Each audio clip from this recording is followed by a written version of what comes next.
Who the heck is Pep Talks? I'm not gay, but I fantasize about Marco Rubio. Pep Talks. Pep Talks. Pep Talks. Let's eradicate the Kung Flu. I'm literally coming. Pep Talks. Pep Talks. Who the heck is Pep Talk? They want our women. They want our children. Pep Talk. Sometimes no means yes. Grab them by the Pep Talk. Grab them by the Marco Rubio. Obama is a racist. Pep Talk. I'm literally coming. I'm Pep literally coming. Pep Talks. We found weapons of mass Pep Talks. destruction. My fellow Americans, it has been confirmed today from Pep Talks that we are indeed all high on politics. We are officially now getting the high on politics on the road. What is up, everybody? Welcome to the show. What a way to start the 420. I saw that somebody, Pinkerbell, had already kind of said that in the Discord there. And you were right. You were right. I was kind of having a moment there where I was just like, oh, come on. Of all days, why today? I have so much fun lined up, and just in general, I wanted to see everybody and just get the show going and have some fun before we could hit the 420, but we have 3 minutes until we have to do that. But you know what? It's an official holiday. We are going to celebrate together. And you know what? This wasn't user error, believe it or not, even though I am definitely more lifted than usual. But I'm wondering if it was my thumbnail. I think it might have actually been the thumbnail, because I've never had something go into like a waiting mode like that. So when I had the 420 edition, which is BS because technically I'm just putting the date. Like, are we doing that as a nation? Are we that prude? Come on, YouTube. Are you really that prude to where you're going to lock down the actual date? Okay. But I'm a little paranoid. Oh, nice. You did the thumbnail thing. I did the thumbnail thing. I promised that I would start doing it. What do you guys think? You guys like it? I figured that's just going to be how it is, where it's just essentially me with a little smoke cloud behind it, and whatever the topic of the day is. It just so happens that it is Alex Jones, and it's a little bit more fun than usual. Plus, yeah, I kind of just worked out, but yeah, got the thumbnail game on point today. Welcome in, everybody. Thank you for being here. Here, let me get the new link sent out to everybody because I still got the old one. Let's do this. 1 second, and then Uni is here to celebrate the 420. She's a do so off camera. 1 second. There we go. Post. And then Blue Sky. Let's do Blue Sky. Live now. Had glitch. Fixed. All better now. All right, cool. So, guys, I hope you are all enjoying your 420. I mean, guys, like, come on. I really hope so.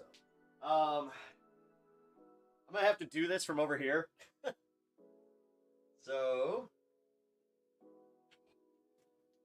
ready? Okay, cool. You look ready. You look like geared up and ready. Just so you guys know, I am right here. I'm going to try and stay on camera for as much as possible until the actual minute. Because, guys, it's a special holiday here on Pep Talks, if you didn't already know. And also, check out this awesome hoodie that I'm wearing. I have some fun stuff that I really want to get to here in a minute, but you know what we have to do first. We have to celebrate. And this minute is taking a little bit longer than I thought it would. So it's one of those, like, awkward moments where you're waiting. You're just like, Well, yeah. Oh, there it is. 420 on 420. Let's go.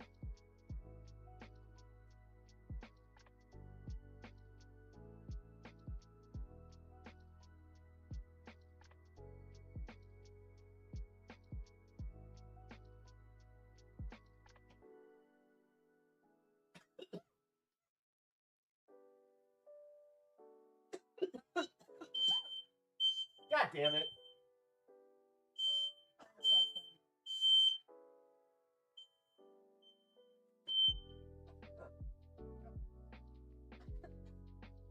That's how you know it was a good one.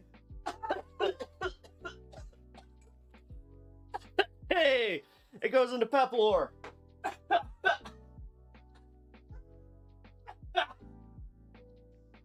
to set up the smoke detector.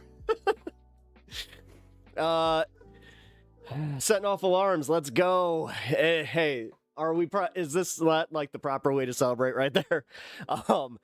That's the first time that's happened ever on stream. So that was also like, that was loud. Here. Thank you. Happy 420, baby.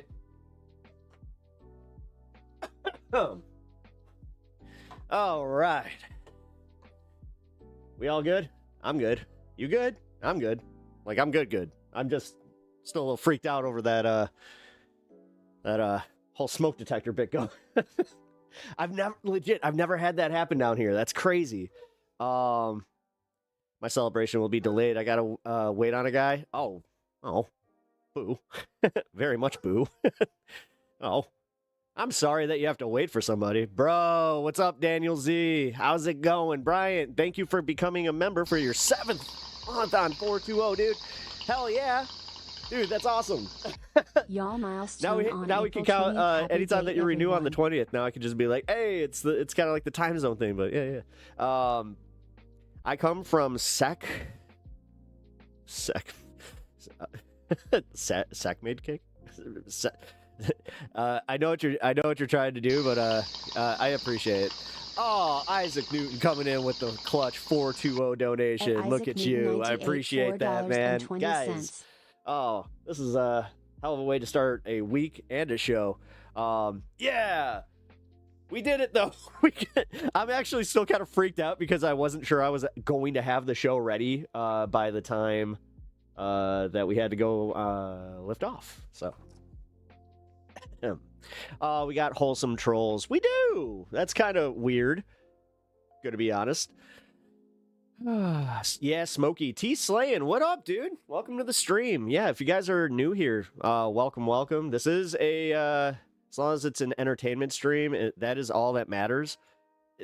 Dude, if politics isn't like classified as entertainment right now, I don't know what is entertaining. Like, dude, politics, like you can love Trump, which is still weird to me. But love or hate him, he has made things interesting. I'm gonna just like call it out and just say it. Yeah, things are, you kind of have to pay attention, and it is also just kind of like, ow, hey, there's a lot going on, but not all of it's great. Most of it's not. Oh man, that's the days we live in. But yep. This is, my show is high on politics. You know what? I try to keep it in the entertainment realm, though. So. I also welcome everybody from all the different walks of life. So I appreciate, having any conservatives in here, libertarians, just anybody. Realistically, as long as you're chill and you guys can just match the vibe and just not take it to a place where it just gets too hostile. All right, and it's not just because of what day it is. This is ironically, this is just how my show is. This is how I am. This is honestly not that far out of what I do. Usually, though, if you guys are new here, I do not smoke on the 420 local like that. I usually do not like it. I never go full smoke alarm, which again, I still can't believe that fucking happened. That's a smoke detector. I thought it meant dinner is done. Now I'm worried because I had to take it down. Here, let's see. Well, obviously the battery works. Man, this thing is... What is this, the kitties? Like, this thing is freaking sensitive as shit.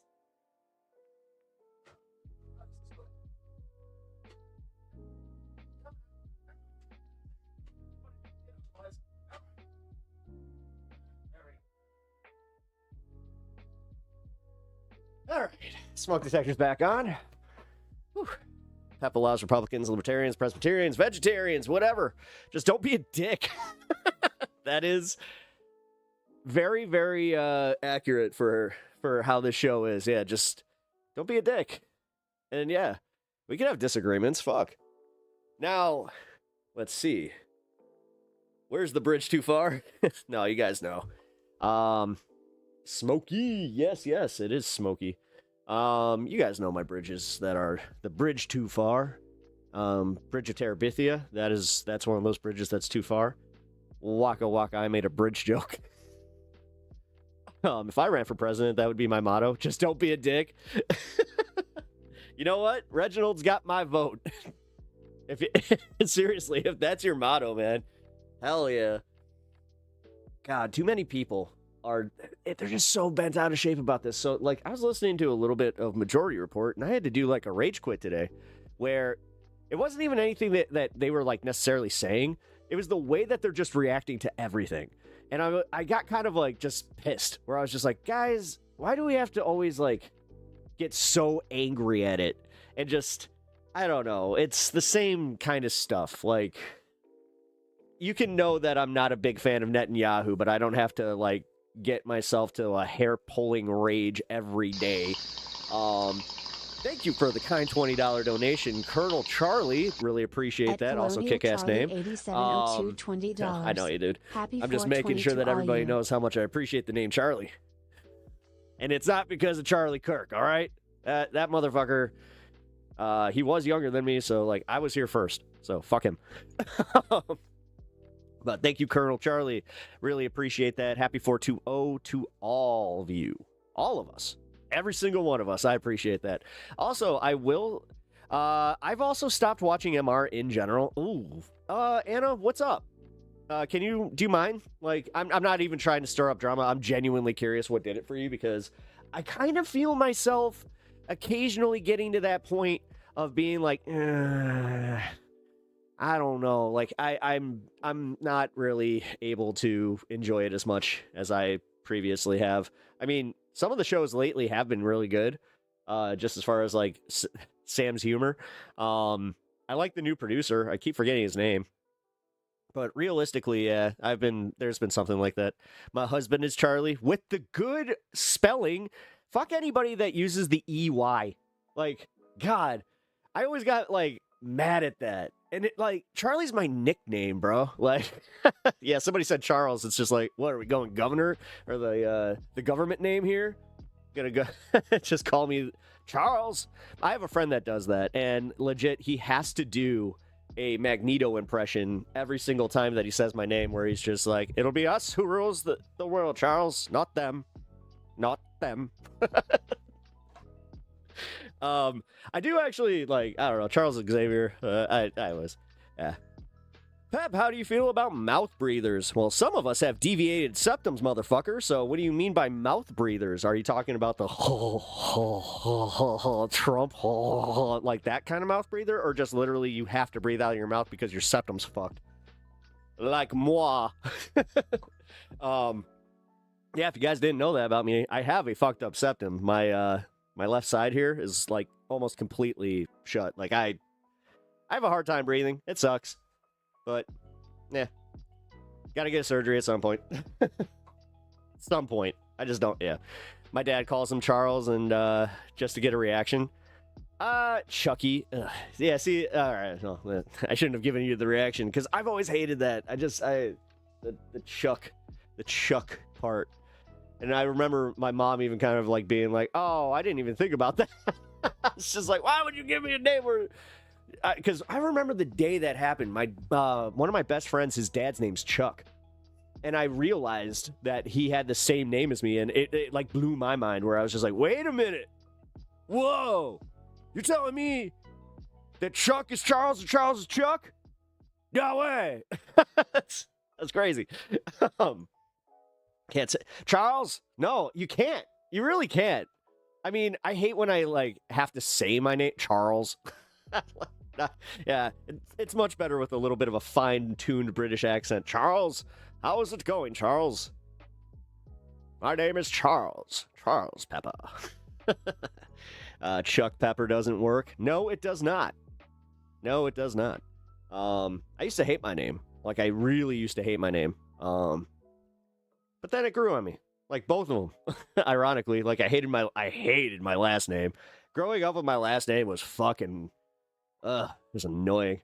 You must have hated the Chucky doll. I didn't hate it. I didn't hate Chuck, like, because Chucky from, like, Rugrats and stuff. I didn't mind.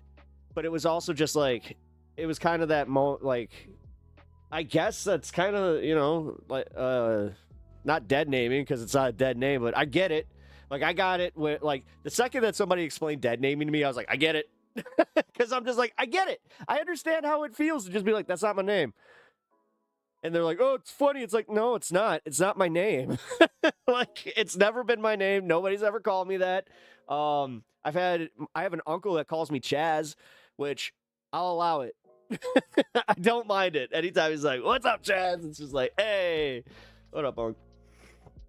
He's a cool dude. Big into motorcycles and shit. Like, he's a rad dude. I saw a kid dressed up as a Chucky doll the other day, and it was hilarious and adorable. Nice. Did you guys see the viral video of the kid at I think it was New York? It was one of the Comic-Cons, but he was like the Predator. You know, the Predator. Yeah, the what? You know, Dutch. I took him down. Yes, my name is Dutch. It's not Officer John Kimmel. I'm a cop, you idiot. God, now I'm gonna just start doing random like Arnold bits. How do I feel about little kids? I have no feeling. Like, I don't want them. I don't want little kids. I don't want kids in general. I'm not. Yeah, not for me. But I'm also not one of like those curmudgeonly guys that's just like, ew, kids. You know, like, I like being an uncle. You know. Being an uncle is cool, and just having that kind of, not fully committal, but also, you know, you can be like a mentor at the same time. Like I love like the fact that my nephew's just starting to get to that age where I'm like, oh, this is gonna be funny because, when I was about like 7 or 8 years old. That's when I really started looking up to like my older cousins and like other people in my life beyond my dad. Which, you know, no offense to my dad. It's just, he wasn't the easiest guy to just be like, I want to be like, when other kids like saw their dad as like a hero, I was kind of like, yeah, my dad's all right. He's there. You know. I know he loves me, but he doesn't really say it. Not to brag, I have the best kids. You got the best kids? Well, you know what? Good for you. You know what? I'm so happy that you truly think that. That's badass, dude. I see, maybe it's because my dad was that way, that I'm always just like, oh, that's awesome. Like, I couldn't ever answer if I would be like a doting father, obviously, but, I'm pretty sure I would be a little more free with the letting them know. It's just like, hey, I love you. Like, I'm your dad. I'm here for you whenever you need me. Like, that kind of shit. You know, the stuff where it was always kind of like, oh, I don't want to bug him. You know? He was very much that kind of guy. And I'm not saying my dad was a bad dude. He was just very 90s coded dad, man. You know, he wasn't like overly involved, but he wasn't like under involved either by any means. He showed up to like any of my, you know, games, but like my dad always reminded me that he would always make me aware that I was not athletic. Again, I think I've told this story, but he has a picture somewhere that he used to have on his office desk, and it was his favorite picture of me, where it's me in goal when I was about 4 or 5 years old. I have my finger in my nose, and I'm watching the soccer ball go into the net as a goalie. I'm like this. And in the silhouette, my dad, because my mom like captured this perfect moment where he's just like, that's my boy. Proud papa. And the thing is, obviously, you don't get the humor of it. You just feel like you suck as a kid. You're just like, oh, I want to be good at soccer. Yeah, I was not good at soccer. I somehow started skating and then realized that I could do one of the harder sports, which was always funny to my dad, too. He was just like, wait a minute, so you're not great at basketball. You're not great at baseball. You're definitely not good at soccer. But somehow, some way, you put skates on and you can stick handle and you can actually shoot. What happened there? It's just like, I don't know. I guess some of us just have a sport that we are a little bit more geared towards. Lacrosse, I was actually okay at, but I only played lacrosse a few times. He did the Sopranos thing. Pep never had the makings of a varsity athlete. That was my pops. Oh, he would. I'm pretty sure he said that to like one of my teachers at one point. Or he's just like, oh, hey, don't put too much expectation on him. You know, he might have a good shining moment, but like I said, not the greatest, but not the worst by any means. Okay, I don't know. I think a lot of us millennials could say that, but I got my opinions on that though. I do. I actually have my opinions on people that are a little too chummy with their kids, where like they never, like the ones that never fucking punish, like because they think that it's somehow like toxic to do so. I think that's wild. The one, like I've seen some parents that just let their kids walk on them, and I'm just like, that's fucked up. But then again, not my problem. That's one of the nicest parts that I can do, is just not my fucking problem. I don't have to focus on it. Not many get those jokes, it seems. Again, you had to like live it, you know? And some people, I've told, like, one of my favorite things that ever happened was I was telling a story to one of my old therapists, and she was not laughing, and I'm sitting there like I'm laughing. And she's just like, you need to stop cope laughing. That's not funny at all. That's borderline abuse. I was like, what? They're like, that's emotional abuse. That's kind of how I learned what emotional abuse was. I was just like, oh, really? That was one of the rare times that my dad actually went and met with the therapist this was while I was an adult. So do you know how odd it was for me? I was like 20 something, but I had to call my dad. This is before his cancer, but I had to call him and be like, hey, you available on this day? My therapist wants to talk to you, and it's important. He was like, oh, I guess. You know, their first kid. No, he showed up. And he did exactly what I thought he would do, where he was just as bad as me with the humor aspect. And it was so funny because that was one of the first times I ever had a therapist just be like, oh, you haven't exaggerated a bit about him. It's like, no, I don't need to. At all. Like, that's one thing about my life, is just like, it just kind of happens this way. Like, trust me, do you think it's easy for me to comprehend the fact that I've dealt with a lot of shit just in the last, year and a half or damn near 2 years that I've been here? More so than most, you know? I can see it now. YouTube says waiting. What? Wait, is YouTube on waiting again? No. Okay. No, I'm on. Hermit, don't scare me like that. That was before. Oh, okay. All right. Oh, it's because I never clear. Hold on. That's right. I have to clear this. There we go. Hey, and we got a clear chat. Vertical's working. That's the only one I can have on right now.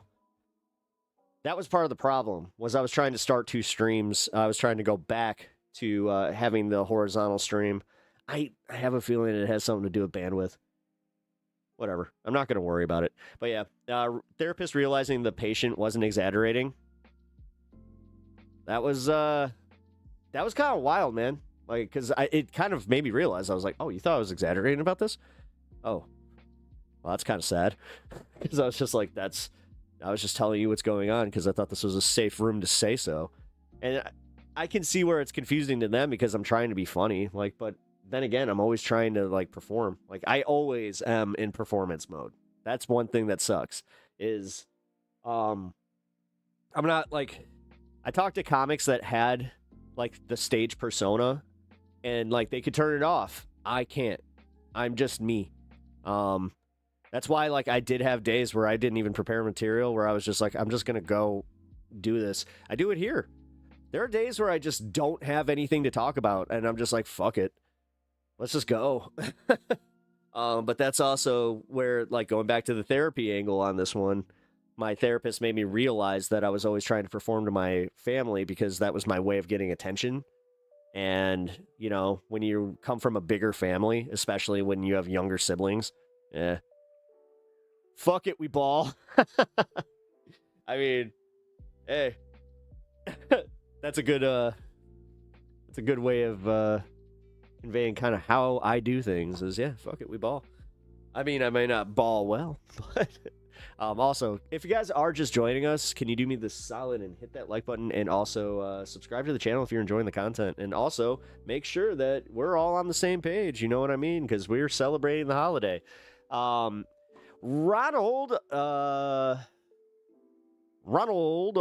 is tough. Did I get that one? Or Ronald Zero is tough? Or is it Ronald Oi stuff? But either way, happy 420. Thank you. I appreciate that, man. Yo, if I sub, can you shout me out? I think I am. I'm trying to shout you out. I'm trying to give you the shout out. I mean, I'm just saying welcome, but shout out to Ronald. Ronald Zero is tough, or Ronaldo is tough. It's not oi stuff, right? All right, now I am being stupid. Shout out, yeah, big ups, dude. No, definitely hit that sub button. No, for real, guys. Like, I know that a lot of us, especially live streamers and like YouTubers, we have to do this, and it gets wearing. It's the same way that like I kind of, you know what? Did I talk about this at all? Ronaldo. Oh, his name's Ronaldo. Is tough. Ronaldo is tough. Oh, I'm dumb. Hey, you know what? It's the day, right? Yeah, it's hey, pronounce Ronaldo. Hey, Bandit, how's it going, dude? Good to see you.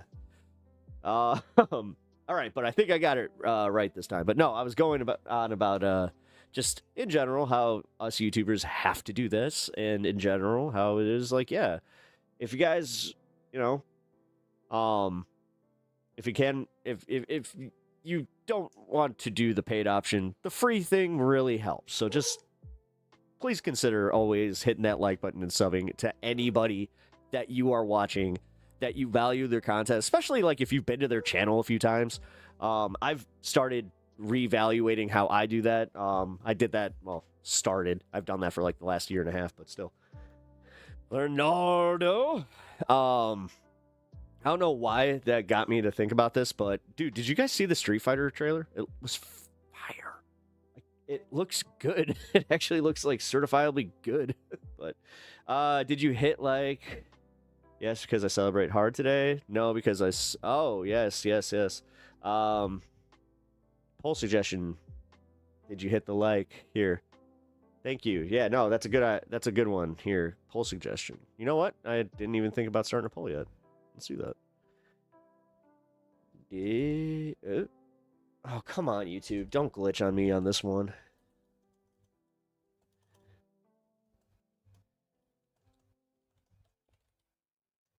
Okay. Hold on. It's frozen. Maybe if I do this. Yeah, okay.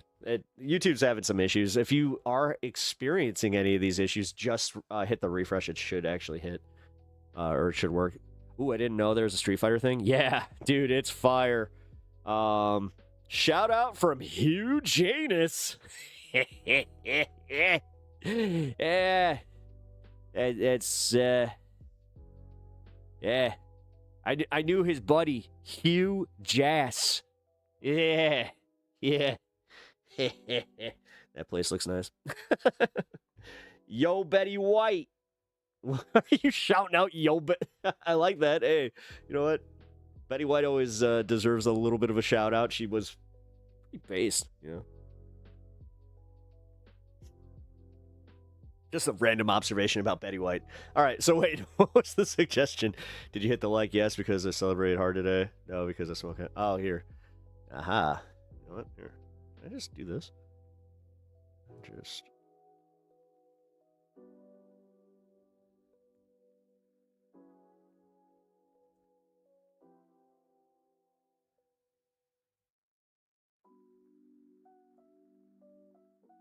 All right. Give me 1 second here, guys. I just got to do this real quick.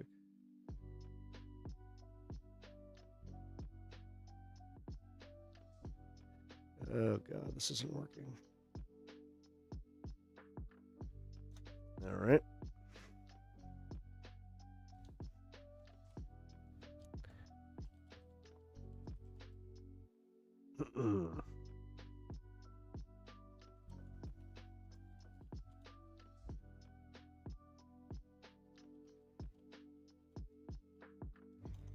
I can't say that. I can't say smoke. Here, I'll do.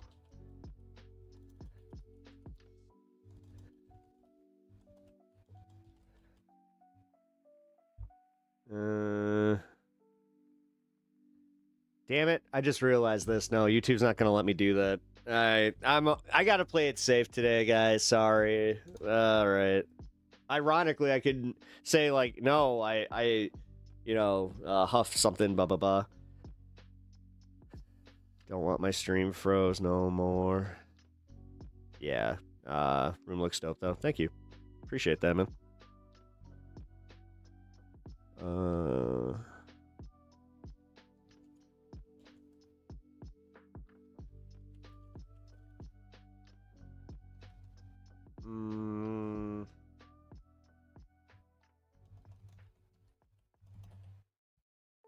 I need a new one. I need a new no. I can do the first one where you celebrated too hard, but I need something a little more subtle. Until he blinked. Oh, sorry, guys. Yeah, I just realized I was kind of looking in the same place. What's up, my bud? Just got off work. Hell yeah, Carl. Welcome to the stream. Appreciate having you here. And you know what? Welcome to the holiday edition. Pep has mastered the art of being still. He can be invisible. I mean, I can make you think that my stream froze, apparently. That was my bad. Carl. Also, what the hell is going on lately, man? Oh, here you go.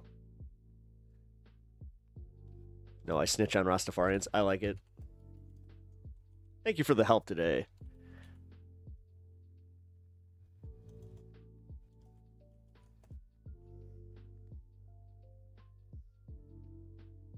Really? Rastafarians? No way. Wait, maybe if I do this.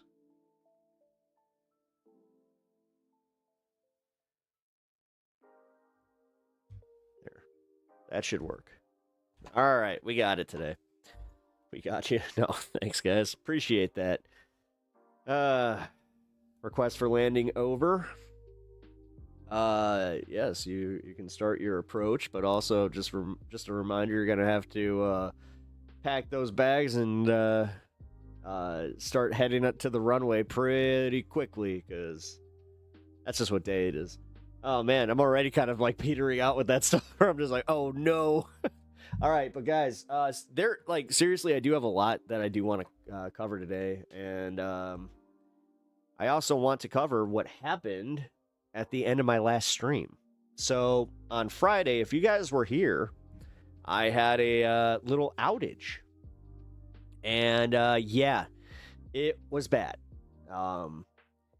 We had a tornado hit about like 40-50 miles away from us, but still it was enough to where like the remainder of the cell, it slammed our area. So lost power. And then when the power came back on, I didn't have internet for a little bit.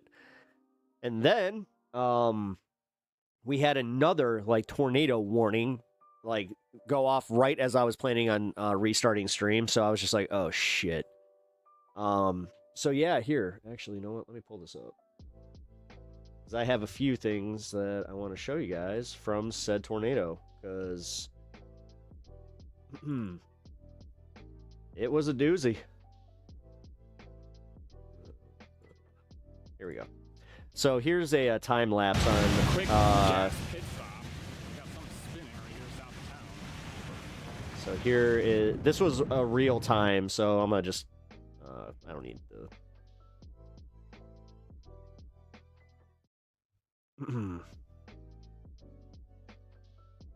So yeah, this was the cell that hit us, the exact same one.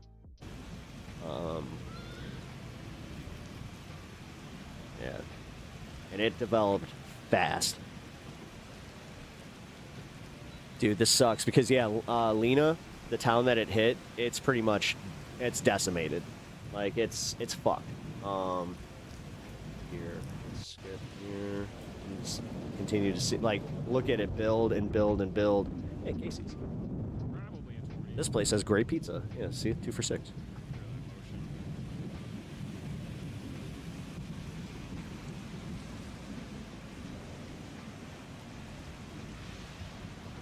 Jesus, that was moving fast. It's down, I think. Maybe?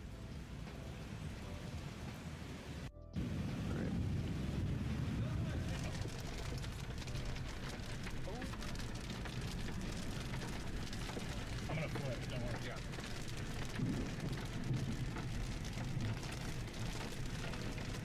I just realized, is that his cat? Yeah. No, that's gotta be his passenger. There's no way. How is like that him doing this? That would be crazy. I'll pull in here and see if that gets his view. Yeah, so like I was saying, guys, this is the exact one, like the exact system that hit us. So, yeah, you can imagine just how bad it was. Like this hail, all of it. Like, look at that though. Look at how green that is. Had contrast for a minute. Yeah. Just keep watching in there. There's another angle on this too. Look at that. Here, let me. I saw it over there. Like, I was pretty sure it was down, but like on. Yeah, no, I agree. I agree. All right. So yeah. Yeah. Here's the other coverage of it.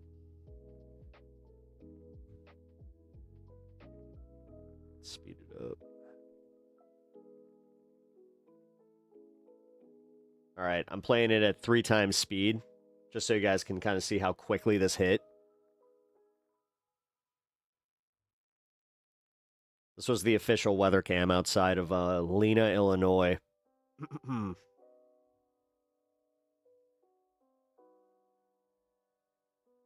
Like I said, guys, sorry. I kind of got a little entranced by it.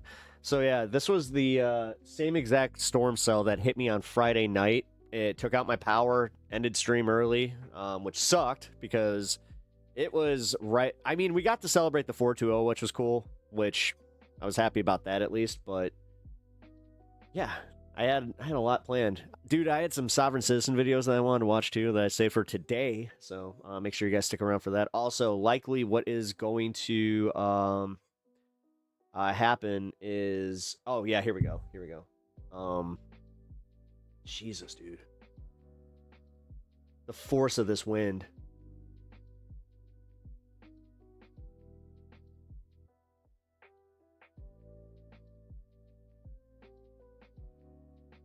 Jesus, dude. So I still don't know if there's any fatalities from this one, but yeah.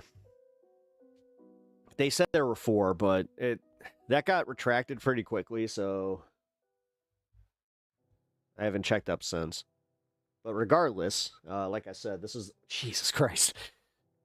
Yeah, this wind here, like, look at it, dude. There goes all the power.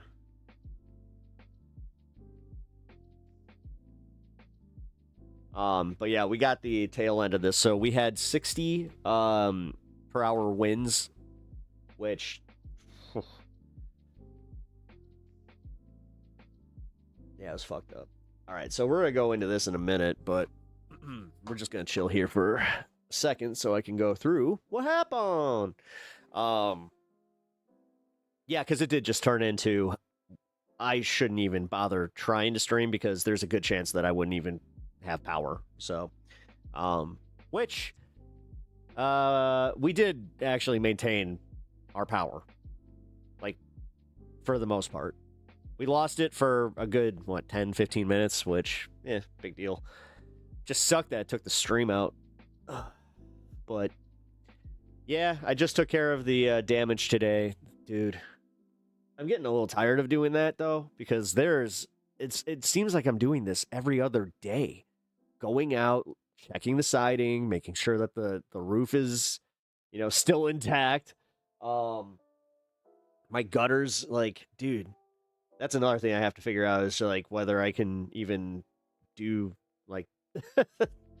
clean my gutters because, we've been having just really bad weather. Either way, I do want you guys to just start thinking about, being more weather aware. And one thing that really scared me about this system specifically was that in Lena, they didn't have a tornado warning going until, the very last minute. And that's why people were pretty easy to jump on the, oh, yeah, there's definitely fatalities.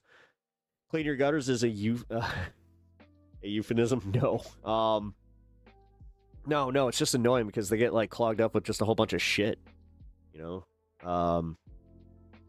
just, a whole bunch of, tree gunk, and I'm pretty sure I have a bird's nest in one of them because I had these two, little, I think they were doves. I'm pretty sure they were doves, but yeah, we had these doves in there, and me and my wife didn't want to move them. We wanted to just let them kind of do their cycle. I think that they were able to birth their chicks or whatever the hell, but whatever. What up, Grandma? Grandma Flatterson, always appreciate seeing you here. How you doing? I think it's been a minute. Honestly, guys, yeah, if you ever just take some time off from checking out the stream, whether it be mine or other people's, I get it, man. I get the need to just check the fuck out of politics sometimes. It's a lot. And especially when you guys go back and forth with, some of the chuds that come in here. Paul doesn't have reading comprehension. What's going on with Paul? What's his problem? Remember when Trump asked, who gives a shit, dude? Paul, shut up. Nobody cares. You're just kind of spouting off a whole bunch of shit. You're not actually engaging with anybody. So, this isn't a soapbox. So if you would please step off, motherfucker. Better seeing you live on this 420. Hell yeah. And also, just in general, yeah, I always appreciate that you guys kind of value this on the holiest of holy days. You guys came and checked me out. So want to give you guys a little bit of an update. I was able to infiltrate. I'm not sure if that's the best word, but so you guys remember how I was talking about this Lisa Fleischman character, the owner of the Trump store in Crystal Lake, Illinois? Well, she decided to go out and publicly post about a Chinese food place that I really enjoy. It was one of my favorites in the suburbs where, me and my mom, we used to, drive about 20, 30 minutes to go get it. So when I saw that she was ripping on this Chinese food place, I was just like, what? No, you don't get to do that. Not this place. That place. No. It's okay, so they fucked up. If they fuck up something, par for the course. It's a restaurant. It's going to happen. But the way that she put it, she's just like, I'm a vegetarian, which, okay. And she's like, and I eat here a lot, and blah, blah, blah, they got my order wrong. So I decided to wait 2 days, call them, and then request that they refund me for that meal that they fucked up. So, legit, she told this long story about how I had a long day at my shop, which, not selling anything. So, she's like, I had a long day at my shop, and I decided to get one of my favorite Chinese food places. And to my surprise, I got home, and I had the wrong order. Which, number one, check your shit. Especially if you're picking up. What are you doing? Check your shit. Especially if it's a single item, yes, check it. But when, I don't want to get to the end of this too quickly. I don't want to bury the lead. So, and I do have documentation of all this. I'm going through it. I have to make some edits because there are some privacy concerns, but once I get that done, it's going to be fun. So, she goes on about how she got this meal on Thursday. And then on Saturday is when she decided to call this place and be like, hey, you got my order wrong. Which, what? In what world? In what fucking world? And she works retail, by the way. She owns a retail shop. Like, I'm pretty sure that even with like her her stupid Trump bullshit, she would just be like, I mean, no, you know, after a certain amount of time, I just cannot honor that. Like, that's kind of crazy. You know it. What up? So, a lot of people started attacking her for going after this place, but I decided to make that post my stomping ground for the day, all day yesterday, and it was so effective that I ended up driving out there. I decided to go and support this Chinese food place that she was ripping on, to kind of prove a point, and also go check on her progress with the Trump store and do a little filming. So I got there. Not a single person. And you know what? I almost said there was a single person. It turned out that person was there by accident because they went to the wrong place and they walked with a walker. It was I have a picture of them, by the way. They are walking away from the Trump store with their walker because they were just like, I thought this was the pizza place. It's just like, Trump pizza. Gotta say, we only use ketchup. You hit the like, did your part? Hell yeah. Proper journalism. Oh, when it comes to just bashing this bitch, I'm there. Like, I'm there for it. To the point where some people on her post were even just like, you know a lot about this. It's just like, yeah, I've kind of made this a hobby. Just because she doesn't get it. She doesn't understand that she's a public figure and that it's so easy. And like, she wants to talk about the haters and how I don't even acknowledge the haters. Yeah. Well, I'm going to just say this much without ruining the entire video. She wasn't exactly thrilled that I was filming in a public space, but let's also just say that Audit the Audit has given me a little bit more confidence about being able to do some of this, and I have looked up exactly what the laws are.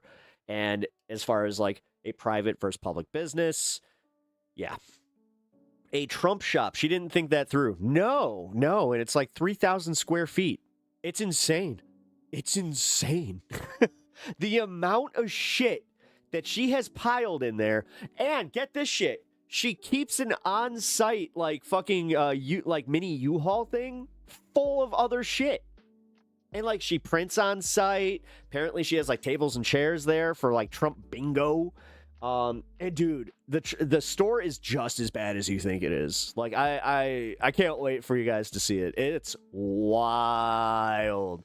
Because, like, the bullshit that she has, like, it's stuff that immediately, even if you liked Trump, there's some stuff in there that would make you go, like, oh, but this is just mean. Like, what's wrong with you? And my favorite part is that she, like, somehow, like, made this post where she's just saying how she's so glad that she has a store where like-minded people come in, and she gives everybody, you know, that walks through that door a hug. I didn't get a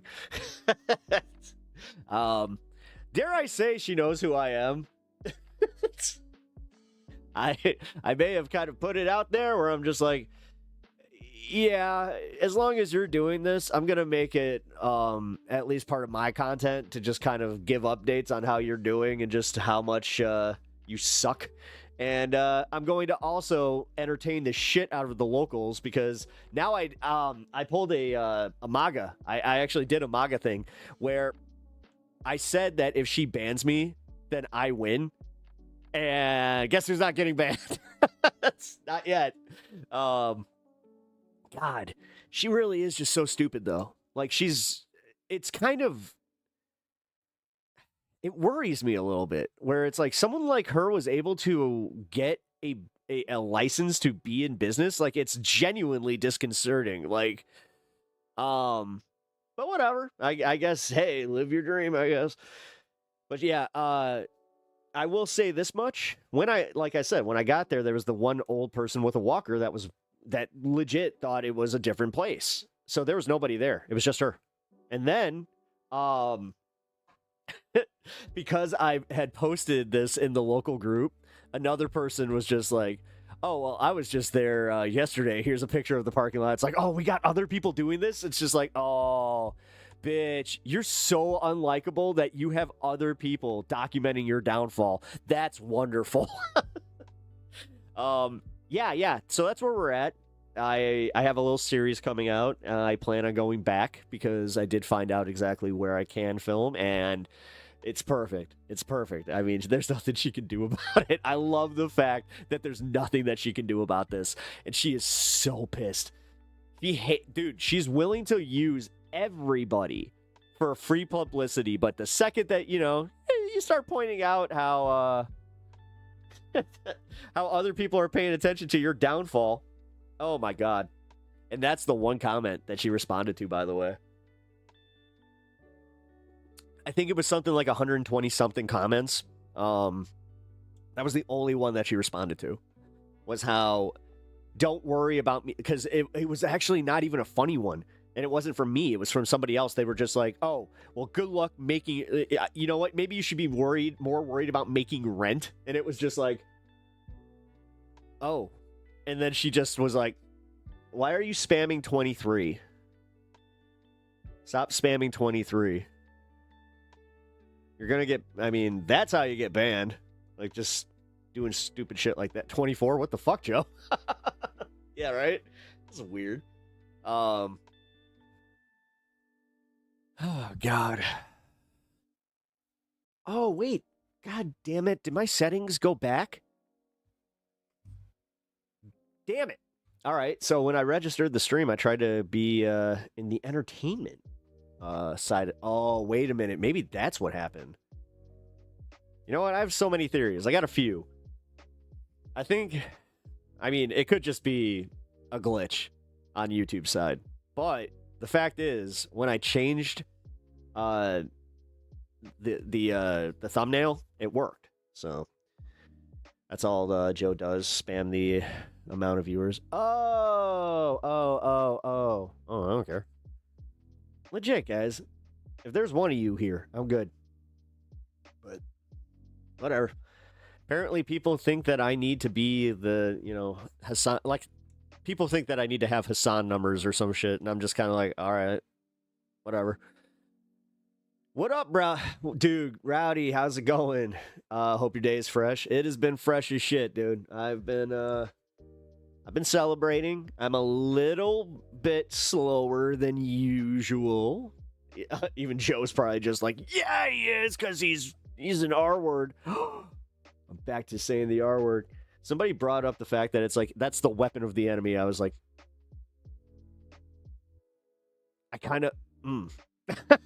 I'm like, that's a hard one to argue. It's like, shit. Because I was using it because it was the weapon of the enemy, but I was also just like, ow. I don't know. Yeah, realistically, I can do better. You know what? So I'm not gonna just rhetorical. Yes, that's the R word that I'm talking about. Rhetorical. Yes. But realistically, I'm gonna try and not. But I'm gonna fail, and I just hope you guys don't hold me to that weird standard where if I say it once, then you can never watch me again. So, that was a good one though. That was a good one, Rowdy. Maybe it meant Rowdy. All right, I'm disappointed in myself for that one. That wasn't good. So I'm literally just keeping this on the screen because I hope you are seeing what this is about. Rambunctious. It's another one. Oh man. Now I'm trying to think of like an R word on the spot. Uh-oh. Retarded? Oh, wait a minute.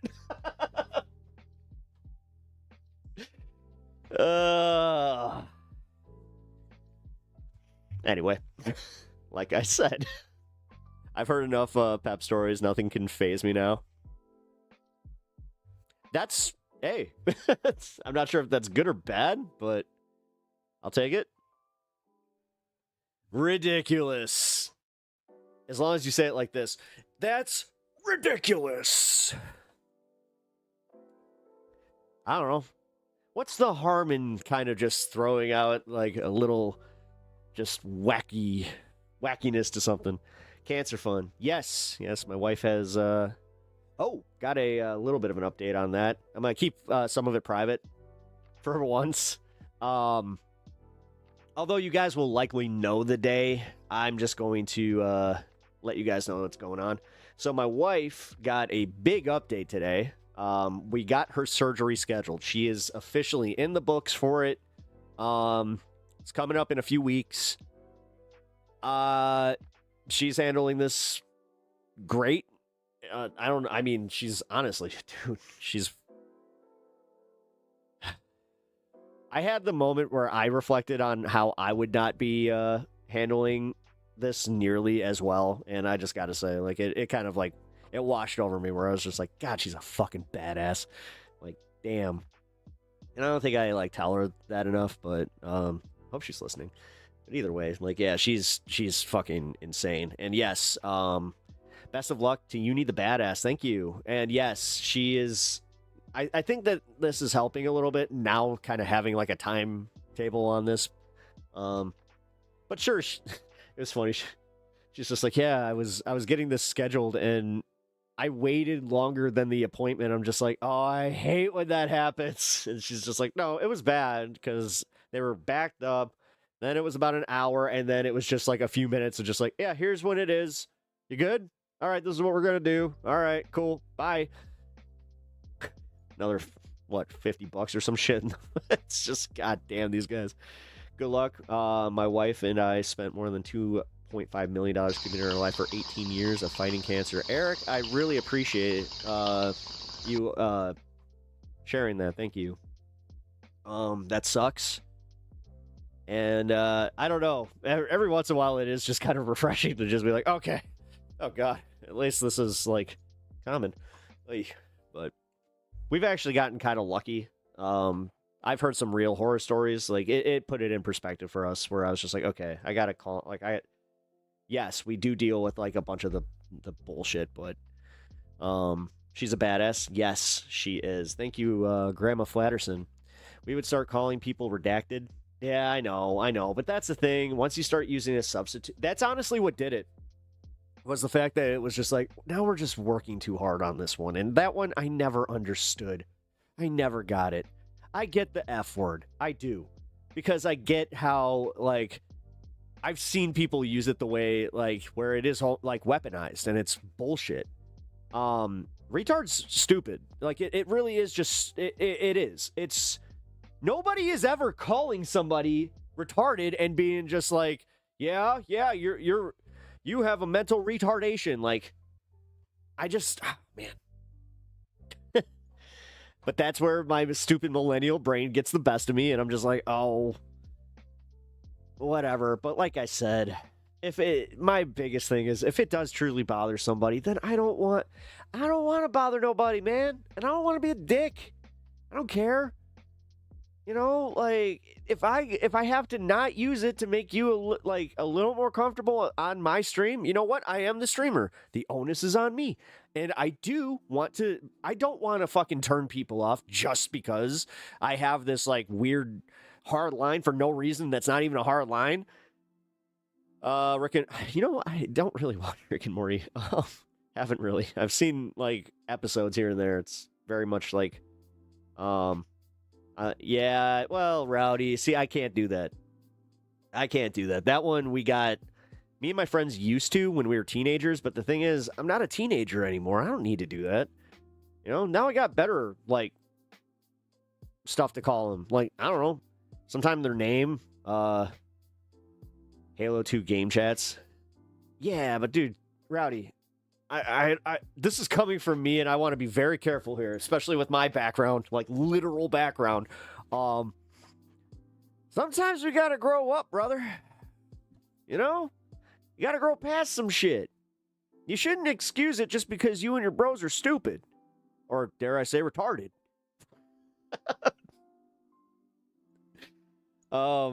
Yeah, you shouldn't. You shouldn't use that as an excuse just to fucking stay stagnant in your stupid brain bullshit. Like, I think of some of the stuff that I used to say, like when I was like 17 through like 20 something, and it was very just less than 5 minutes. I mean, yeah. I'm sitting here telling everybody, yeah, I'm doing better. Now I'm censoring myself, and I'm just like, fuck censoring myself. When is someone a grown up? When your brain starts maturing to the point where you recognize that it's not even funny. At some point, like, there's a comedian aspect to this, Rowdy. Like, if it's about being funny, then it stops being funny at some point, and it's just hack. You know, like, you don't want to be in a position where you are just chilling with the boys, but you're at like a golf course or something, and then you got somebody waiting behind you, and you say it, and then you're just they look at you like you're a fucking idiot because you guys couldn't get past that shit. I don't know. Some words just sound uneducated. Yeah, they do. They really do. Plain and simple. I mean, to be fair, my mom used to kind of have this about like most swear words. Like, she hated when I would curse like too much. Honestly, Pep Takes is chill enough that the edginess works. I guess. I think that is it, though. You know what? To kind of see your point there. I think that is kind of why people respond to me, at least a little bit, where they're just, when you know that I'm not a like nasty person. I'm not a fucking, I'm not trying to hurt people. Like, you know what's kind of funny? And you guys can hold me to this, and it's okay. There was a moment, and this kind of hurts to say, where when I was looking at the Trump store and there was nobody there was a moment that I felt bad for her. Because I watched her just walking around the store, hanging shit up, moving stuff. And I don't like seeing any business fail except for hers. It's like, it does feel good to me. But at the same time, there is that other like side to it, where the human side, where I'm just like, oh, if you weren't such a piece of shit, I would genuinely feel sorry for you. But she's proven to like everybody in the world that she is like a absolute piece of shit. Yes, Pep is chill. We said, well said. Oh, thank you. I try to be. I don't know. Listen, you guys know I've been through a lot of stuff, and it's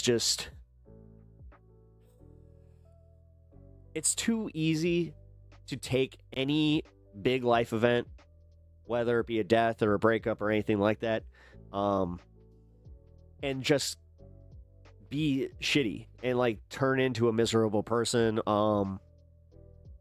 give into the depression, give into the black pilled kind of side of things. Like, especially when my mom died, I felt that a lot. I'm sure that you guys can go back to some of my streams after that and you would see it. I'm sure that I had some like moments where I was snapping pretty easy, and honestly, that's also why, like, when I have my crash outs, whatever, you mean moments of passion? Although that sounds weird. I'll take crash out over moments of passion. But for real, like, when I have those, like, it's because realistically, that's kind of my outlet, where I'm just like, okay, I can focus I can channel this anger and this energy to not being pissed off at the world and not, being woe is me. I can literally just take it and be like, yo, fuck this guy and fuck this whole thing, and then I can, I can enjoy the rest of it. Because I was talking to my dad about this, because we were talking about, oh, hey, by the way, we got a kitty on cam. I didn't even realize it was there. You snuck in. Everybody, that's my cat, Lito. He took the dog bed, so I wish there was a zoom on this. I need to figure that out, because, yeah, if I can get this to zoom, then you'd be able to see him a little bit better. But either way, to be honest, phasing out the R word doesn't seem that hard from my point of view. I know it. Well, what? How much did you use it when you were growing up, Josh? Natch. Sorry, crash outs. You never? No way. Couldn't be. No, back to my point though. It, like, focusing my anger on this bullshit and like just the news of the day and just here is allowed me to kind of feel you know, the sadness and the grief in, you know, losing my mom, my cousin, my dog. But I also, like, day by day, I know that, man, like, how much my mom loved me, how much my cousin loved me, how much my brother loved me, how much my dog loved me. Like, I feel it every day, man. And I kind of feel like sometimes people will lose sight of that because they just focus on the grief and, like, not the grief, but like the anger part of the grief and like some of the saltiness and the why me kind of shit. But yeah, man, I don't know. I think that strangely enough, you guys have actually kind of like made it a little bit more healthy for me. And I have discussed this with my therapist, and she said surprisingly, yes, that is the case. So I watched bitch change sides. Or change sides? Who? Wait, what? What? Puff puff. Yeah, give me a minute. Oh.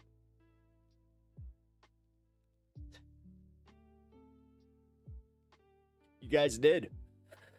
You guys did give me a minute. Hey, 421, because pep talks. That is going to be the shirt, by the way, which also updates on the merch. We did have to kind of have a,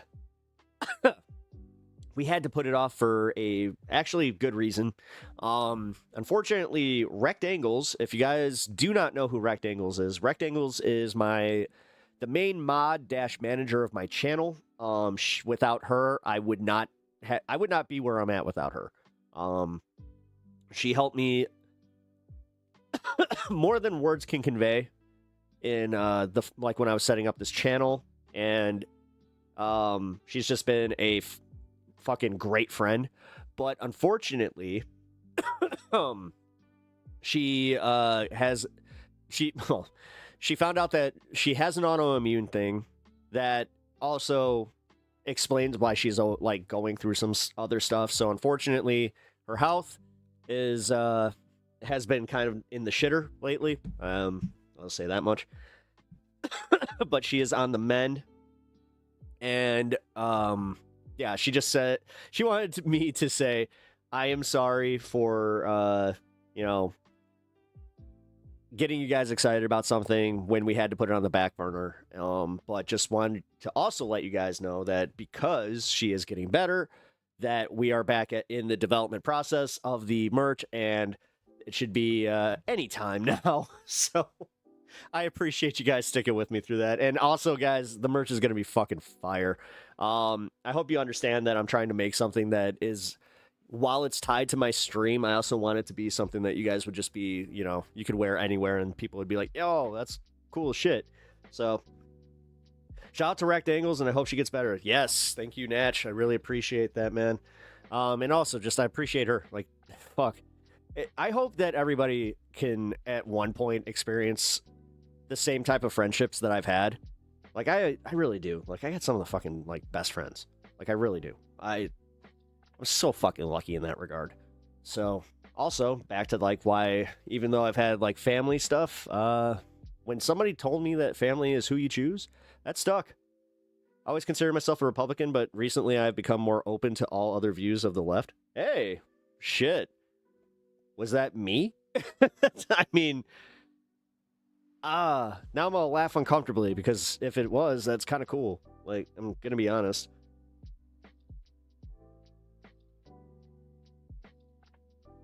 You want a shirt that makes everybody uncomfortable, but they can't figure out why. I don't think using the R word is the worst thing in the world, but you should also read the room. Yeah, no, I mean, I read the room for the most part, as much as I can online. Like, dude, all right. I know for a fact that I have had some, like, ex-viewers leave specifically because of that. And, I had one person even say the exact words, I thought you were better than this. That hit a little bit. That might have made me reevaluate this a little bit. What's up, DJX? How's it going, brother? It's always good to see you, man. Hope you are having a wonderful holiday. Ooh, yeah. No, I know. I'm kind of riding that wave right now. Fun fact, read the room. Both are both our words. Yeah. I read the room, and you're both. You know what? I'm not gonna do it. But it is funny. All right, so I do want to talk about this because, yeah, we should probably break down some of this news, and I've had this here for a minute. So, if you guys don't know what Mother Jones is, it's a kind of like online newspaper type of thing that I had to look it up from anybody but The Onion because, guys, check this shit out. It happened. The Onion says it has again struck a deal to take over Infowars. The move would allow the satire site to turn Alex Jones's conspiracy creation into a parody of itself. All right. Infowars can finally have a new order. Global Tetrahedron, the Chicago company that owns the satirical outlet The Onion. The news was first reported by Pablo Torre, also announced by Ben Collins, also CEO of The Onion, and Kat Abou-Ghazaleh's partner. With the help of the Sandy Hook families, The Onion has reached a long-awaited deal to take over Infowars. Collins said on Blue Sky that Infowars' no creative director will be comedian Tim Heidecker, which is hilarious, I do have to say. Not the biggest Tim Heidecker fan, but you know what? His comedy does kind of fit this mold.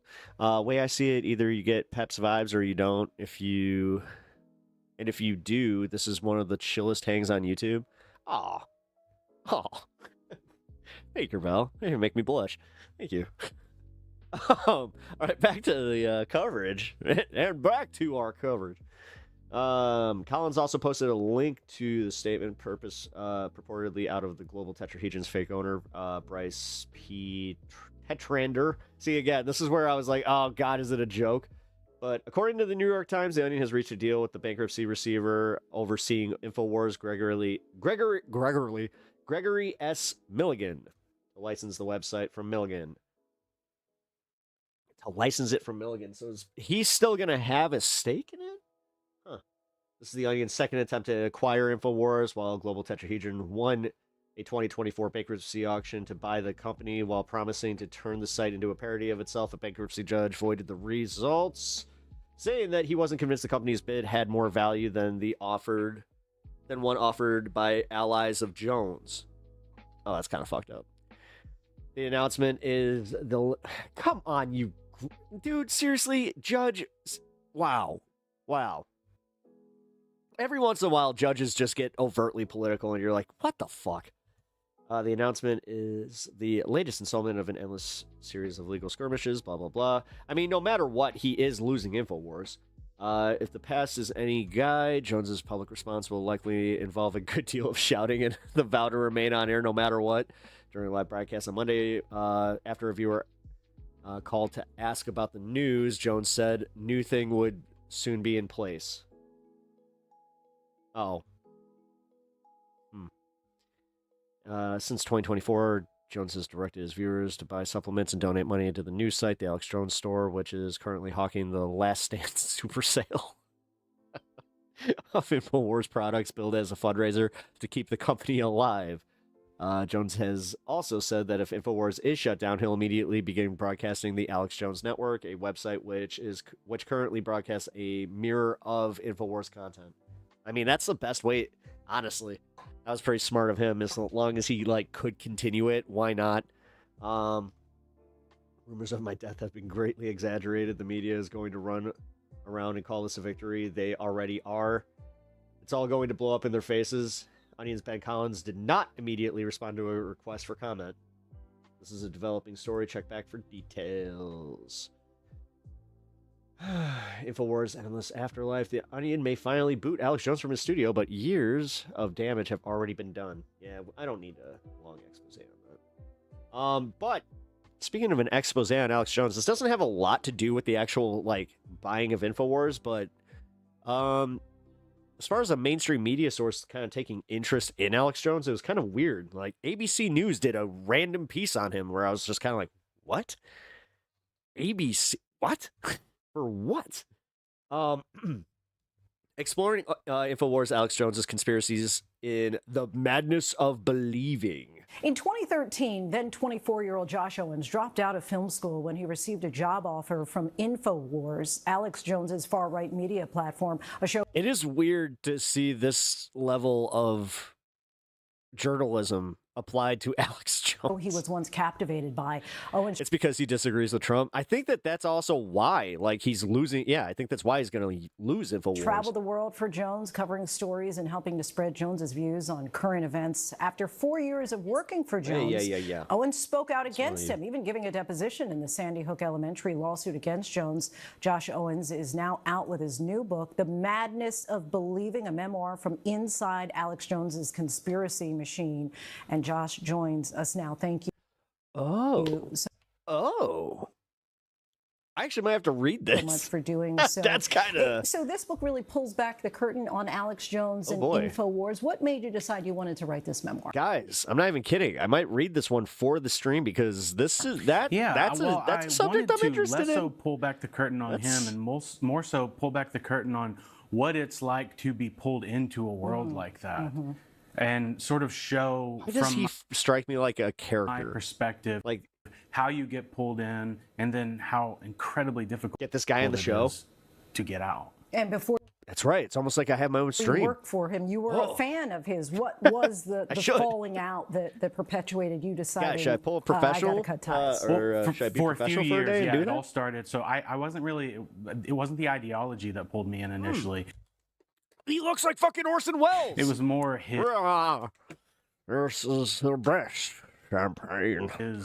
He made the world feel like a movie. So when I started working for him, I was. Dude, you guys, some of y'all remember when I got in trouble for a believer and a lot of showing that commercial things that he talked about. But yeah, dude, he looks just like Orson Welles. That's crazy. Seeing how like, things just like him. Worked and how things weren't based on reality. So the promise was that he was sort of pulling the curtain back to reality. And once it's like if Foggy Nelson's actor was playing Orson Welles, and this is the guy we got. I got in there. That's not what was happening. There was a lot of stuff. There were giant leaps to make the claims he was making. There were outright lies. Yeah, it's almost like that's how conspiracies work. So that's sort of what. Hey, what's up, Ken? Made me begin to question: is any of this real? Was there a singular moment that you can remember today when you really started questioning it all? It wasn't one moment. It was a lot of moments. It was gradual.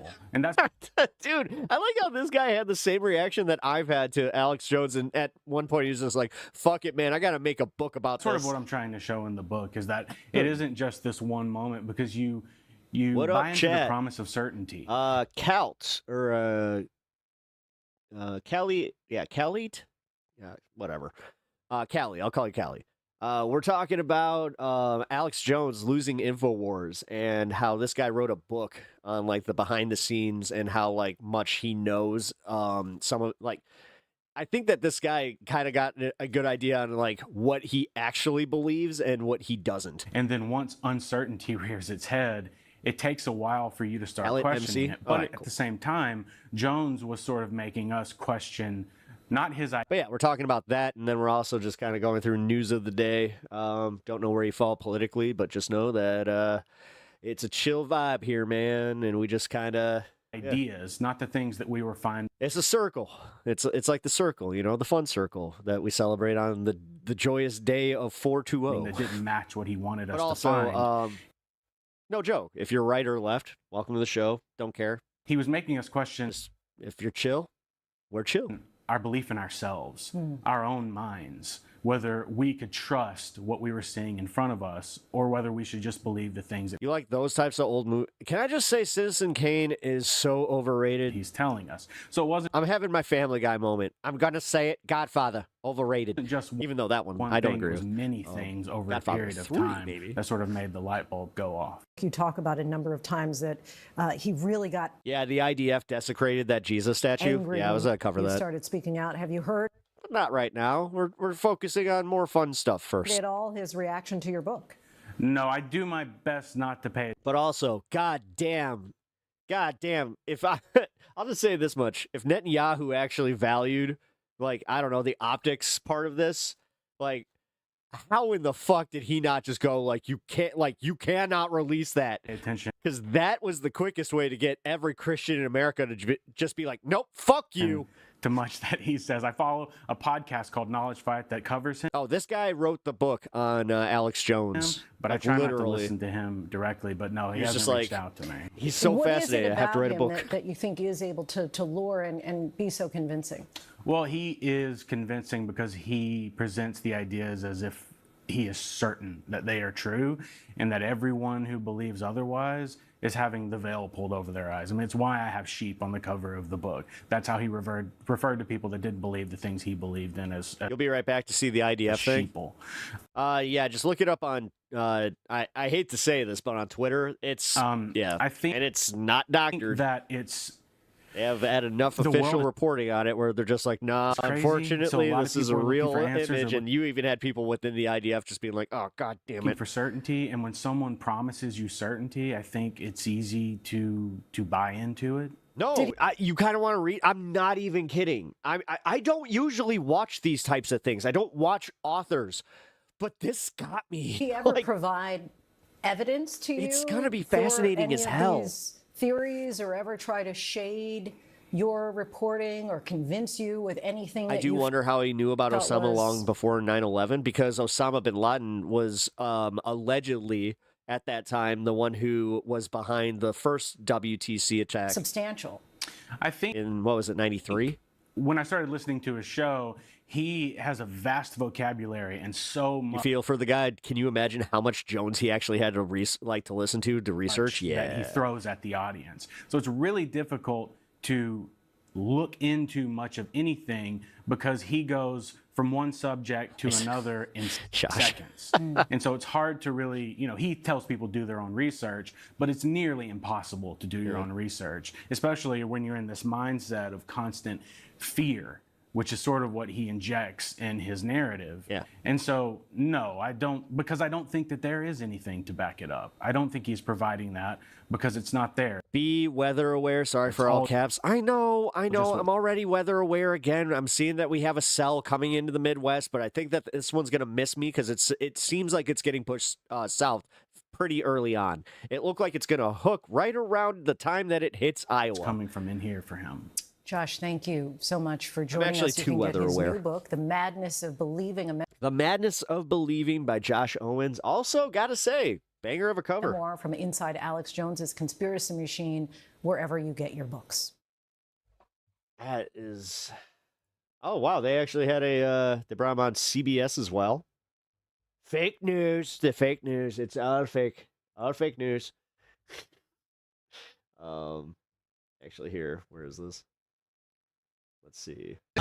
Trump ran on no regime change. No more stupid, senseless wars. No more wars. No more wars. We're now getting the exact opposite. We find ourselves bombing Iran. This is a mega disaster. Wow, this is a good super clip of this. People up with fucking drones and missiles. 13 dead Americans. MAGA went from being America first to... dude, I saw the video of the last storm that went through Illinois. Yeah, I covered the tornado that hit Lena. America last. The war is It's about like 40, 50 miles outside of Chicago. Costing $1.9 billion per day. America's gotten poorer. Gas prices, which are starting to skyrocket. Diesel is at $6. Milk, bread, and eggs. It's going to cost substantially more money. How the fuck does this benefit? We're destabilizing the globe, you psychopath. You don't threaten to wipe out an entire civilization.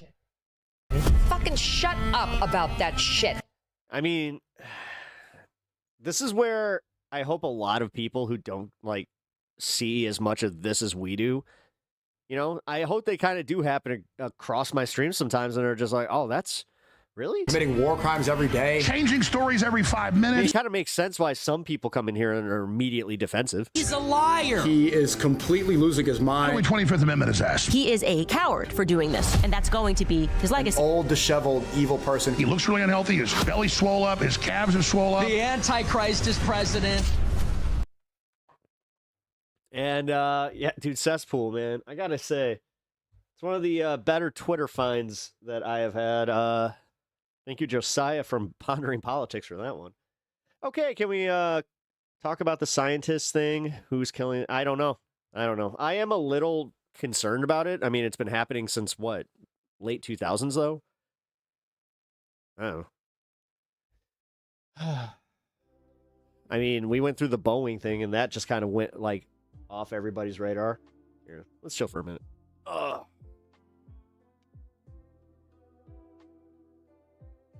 God. Wait, you didn't realize who went downhill ages ago? Are you talking about Alex Jones? Yeah, I mean, dude, even when I was a kid, like, let's see, how old was I? I found Alex Jones. I was still in high school because I remember bringing up, like Infowars and all that to my teacher, and even he was just like, that guy's a quack. That came from a Christian Scientist, by the way. So, and I'm not talking, you know, like he was a scientist who happened to be Christian. I'm talking like, no, he was one of them, like the Christian Scientist types, which, dude, you got to be a special type of wacky in the Christian circles to have everybody in Christianity just be like, oh, nah, these Christian Scientist types, ooh, out there. It's the same with the Seventh-day Adventists, where everybody, like, that's a, you know, what I call a Christian of convenience, immediately are just like, wait, they're talking in tongues? That's a little weird. I have fat fingers. I hit the wrong keys. Dude, if you're using a phone keyboard, I'll say this much, there ain't nothing you can do. Whenever, especially if you got a fucking iPhone, man, when they did that, like, swipe text thing, it's like, guys, you haven't had swipe to text on your keyboards as long as Samsung users have. So if you expect us to just be able to fucking, you know, just adopt that willy-nilly, fuck you. But now I'm getting better. Anyway. Yes, thank you. Someone else paying attention. The Boeing thing is crazy. Straight officer, Barbie. Yep, nothing to see. Nothing to see here. Nothing to see here. Yep. No, it's crazy. Although, again, man, I don't know. Like, I remember the hydrogen car. We as a society have kind of just collectively come to terms with the fact that they're never going to allow us to have alternative energies that will threaten, you know, the status quo of all of these fucking businesses. Like, yeah, Bohemian Grove before anyone else? Not really. He was the one who kind of popularized it because of his radio show, but no. Dude, there were books on fucking Bohemian Grove long before him. I mean, I remember, like, them talking about Bohemian Grove from the 70s. Like, and using those videos where apparently they just used to film this shit, and then they were like, nobody's gonna find this. Thank God. Do you guys realize how lucky we actually are? As it, like, if you're millennial, Gen X, you know, even boomer, dare I say, that we have the ability to kind of see, like, some things, especially from history, that you can't do the AI doctoring on, because it's like, dude, no, we saw that. Like, that was fake. That happened recently where I saw something where they tried to insert somebody into a video that was just it was the Trump thing. So there's this viral video going around where there's this person doing hand signals and shit like that, but it's just like the Charlie Kirk one where I think it's been doctored. So I'm calling it on that, on the just the vibes feel for me, for myself. Because it's like, it's a little see behind the curtain. The thing is, dude, there's two ways of thinking about this. Is that these globalists really are the smartest people ever, and that, like, somehow, like, they can continue this, or some of this is just a fucking stupid mistake. Because you go back to, like, pre-Citizens United, that's where you did have, like, more, dare I say, politicians even within the Democratic Party that had balls. But then again, you had the fucking Bill Clinton side of things where it was obvious, man. Like, it was all, again, status quo, uniparty bullshit. But I don't know. I'm also trying not to be nihilistic about that, because it's not going to get me to not engage. I'm still going to vote. I'm still going to vote for pretty much blue no matter who at this point. I hate to say that, but it's true. I might as well just be honest with myself. Now, if there's a libertarian candidate that happens to not have his head completely up his ass, maybe I'll entertain that, but not in like a national platform, like local maybe. But not smartest, just evil, no problem killing. I mean, sure. Again, I don't buy any, like, all of it. I'm sorry, man. Like, the one thing that debunked, like, a lot of, like, the 9/11 truther bullshit was the fact that, like, yeah, dude, the government is it's so much dumber than people give it credit for. But then again, there's definitely some fishy shit happening, but I don't think it's all as neatly tied up in a bow as everybody thinks. Like, yes, there's the shadow cabal. Yeah, we let it happen, dude. It's the richest people. You know who they are. It's not like this fucking... I'm gonna just say this and it might offend you, because I don't know how you think about this, but if you guys are still out there talking about the secret Rockefeller family, you literally lost the plot. Now you're too far gone. Now it's like it's reptilians, and like you're never gonna stop. And that's the problem with rabbit holes, is you keep fucking falling. At some point, you have to understand that it's like, yeah, I hit the bottom a long time ago, but now I'm just digging. Like, that's how it seems to happen, where it's like you'll hit the bottom, you're not happy with it, so you're just like, well, I'm already here. I could just, let's keep going. Yeah, Rothschild reptilians. Exactly, dude. Like, for real. Dude, George Soros paid me to say that. Isn't he dead now? Didn't he die? I don't know. Or did I dream that? Let's see. Oh, no. Oh, I guess he's still around. I guess I did dream that. Wow. That's wild. I swear to God, I thought that happened where I was just like, I thought he was, oh, well, whatever. If he's part of it, sure. But the fact is, they only focused on him, and that's where, like, a bunch, like, they look like ass clowns. They all look like ass clowns to me. The fact is, they were ignoring the ones that benefit them. Donald Trump, for instance, is a great one where it's like, yeah, they ignore him because he's their idiot.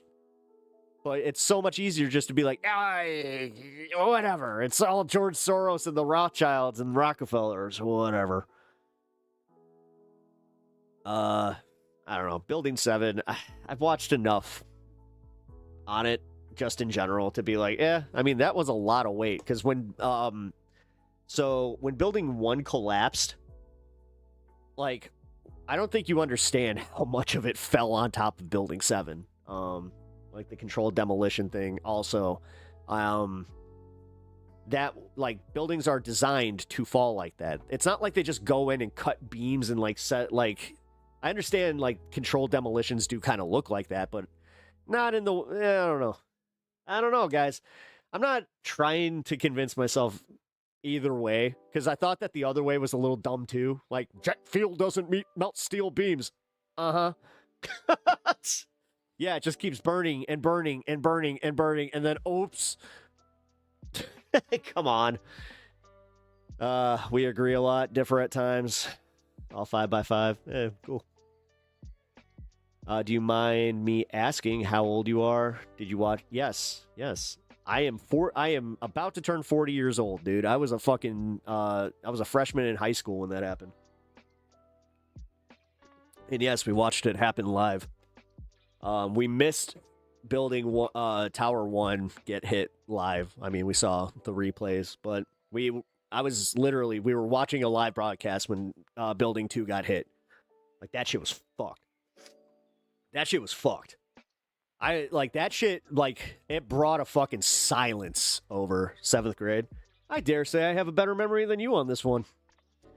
You know what? You were in 7th grade. You weren't actively getting recruited for the fucking war that followed, my man. You had a nice little grace period there. You were 19? Damn. Every once in a while, I'm just like, oh shit, yeah, we're like pretty much all the same age. 27, I feel old now. Wow. Bush's reaction. Well, then, Josh, you gotta, dare I say, you have a better memory on it than I do. Bush's reaction was pretty weird. I think everybody's was kind of weird, but yes. I do believe in no matter what I call like the Pearl Harbor side of this one, where it's like they were aware of it. Like they were made aware of it the day before by intelligence. And you know it's weird when the CIA doesn't refute that, where they're just like, no, we let them know. It was just like, and it just, I forgot who, like, what stand-up did it. But he brought up how this should have never happened because, like, it should have been, like, red flagged right away. Where it was just like, so, how long you been flying? Not a long time. I'm not going to do an accent. I'm going to do a British accent. It's just like, oh, really? Oh, okay. Well, we're about to land. I don't need to. It's like, what? Bitch, what? I don't know. All right. You know what? My guy, Callie, or I'm not sure if you're, whatever. Pronouns Callie. I will just say this. The passport thing. That was sus as fuck. That was sus as fuck. To this day, that one I don't buy it. I don't know, man. I don't. The fact that they out of everything, they found a fucking passport. Uh-huh. Yup. Shit was popping off in the Middle East, well into the 2010s. You're still in active duty. Did you serve? Oh, okay. That's fair. Did you get recruited at that point, though? Because, honestly,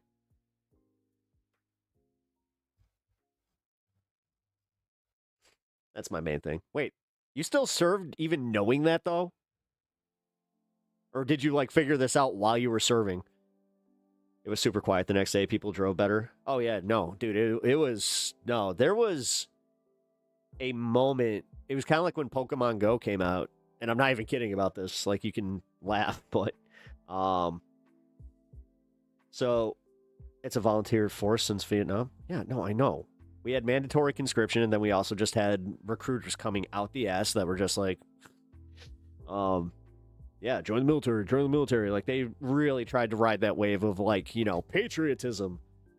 I'll say this much, Andrew. I lost one of my best friends in the very first wave of the Iraq invasion, so... May not have served, but I have felt that pain. And also been, I've had 2 waves of soldiers from post 9/11, like, battalions say that they think that the smartest thing I ever did was not serve, especially under the Bush regime. Like, under the Bush regime, they were just like, no, and they wish they never did. Guys like the woke ginger. I'm mixing these two up. The Jolly Good Ginger is one of those types of dudes. Not that they said this to me personally. This is like other people that have said this. Just giving you examples of people who say this publicly. And then the woke farmer is one of those guys where, you know,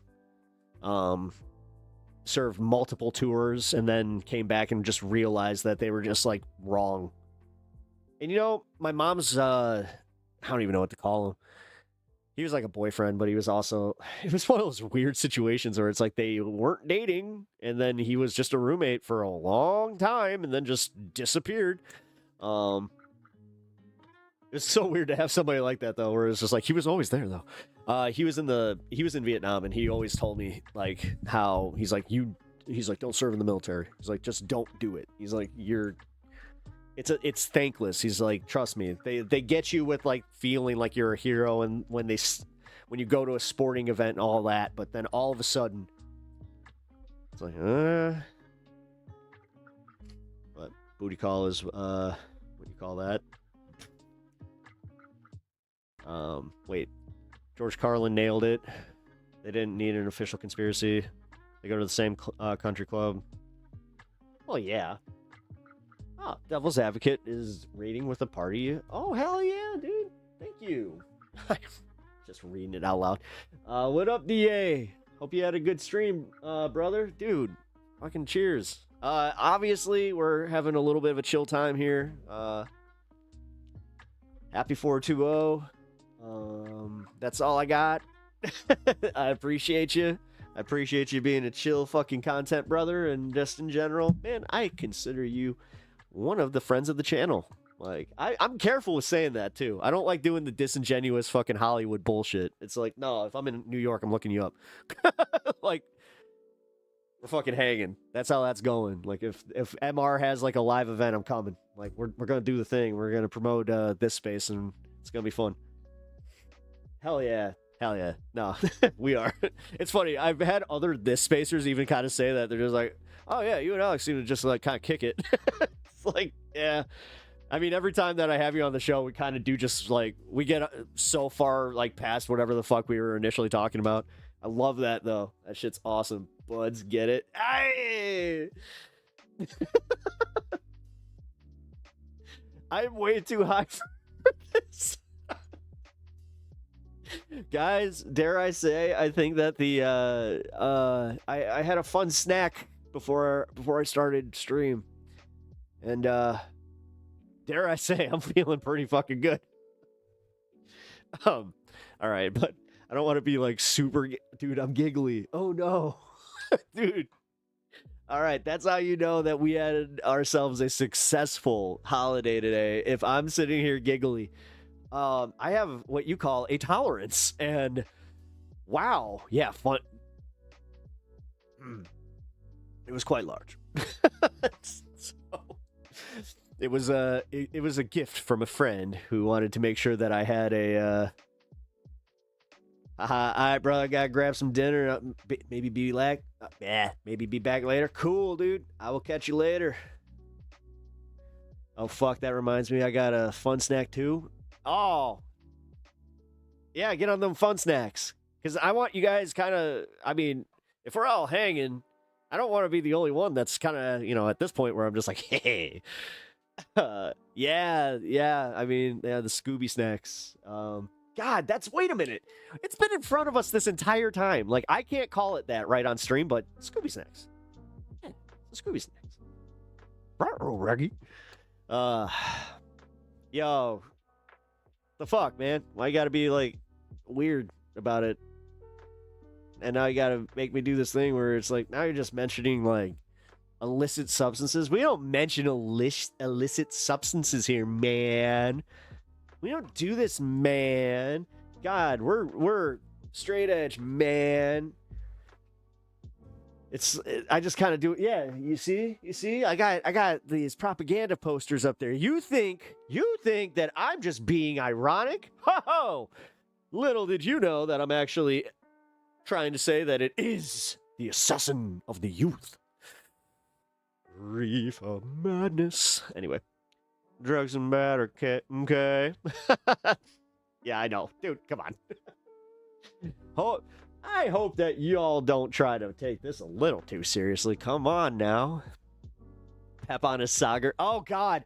Dude, I did it again, by the way, because he was talking about roving gangs of marijuana addicts. And when he said that shit, and I was like, tell me he's doing this as an April Fool's bit. Wasn't an April Fool's bit. So I got to, at one point I quote tweeted him where I was just like, oh, you fucking dork. And I think I called him the most swirlyable person in entertainment. That one actually got some traction. I was like, oh, cool. Yeah, Sagar literally said that there are roving gangs of marijuana addicts in Washington, D.C. And then he said that he was talking about how, like, if you can smell it in a public area, that you should be able to, like, assault these people because they're assaulting your senses. He is something else, all right? I used a reefer one time. My kids were all born naked.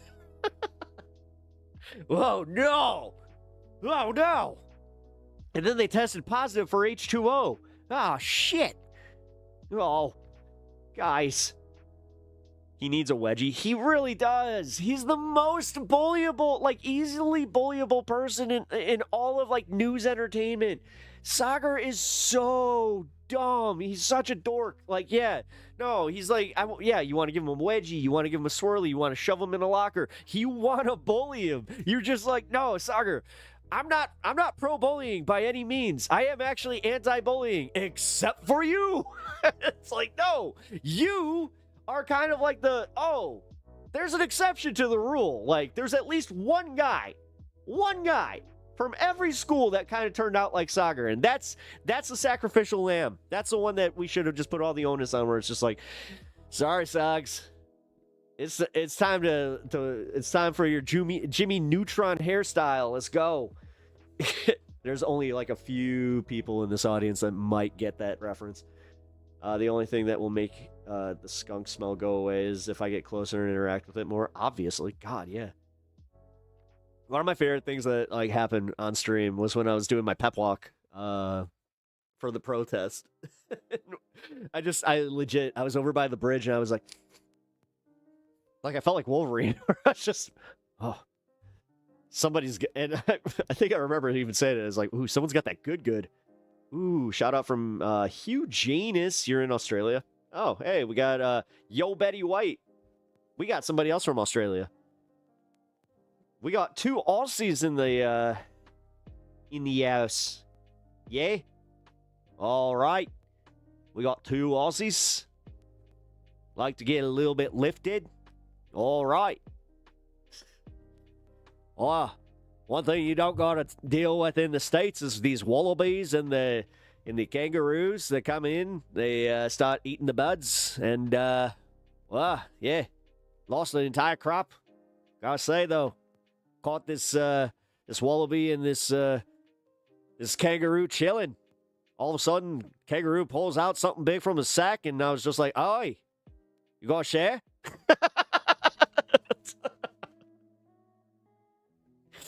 Oh God, Rebecca, dare I say, I feel like I may have just been downright disrespectful.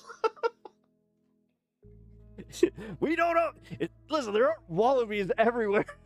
It's like how everybody thinks there's bears like all over America, where it's just like, oi, you in Chicago, huh? You got to deal with them bears? It's like, what? It's like, you got them, you're from Chicago. You got bears. I can't get, got bears? Bears. Yeah, bears? I mean, no. Rest in peace, Steve Irwin, the only way we can do an accent. It really is. But the thing is, no. I'm going to change your perception on the Australian accent, because I brought this up to Rebecca, and she kind of like gave me like the, it's upspeak. You got upspeak. You know, like, we all have somebody in our lives. Like, I want to say, like, maybe between Gen Z and millennial. Like, that's when upspeak. Like, my younger sister, she upspeaks a lot. Where this one time, it's literally this one time at band camp. Like, that kind of thing. Boy. Yeah, now that, I do kind of feel like maybe I'm a little disrespectful. This is just, yeah. What you gonna do, upspeak? Gonna tell it like you're having a real interesting story? Always gotta go, well, in the sentence, going up. I went to this building in an elevator, and I went up. Okay, now, again, now I am Nor. Yeah, Nor. Yeah, dude, I haven't been able, okay, yeah, Rebecca, now I'm gonna just say it. I am gonna say this one. The way you guys say Nor. I can't even do it. Nor. It's just, I don't know what happened there, but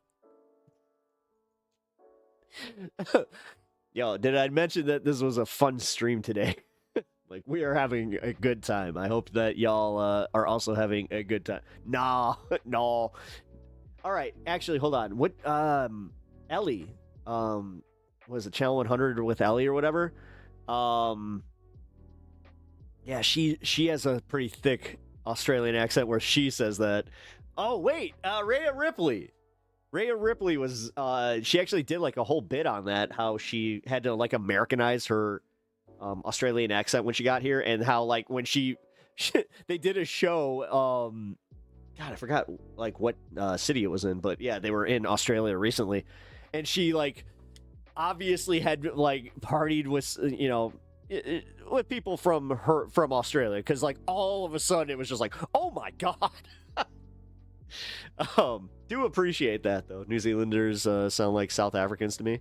They do. Thank you, Pep. Honestly, making my day better. Oh, heck yeah. See, that's what I try to do. I try to bring some positivity and some fun. Even though we are technically covering politics and some serious business. But, yeah, you know how it go.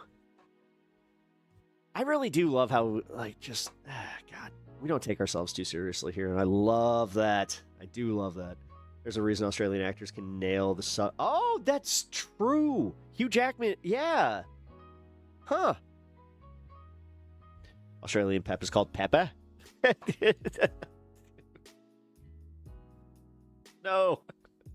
Hey, I'm watching this guy, Peppa. Yeah. They call him Pep, but I like calling him Peppa. Like Peppa Pig. Get it? No. All right. Koalas give out chlamydia, like, shit tickets? What? Oh, it's like that guano stuff. You know, in bats. Oh, God. Anyway, let's do something else. Let's do some news. Let's cover, like, dude, this is actual high on politics. Holy crap. Pretty terrible. I mean, dude, I'm not. I was like doing well with it, but then all of a sudden I was just like, oh, I don't even know how. Yeah, koala. Yeah, that's that. I do. Koala. And what's with the at the end? Like when you see an A, what makes your lips and your brain like do this thing where all of a sudden you're just like, A, A, Sorry. Just messing. Me too.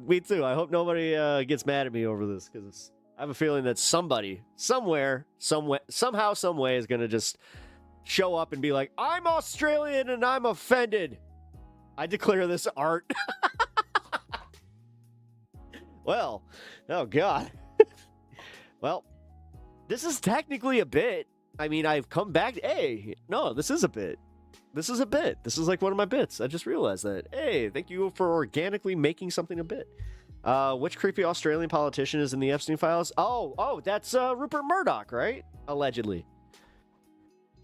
Oh, you're so toasty. Yeah. Let's just put it this way. I'm holiday toasty. Like, today I am singing Happy Holidays. Happy Holidays. I can do like a little crooner.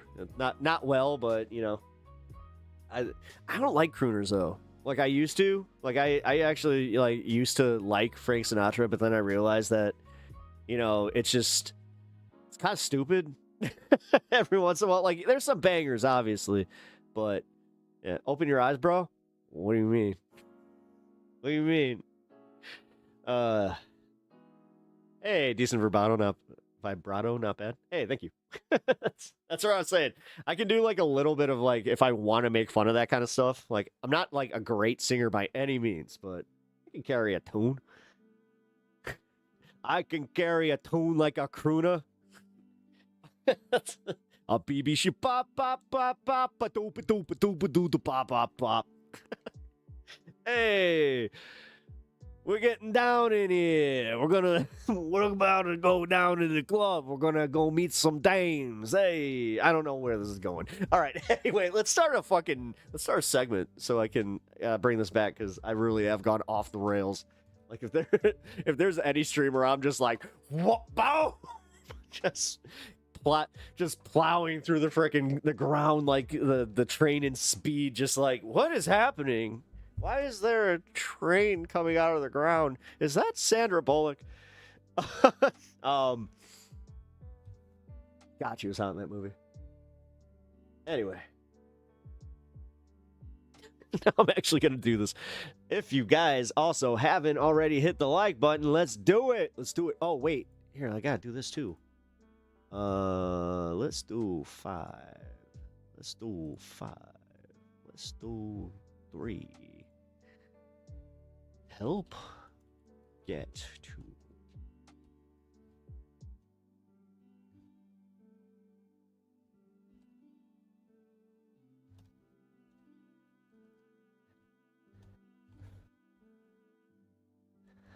There, something. Crooner versus Gooner, nobody wins. Ew. Can I pray for your wife? What's her name? I'm not going to tell you her name. You can call her Uni. She has a handle here. She is actually like pretty active in chat. But yes, just pray for Uni. I think that you're the big man knows who you're talking about. So, but I appreciate that, like genuinely. I may not be a believer myself, but anytime that somebody's like, I'm going to pray for your wife, I am not going to condescend. I appreciate that. Oh, you looked up with a... You didn't know what Gooner was? And you're just like, I regret everything. Oh, wow. That's an unfortunate turn of events in Natch's search history. Damn, dude, that sucks for you. You could have just asked. You know, I'm pretty sure that somebody in here in chat, you know, I'm not sure which one's more embarrassing. I genuinely don't know. Yup, it's felching all over again. Yeah, that one. Okay, so that one we learned in real time, like together. Like at least we like held hands for that one. You know, we didn't blow butt bubbles, but you know, we held hands. We learned what the butt bubbles were, and then we decided to go ew. And now I can't ever. No, happy harvest, dude. My mom made me that wreath, and it says happy harvest. Every time I see it, I'm just like, oh, oh, ew. But that's just how it happens. I don't like them doctor assholes. You know, like doctors. Why? Doctors are great. Yes, you remember. Oh, okay, Rebecca, were you here for that one though? I'm pretty sure you weren't here for when we were covering RFK Jr. And his sects. Not even alleged. The ones that he sent to a reporter. That was wild. I'm still not okay with it. I trolled myself into a pocket of ignorance, and now I'm scared. Yeah, I mean, we really are, dude. This, I hope that everybody understands that this is essentially like a special edition Pep Talks where, yes, it's Monday. Yes, Pep Talks. High on Politics. I keep forgetting it. It's the name of the show. Yes, this is a special edition of High on Politics where we are celebrating the holy day. That's the high holy day. That's what we're calling it. Anyway, he did what? Oh, he sent some like wild text messages to this one reporter, like, and they leaked, and they're bad. Like they're bad. Thank you, Rebecca, for the kind $5 donation from Australia. Appreciate that. Also, like, Green, come on, after the blatant disrespect that I just showed to your country, I mean, God, one of these days, she's just gonna like record something like just a voice note and put it on Discord and just be like, "Oh, you want to play? Look at me, I'm a fucking Yankee." I'm going to go eat a hot dog, and I'm going to go to the fucking Cubs game, and I'm going to go and jerk off. All right, the material is not the best, but point still remains. Wait, Josh, what's up? Monday Fun Day? Oh, what? Josh? Shout out to you. Shout out to your beagle Daisy. Oh God, she died of heart failure a few hours ago. Buddy. No, buddy. Dude, I'm so sorry. Fuck. That's what, dude. Oh, dare I say, like, bit of a buzzkill, but it's not a not allowed buzzkill. Like, Josh, I'm so sorry to hear that, brother. Like, that fucking sucks. Yeah, shout out Daisy. Yeah, shout out Daisy for real, man. God damn. And a beagle. Oh, my buddy. I got a special, like, thing for her, like, just... Yeah, hounds and labs, man. They're such good dogs. They're so loyal. Actually, what am I talking about? I got to just think for, like, dogs are great. Like, so anytime that I hear that somebody's companion, oh my God, yeah. You know what? I genuinely hate when people try to just tell you to, like, get over something like that. And they're just like, yeah, it was just an animal. It's like, shut up. Like, that shit really pisses me off. Yeah, we're here for you, bro. Yeah, dude. I hope you're at least, like, if you're not able to celebrate, I understand. And but if I can help take your mind off it a little bit, just for a little bit, and also just kind of, you know, anytime you need to shout out, yes, I'm gonna burn one for Daisy. This one's for Daisy. You know what?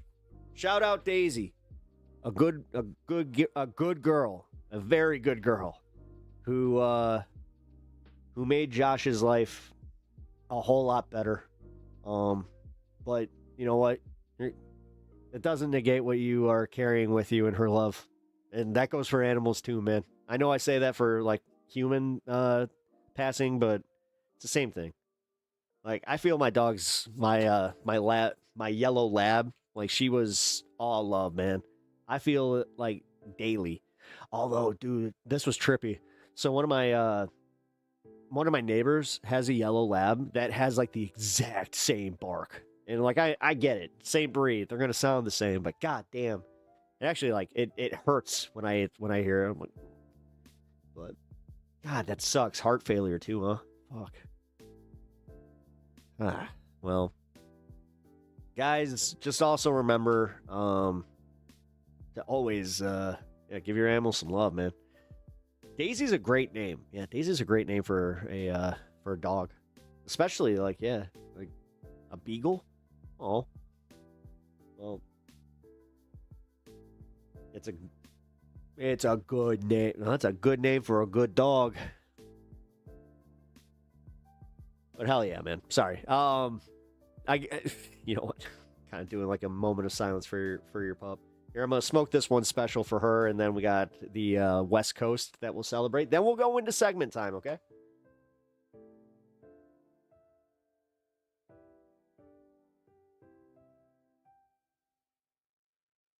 Honestly, right now, yeah, it's good.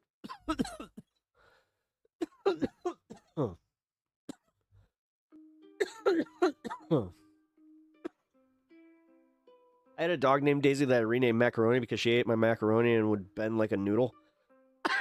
Aw. Yeah. I mean, Stan's got like 50 different names, so. Yeah, it happens. Speaking of, we got the cat still on the camera here. All right, 2 minutes until segment time. If you guys could do me a solid, oh great, it's not going to let me end this poll. Oh, come on. Do I got to restart this? Yep, that's exactly what happened. Excuse me.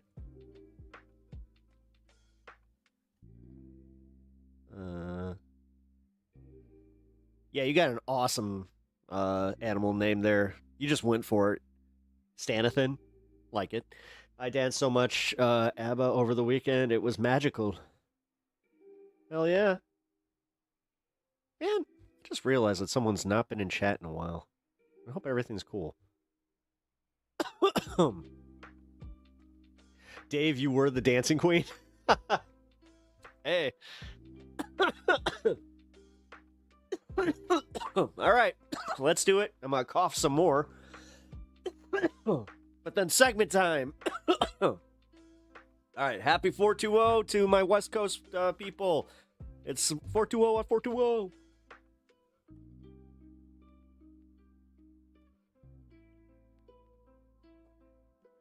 Have we heard from Ryan? He was on stream, I feel like Wednesday? Yeah, I feel like it was Wednesday. Yeah, he gave us an update. Restless nights. Still able to work. Oh yeah, he's doing okay. Got a lot going on over there, you know? Yeah, no, he's okay.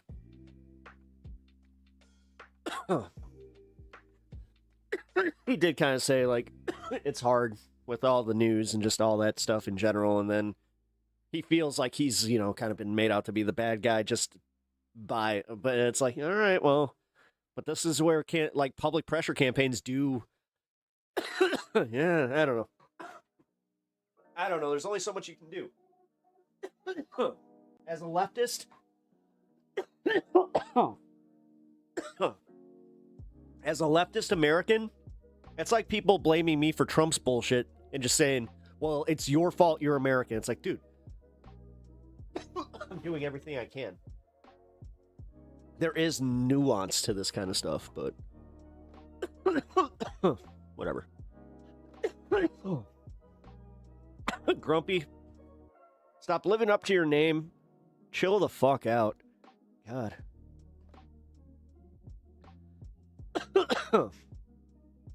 Why you gotta be such an asshole, dude? I don't know. Is this all you got? I like how you're at least like, you're just like, oh, I'm gonna blur out the naughty words because I'm a good Christian man. I decided to use the time that you have here to just be like, I'm gonna talk about this guy. All right, yeah, you're done. You keep spamming the same bullshit. Like, dude, if you feel the need to do it, then at least, like, I don't know, try to have a conversation. But you're being a prick. And we get it, man. Jeesh, yeah, right? Bro, chill the fuck out.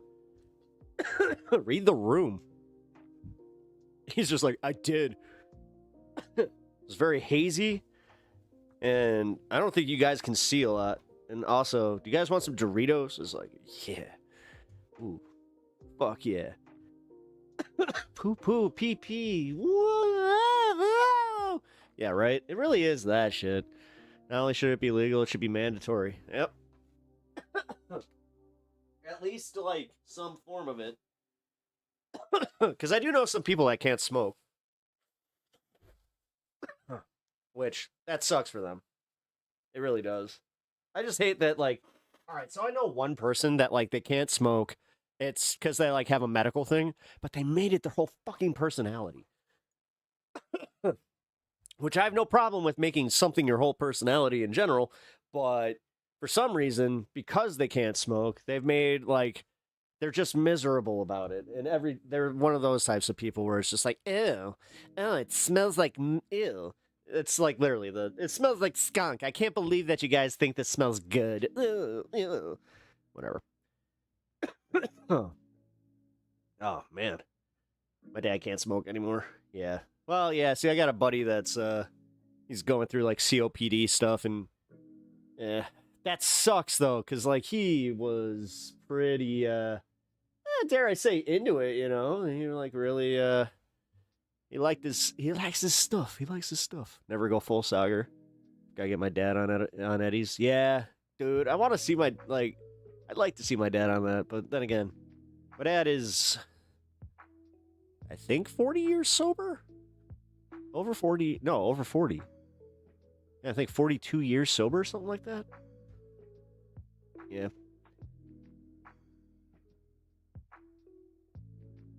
What? My local place shut down a few days ago. I was very surprised and irked. Why did it shut down? Was it just not successful enough? That's not good. I'm like scared of that shit. 'Cause yeah, like if that happens, then it's just like, wait a minute, no, because I don't know nobody like that anymore. It's like, oh no. He is a sober god.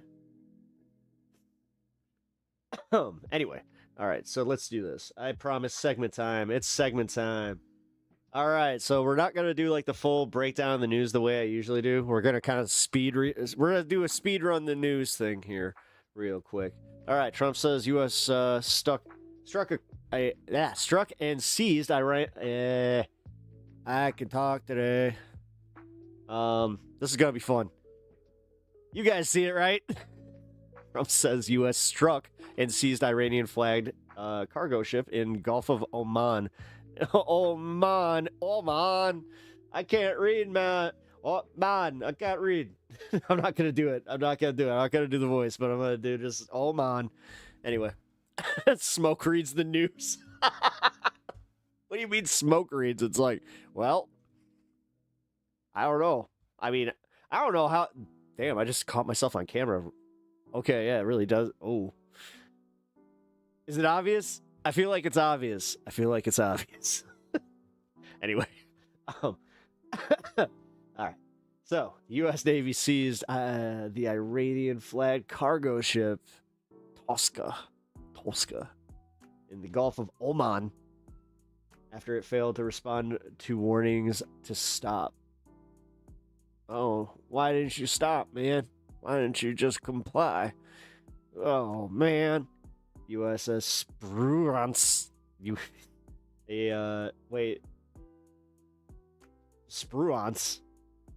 Spruance? What kind of name is that for a ship, man? That ain't no, like, Star Trek ship. I don't like it. Navy disabled the ship, blowing a hole in its engine room and stopping it. Damn. Does that mean they, like, I don't know, anybody, like, get hurt? I feel like that's kind of crazy. Here we go. We got Netanyahu condemns soldier who smashed Jesus statue. Yeah, okay, so the Jesus statue thing. Where is that? Jesus statue. Did I back out of it? I must have. Here. Okay, so you can kind of see it here. So here's the picture. You guys can kind of see it, right? Yeah, there's an IDF soldier that knocked over a statue of Christ. Literally, like, strategically, too. Like, they kept it, like, you can kind of see it.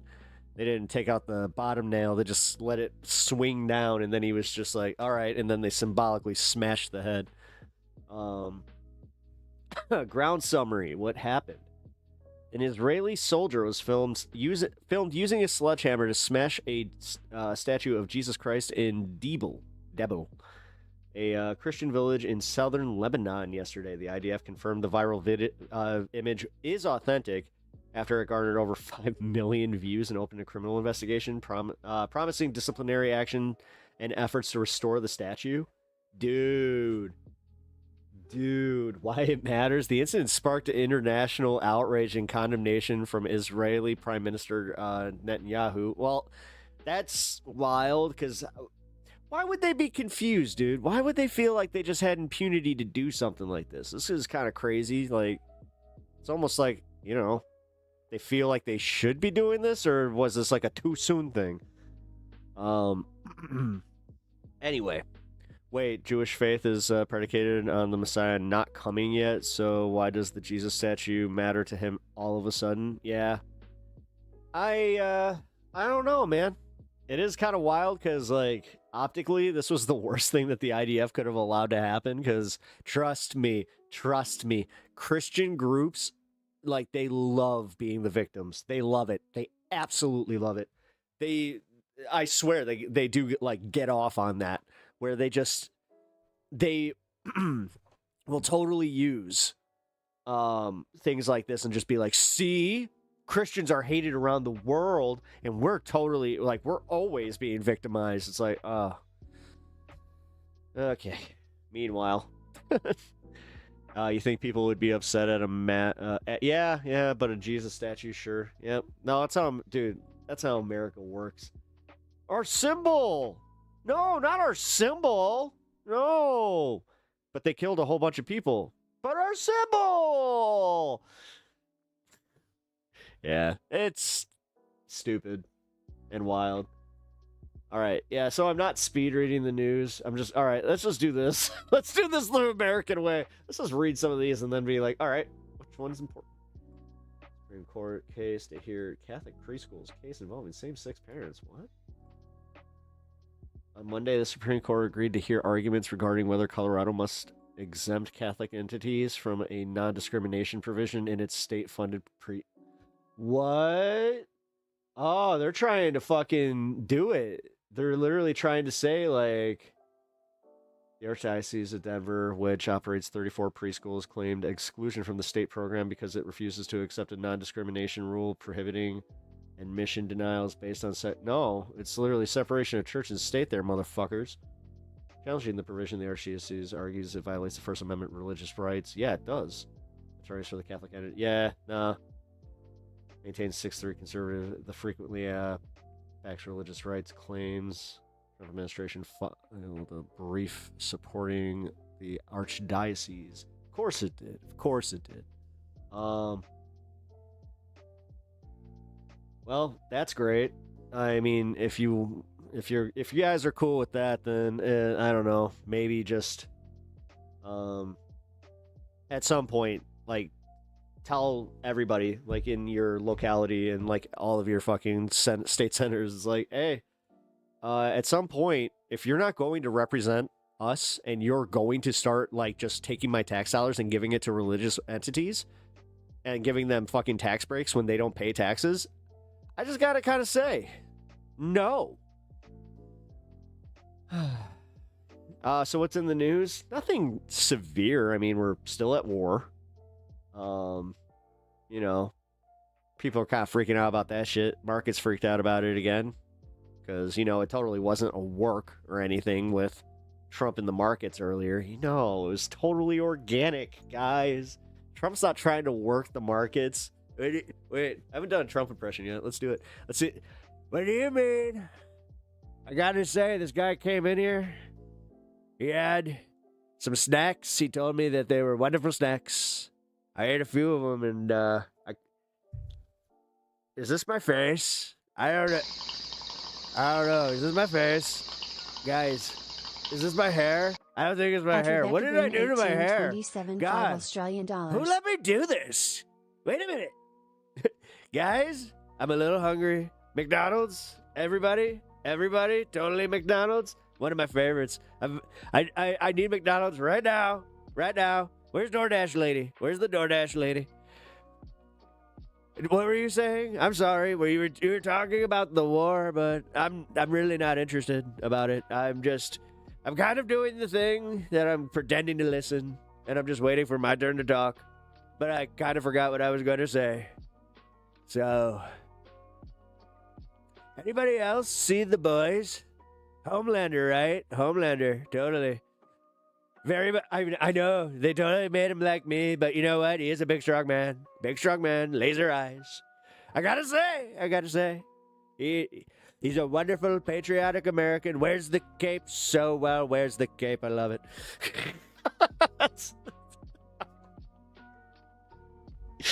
All right, that was fun. Wait, I'm not done. Wait, somebody told me that the 420, national holiday. It's another time that we can say it's a national holiday. Joe Rogan was in here talking about how he likes this 420. I don't understand it. The leftists are all mad at him, but he's talking about something that would benefit them. Let's do something and really trip them out. Let's do something with psychedelics. Dude, that happened. That fucking happened. Wait, here. That one just kind of went under the radar. Yeah, dude, this was fucking crazy. Yeah, look at this shit. This is fucked up. What? Whoa, who that? Why? I don't. Yo, intrusive ass ad, Forbes. What you doing here? Joe Rogan, Iran war critic, joins Trump at the White House as he loosens restrictions on psychedelics. What? I mean, I guess I have this moment now where I'm like, this is a good thing, right? Rogan stood behind Trump and briefly spoke at the Oval Office on Saturday morning as is that Joe Rogan? Wow. I don't know why, but he came in here and he just started turning purple. He gave me some of these chocolates. I thought they were wonderful. And then I thought, hey, Joe, did you spike me? Did you spike me with some of the Mary Jane? But then he started laughing and he's just like, sir, have you ever had, do you consider yourself a fun guy that likes fun guy? I don't know. I don't know what he meant by it, but now I'm feeling a little bit tingly, starting to see things. How come nobody told me all this gold in the White House looks just so ridiculous? What's wrong with me? He starts getting self-aware. Holy crap, who picked out these drapes? Oh, man. Anyway, yeah, you guys can barely see this, so I'm just going to sum this one up. So Rogan stood behind podcast host said they previously texted Trump about eyeball gain. Illegal help to treat opioid addiction and post-traumatic stress disorder. Sounds great. Do you want FDA approval? Let's do it. What the actual fuck? This motherfucker's out here getting more done than like actual advocacy groups just because he's just like, hey, you know what? I got Trump's number. Let's see what he says. And then he's just like, hey, you know what? I don't give a fuck. What are they? I don't know. Dude, that's fucking... Will it make people like me more? Maybe. Yeah, that's wild, dude. The fact that he did that is wild. So yeah, that was a thing. That was a thing in the news. There we go. Got news with Pep. Dude, I need to eat something coming up here, like, you know, because it's about that time. Yeah, but also just like, I think I might have gone a little too hard. Because I am with the crew of the Artemis 3 already, where I'm just like, wow, I'm doing good. I'm feeling good. I'm feeling great. But also realizing that I'm hungry. Let's do some videos and shit. Yeah, you did the news. I did the news. Yeah, now we'll do videos and shit, and like we can comment on videos. Yeah, like, yeah. All right, let's do that. Whoa! He's looking like he's having a good old holiday. I'm Ben Mycelis, and I'm high as balls right now. Donald Trump did something, and I don't even know what. I just know that I decided to partake, and now I'm outside filming my podcast. I don't know where I am. Can somebody just try to save me? Dude, why is he outside? Things are getting very desperate. Dude, he's like outside. Like, look, it's just like in the corner, like a shopping mall or some shit. Desperate for Donald Trump right now. He's quite literally begging Iran to negotiate with him.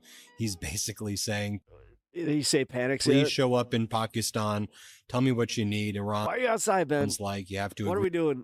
Why are you outside? Agree to our 10-point framework.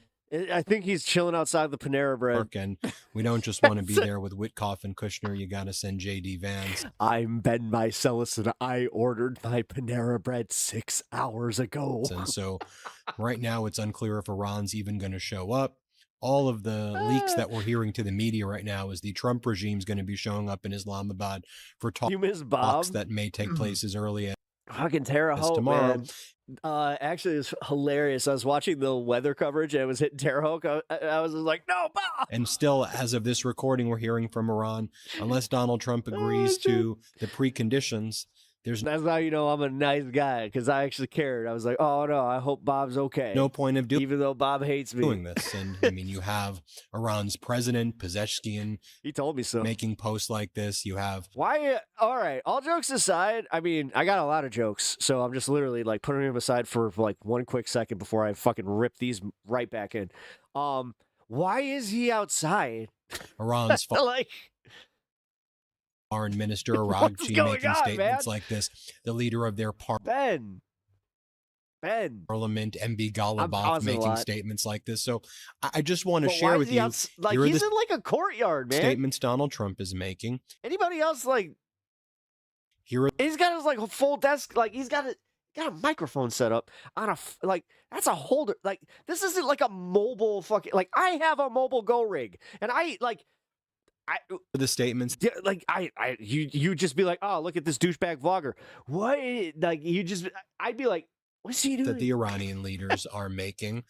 Is he like doing like an appearance or something, or it's just like come out to the Pasadena, Donald Trump is Pasadena Panera Bread. I'll be having a seminar. sending people to Islamabad. As of right now, Iran is making public statements still that they don't want to do that until the preconditions are agreed to. That's a fancy new mic. That's actually like an old school mic. And that they don't see any utility. That's fancy though.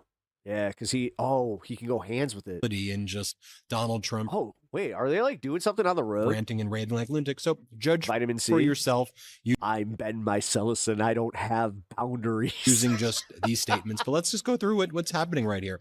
So what we heard is that senior My Ben Mycelis sounds too much like Jesse Ventura. Pakistani government. Yes, it does. He's never been the governor of Minnesota. Were you a Navy SEAL? Sources. I gotta be more respectful though. That's my dude. If Jesse Ventura saw me doing that and like that's disrespectful, it's like yes, it is, sir. Pakistan is confident. I'm so sorry. It can get Iran to attend talks with the United States, but Trump is trying to lean hard on Field Marshal Munir in Iran to try to get Iran to show up. Then Donald. I don't know. He's not too far Trump's off. just posting things like this. I mean, it's ridiculous. Here's Trump's post. I'm winning a war by a lot. Things are by a lot going very well. This motherfucker came out like, dude, he's got the brain of a 7-year-old. Like, for real. This is like when you're at recess. It's like, nuh-uh. I won by a lot. Our military has been amazing.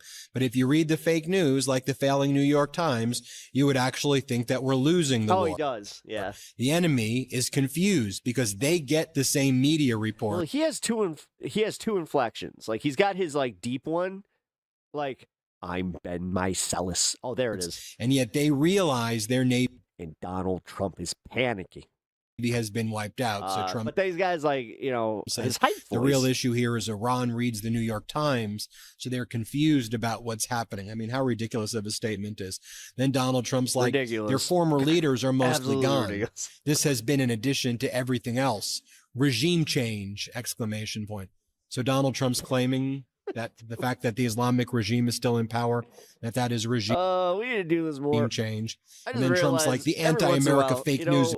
What's it like once a month? Like once a month we have like a nice like okay. Media is rooting for Maybe a Iran chill to Monday. win, but it's not going to happen. See how I feel tomorrow. No one is rooting for them to win. I think what we're asking for is that there be no war crimes committed, no genocide committed, period, especially in the name of the United States, and that there be truthful data about what the hell is really happening here, and that Americans know. Like no one has ever seen. Oh, what is actually going on? Because there's the largest. How does someone simultaneously look so sleepy and so surprised all the time? Oil supply shock in history, and the largest supply shock of a lot of other things. It's going to cause Mycelis is like the eyes are just they massive economic pain, and it already is.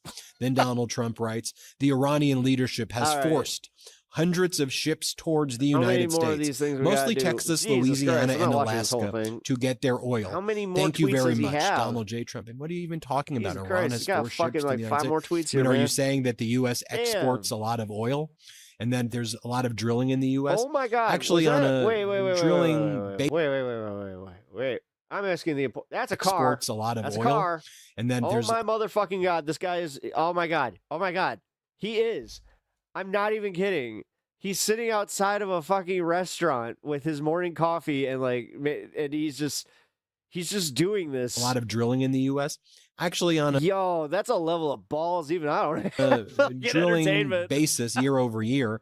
Drilling's actually down slightly now from under former President Biden. But regardless, no one doubts that the United States exports. Like, there's nothing different than him and like some girl doing oh my God, I just got out of like this Sephora and I just got the new product. Here it is, and like. You're just like, ugh.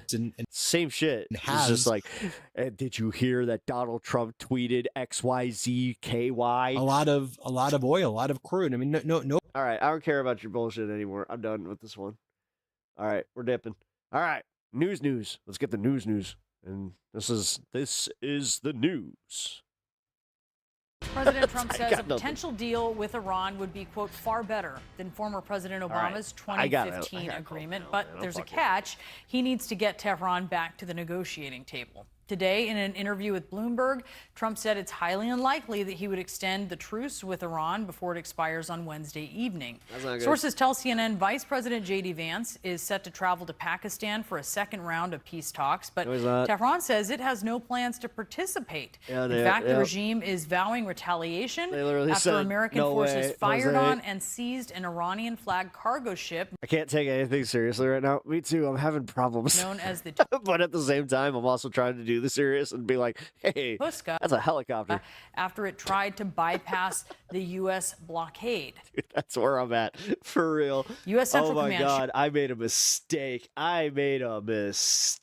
Sharing this video you see here of yesterday. I thought this would be fun.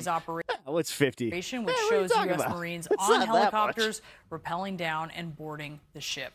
CNN's Nick Robertson is live for us from Islamabad in Pakistan. Nick, it is unclear if this don't follow Q. You're following like an old Epstein account. Did you ever wonder why like it kind of shifted after all of a sudden the dude like kind of went, off the planet? Round of talks is actually even going to happen. No, I'm totally good. I'm fine. I'm not spiraling or nothing like that. I'm just like I thought I'd have at least a degree of control here where I was just like, something took over though, and it's not me. It's not me at all.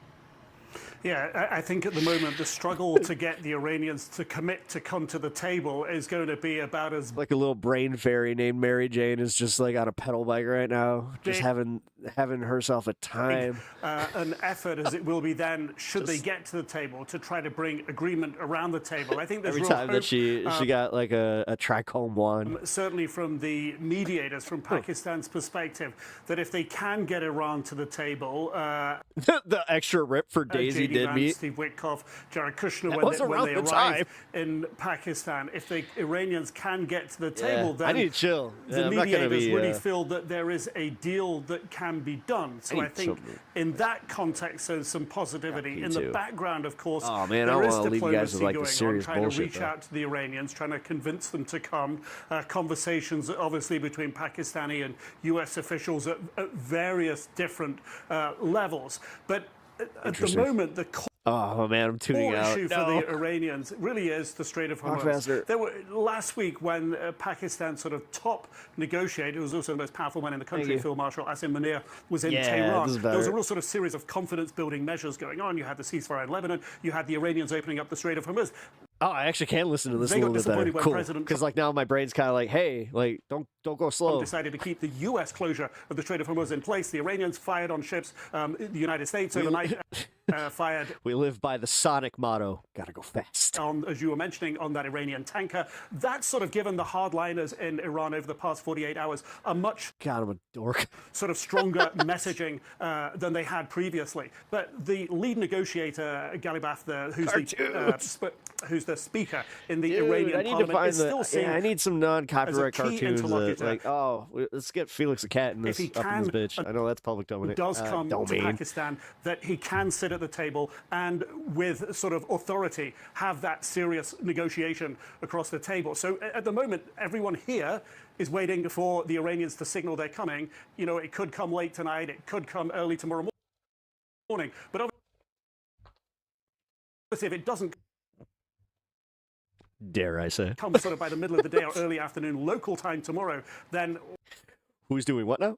therefore, what would be the point of J.D. Vance When now? getting on a plane and coming here? So I think that's a Oh, they're coming there too, huh? Man. sort of Oh, they're coming. Oh, they're coming. time frame Ew. we're looking into here. Of course, this city's ready. Fucking fire hose over here. Security is in place. Hotels are ready, vacated, ready for the two teams to come in. The talks venues all sorted, super secure around there. I was down there in that area today. So it's all set and ready to go. It's waiting on the Iranians, and can they be convinced to come? I think the hope is the answer is yes, but until they sign on, it's still a guess. Yeah, certainly is. Nick Robertson, thank you for the very latest. Yeah, Nick. Omar? Let's talk about this more with retired. All right. God, I really gotta pee. I hate to do this, but y'all gotta like pay attention to this for just a minute. And I'll be back because I've got to piss US like a Air Force racehorse. Colonel Cedric Layton. Or a race unicorn, because that's what just popped up in chat. So, look, I just want to start with the Strait of Hormuz. All right. Yeah, I gotta go. It's I'll largely be right back. deserted at this point in terms of that main portion. What current threats do ships looking to pass through face here? Well, Omar, some of the threats include the mines, obviously, the possible mines that the Iranians may have dispersed, but they're also looking at the mine-laying shipcraft that are there. The vessels that they use are vessels that have not only speed, but also they're small enough that they actually go outside of the bounds of a lot of what the Navy sees on, the U.S. Navy would see on their radars, for example. So they've got these fast boats that the Iranians have. They've got mines. They've got shore batteries that they could potentially use, and they've got missiles. So the Iranians have this panoply of things that they could potentially use against any type of shipping that goes through the Strait of Hormuz. And the way the Iranians have described it, they only want ships to go through the channels that they've approved, not the previously used international channels. And, you know, as we typically see in wars and conflicts like these, obviously what happens on the battlefield, what happens kinetic-wise, militarily, affects or impacts what happens on the diplomatic side of things in terms of leverage, what's discussed, things like that. And as the U.S. works towards a second round of talks with Iran, has the blockade and the ceasefire between Israel and Lebanon, for example, removed any cards from Iran's negotiating table? How do you see the U.S. actions having impacted what they can offer? Yeah, so that's a very interesting question, Omar. When you look at the U.S. blockade against Iranian shipping, that blockade is actually a fairly significant development, because what it's doing is it's constraining Iran's freedom of movement and the Iranian ability to not only move their ships, but also to have cargo come in and out of the country. So that affects their ability to gain revenue from oil sales, for example. When it comes to the Lebanon aspect, the idea that there is a ceasefire of sorts between the Israelis and Lebanon, that is a positive thing. That's seen as a positive thing also by Iran. So as far as the cards that Iran has, the U.S. blockade has removed at least one card from the Iranian deck, but the ceasefire with Lebanon actually goes in Iran's favor, and it's part of really the mix that Iran wants to achieve in this particular case. I want to bring in Ian Bremmer. He's the president and founder of Eurasia Group and G0 Media. Thanks for taking the time. Good to see you. Look, usually it's the details of any ceasefire negotiations that are the sticking points. And here we've got Iranian officials saying there are no immediate plans for a second round of talks, yet the latest reporting is Vance is expected to head there for a second round of talks to Pakistan. Is this just posturing? What do you make of this dynamic? Probably, in the sense that there's good reason for the Iranians to want the ceasefire to hold. They're also trying to show that they have more leverage. They want this to be the Americans requesting the Iranians to have talks. They don't like the Americans acting like they have all the cards. Certainly the biggest moves over the last few days has been the U.S. imposing the blockade and then boarding an Iranian ship after firing on it. So the latest rounds of escalation have been more on the U.S. side than on the Iranian side. I see this as Iran looking to have more influence before talks occur. But I would be surprised if the talks fell apart before they happen. So let's assume, let's go with that. Let's assume the second round of talks materializes. That's what we end up seeing this week. Where do you believe realistically these talks could actually end up? Because a lot of the discussion is just over reopening the Strait of Hormuz. That doesn't really get to the root of sort of nuclear proliferation, they're just like, oh, fuck uranium this guy. enrichment levels. We sort of feel a long way from that. But do you think that could even be included in the Happy holidays to you too, I see. So there are a number of issues of potential conflict here that have been taken off the table. Regime change, Trump has basically said wasn't a goal, and it's already a new regime. Don't need to worry about that. Ballistic missiles, a big demand of the Israelis and the Gulf states. Trump has privately told Gulf leaders that should. All right, I'm over that. What we got? Megyn Kelly saying some shit. Let's take a look. Oh, why? The Strait of Iran, which is probably, the best Freudian slip he's had in weeks. Views. Yeah, it wasn't really before. It was an open Strait of Hormuz used by everybody in the Middle East and beyond. Now it's the Strait of Iran. Now they've realized they've got an economic pressure point they can unleash on us. And we're keeping our ships there now to make sure that they don't do anything, no funny business while we wrap this thing up. But at some point, our destroyers are going to leave. And we'll see how many times we have to go through this now with Iran as things ratchet back up, because they've realized that they have a very powerful tool that hurts us that they never used or realized before. This is brand new. So now, yay, we're ending the war by getting them to open up the strait, which was open before we even started the war. Great.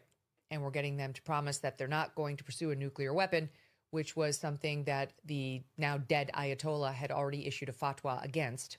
Yeah, but Megan, you were a part of the machine that was saying that it was imminent any day. And this is the part that pisses me off about them, is when they're just like, here's the facts. Getting them to give their when nuclear legit, dust. You were part of the fucking which the spin President Trump machine. himself Come on. told us was buried several feet underground Very as a result poignant, of our that. bombing of the 3 nuclear sites to maybe a third party, possibly back to us. That's what we want. He told us we didn't have to worry about it because we have eyes on it via satellite and it's all buried deep in the ground. But now it's a huge deal point that they're going to give it to a third party. To They're be gonna dig it up real, and give it to a he third also party. said So, that we okay, great, got rid of it terrific. in July or something like that.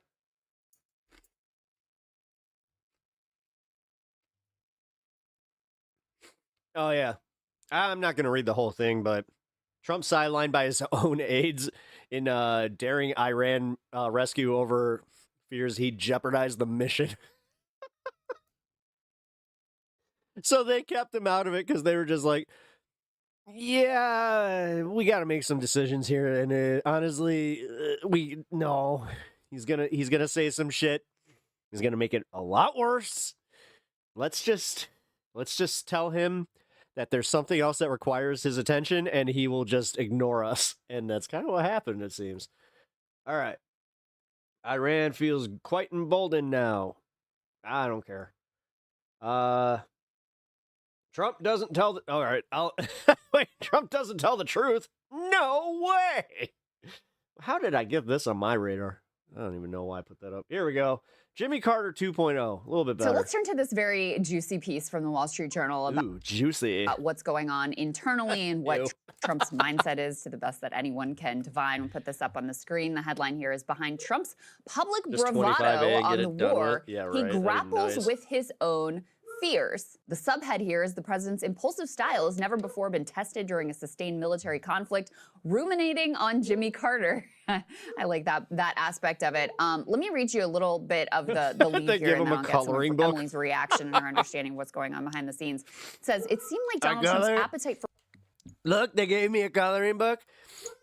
I color in the lines so well. I'm the best at coloring in the lines. Nobody colors in the lines like me. I'm telling you. risk had run out. His fears were... My mother said I should have been an artist. ...ramping up. It was Good Friday I have afternoon. the hands of an nearly artist. empty West Wing soon after the president learned an American... She said you have the hands of an autist. jet had been shot down in Iran with 2 airmen missing. Trump screamed at aides for hours. The Europeans aren't helping, he said repeatedly. Gas prices averaged $4.09. Images of the 1979 Iranian hostage crisis, one of the biggest international policy failures of a presidency in recent times, had been looming large in his mind. If you look at what happened with Jimmy Carter, with the helicopters and the hostages, it cost them the election, Trump said in March. What a mess. Trump demanded the military go get them immediately, but the U.S. hadn't been on the ground in Iran since the government overthrow that led to the hostage crisis, and they needed to figure out how to get into treacherous Iranian terrain and avoid Tehran's own military. Aides kept the president out of the room as they got minute-by-minute updates because they believed his impatience would not be helpful, instead updating him at meaningful moments, a senior administration official said. So we can just start with that.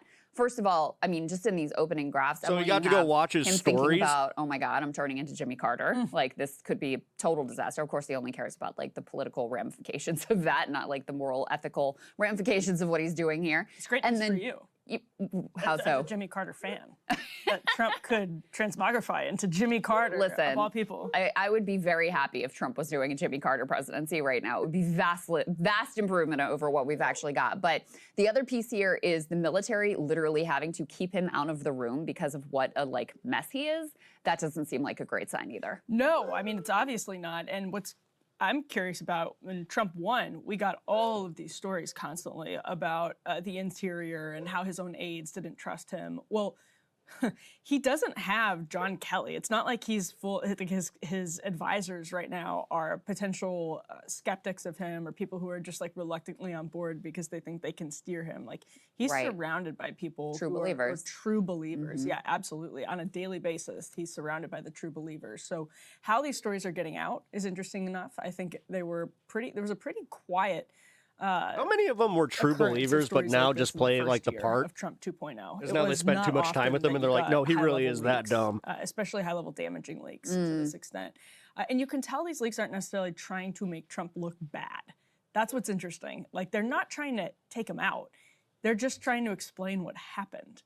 Because at least that's how I'm reading it. Because we keep swinging back and forth wildly from A to B. It obviously makes Trump look bad, but like just this weekend is the best example, as we already talked about today, of how we started where we were on Friday, with everyone taking their victory lap about Trump making his big announcement. And then to Monday, it's like night and day, as we predicted on Friday that it would be. Yeah. But I think what people are trying to just do is, when reporters call them up, explain how you get from point A to B to C to D to E to F and then all the way to Z in the span of 48 hours. And it's clearly that Trump is A, negotiating in public, and B, doesn't have an absolute strong, this is what I want to happen type of mindset at the end of the day, because he's willing to just sort of make deals. Yeah, and also, I mean, I don't think this will be a surprise to anybody, but, you know, behind all the public he doesn't understand how he's being worked. He never shows any doubts about whether his strategy is like, oh, we're going to negotiate today, or oh, I'm going to murder your entire civilization today. He never displays any sort of like personal insecurity about the strategy, even when the strategy is all over the place.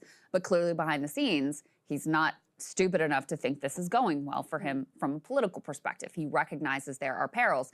I read into these leaks people who want to establish the narrative pretty clearly that this is all this guy, right? Trump is, he is driving the train, he is piloting the aircraft, he is the guy. And, you know, we're all, it reminds me of the New York Times leaks where you had the TikTok of, you know, basically everybody in the room expressing some kind of concern about the idea of starting this war, and Trump deciding to do it anyway and bringing Netanyahu into the Situation Room and all of that.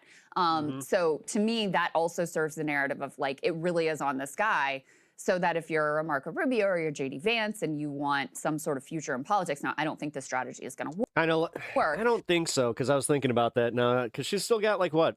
Her son's like a teen, just like turned a teenager, and then she has a college-age daughter. You have the, you can reserve the opportunity to later on be like, listen, I told them that it wasn't. I mean, I'm not saying 42 is too old to have kids, but it is, I mean, for her, like in her career, I don't know. Great idea, and sure enough, we were You've done the thing. You've done the mom stuff. I don't know. Maybe indicated. Let me go ahead and put this I don't care what people do. I'm just saying, for me, I'd be like, that's a hard no. next quote up on the screen here to dig a little bit more into this piece. They write in the Wall Street Journal, when one advisor, this is about the praise be to Allah Easter Sunday tweet. By the way, I'm a little bit better when now. Crystal reads this, you could also imagine in your mind, as Crystal reads this, that someone is talking about a 13-year-old. So load that into your head as Crystal goes. Very true. When one advisor later asked Trump about that tweet, he said he came up with the Allah idea himself. Oh, good. He said he wanted that's cute. It's adorable. I'm so glad unstable and insulting as possible, believing it could bring the Iranians to the table. Senior administration officials said it was adorable. a language he said the Iranians would understand, but he was also concerned about the fallout. How's it playing? Question mark. So he, you know, this, I guess his idea is to behave like a lunatic. And, you know, if he is in fact just acting like a lunatic, he is doing a convincing job of that, because many people, even within his administration, are like, maybe he genuinely is a lunatic with the, many truth socials that he's been putting out. We just had another whole 37 in a small period of time, and a bunch of them were repeat posts where he's just posting the same thing over and over again. So he does act like a maniac. I will give him that. Well, yeah, and I think actually to your last point, that is the key. He is acting, and when you see people he's acting for the sake of a negotiation on Truth Social, and is there, in theory, a way that's not great to do that in some fantasy utopian way? Dude, how much gaslighting can we take as the American public and be like, yeah, he's totally not, shitting his pants, losing his fucking marbles. World where 80-something years old. Why is this a bridge too far? What is it about politicians that we're just yeah, they're not ancient. You have to. When we look around us and anybody that's their same age, we're just get out of here, Grandpa. Go about these negotiations. Go play canasta with Phyllis. In public and when. What? I love canasta. Yes, of course. First of all, that always happens. World leaders are always using the rhetoric as part of negotiations. But secondly, this reminds me so much of why he did the Kim Jong-un button tweet. He thinks he's speaking the language of an actual crazy leader. Yeah. And that somehow gives him the upper hand. Yeah, but you guys normalize this shit. You guys are just as bad as the mainstream media with this one. Right. It's the only other word. Because you have to analyze it.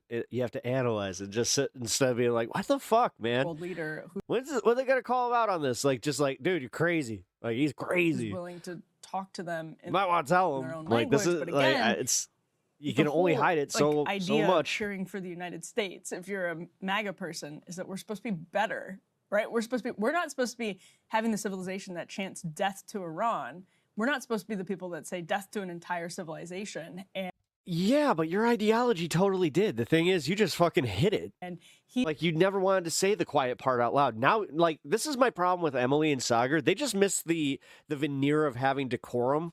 Where they actually they always felt this stuff. He's just it's God, we wanted to feel superior, but not actually say we're actually we are in the course of these mundane negotiations, wiping that out with now Iranians who don't even need to be propagandized to say this is what the president of the United States. Once in a while, she is one of the dumbest people on the internet. TV. That's literally in his words on Truth Social. This is what happens when you take yourself too seriously. You don't actually cut loose and just have a good time. Some type of North Korean state TV fabrication. It's right there. Yeah, very hard to moralize about Iranian attacks on civilian infrastructure or even. Or Emily, you'll find your guy, your perfect match one day. High ground. He'll have the perfect amount of overbite.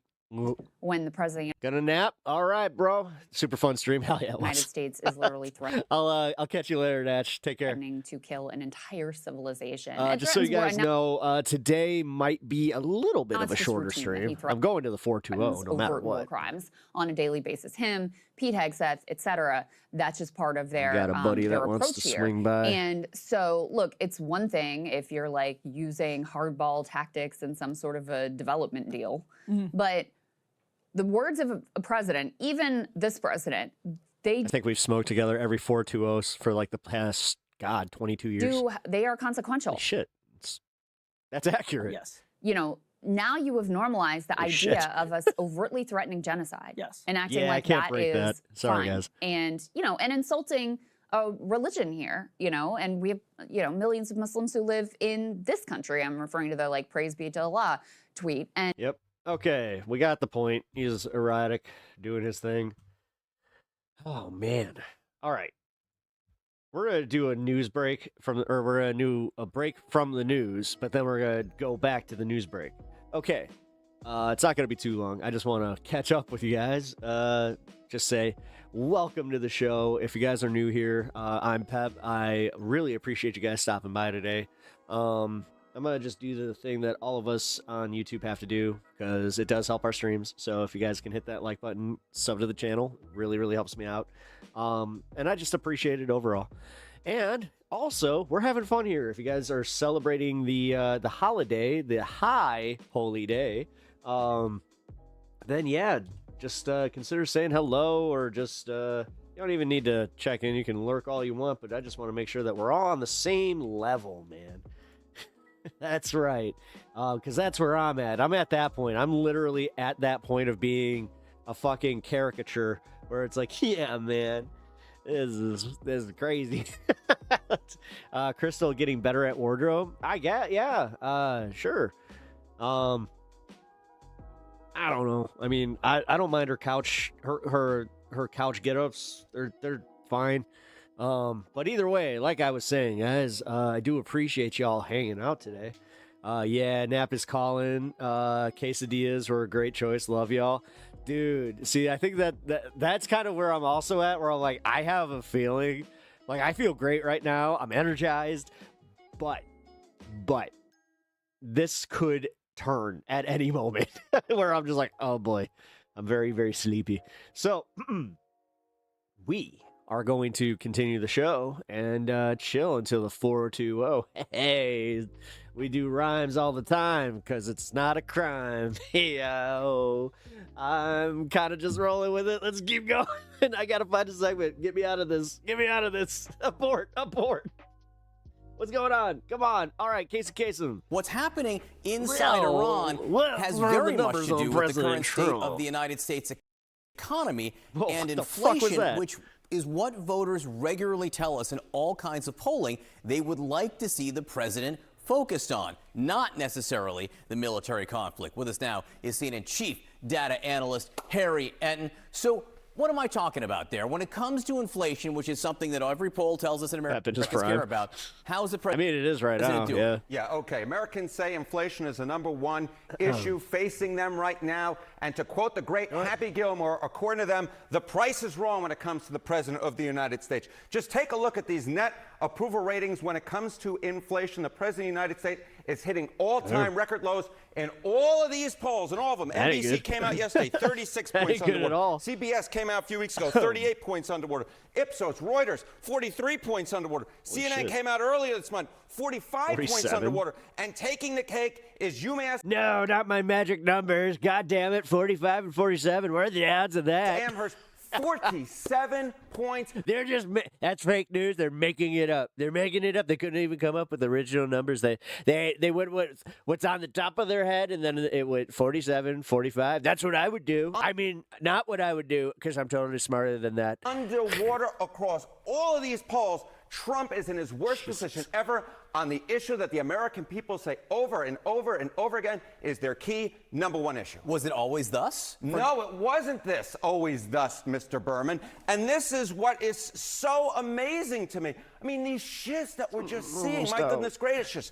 Voters on Trump and inflation. In the 2024 election, remember, Trump got reelected to a second term, and Joe Biden got pushed to the curb in large part because Americans felt he couldn't handle inflation. Trump was more trusted than Kamala Harris on inflation by 7 points. Look at his net approval right now. You average all those polls on the first side of your screen, 42 points underwater. That is a nearly 50-point shift away from the president of the United States. A nearly 50-point shift. That's bad. What's worse? Yeah, what's worse? What the fuck? God, that was like an SNL a nearly 50-point shift. That's bad. But what's worse? Yeah, dude, this guy. This is bad and nearly 50. I almost spit this at the screen. How about a 70-point shift? I'm laughing because you never see numbers like this. Look at this. Independence on Trump and inflation. In the 2024 election versus Harris, Trump was favored by 10 points. Down he goes. Down he goes. He's down to 60 points underwater. Oh, Natch isn't here to on inflation. That is a 70-point shift in a little bit less than 2 years worth of time. John Berman and I are big baseball fans. And I will tell you, I'm going to go to Trump's home borough in Queens because, to be honest, it's the only comparison I can think of.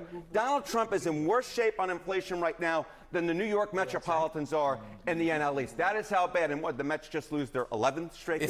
At a certain point, you stop counting because there's so many. There's two things I just want to point out quickly here. The two words that matter so much here are, independence and inflation. These are two areas the president did well on in the last election. He did well. This is what is happening here. The strengths that Donald Trump once had with the electorate, the things that got him elected to a second term, you can wave adios amigos goodbye to them. And why that's so important is even though Trump isn't on the ballot come November, God, they look so nervous every time they have to they have to break this news where it's like, oh, he's going to be mad about this. A lot of Republicans in Congress are on the ballot. And if these numbers hold, you can wave adios amigos, goodbye, see you later, certainly that House majority and maybe that Senate majority as well. Harold Linton, thank you very much. Thank you. We're joined now by Republican Congressman Marlon Sutzman of I Indiana. don't care. I just wanted that front part. All right, we got a Valhalla segment. Hell yeah, let's go. Honestly, I've been kind of interested in the new Charlie Kirk revelation where maybe we'll watch that if we have enough time tonight. Actually, let's see. Hold on. Let's just pull this one up. Because technically,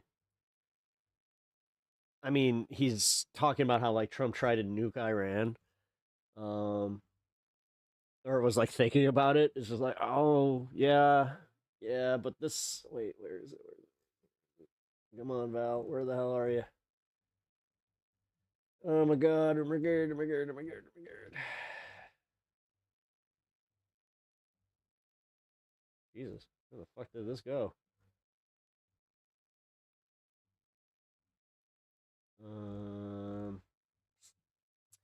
Never mind. Let's do this. Valhalla. Give me a second.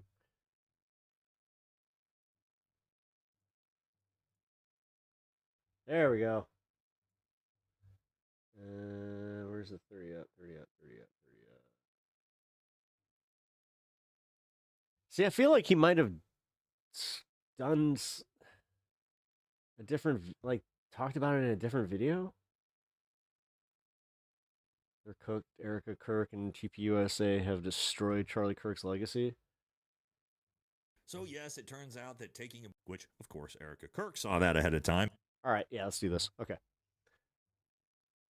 I think this was it. This is what sucks, because he has a pretty good take on, like, the whole 30 caliber and 30-06 thing, where it's just like, oh, shit. Like, he calls out the FBI for just blatantly lying. So, yes, it turns out that taking a bunch of Ozempic and adding eyeliner to the too much eyeliner didn't lead to any more support from J.D. Vance, as literally nobody showed up to listen to him and Erica Kirk speak, which, of course, Erica Kirk saw that ahead of time and made the PR decision to not involve herself in this. Yeah.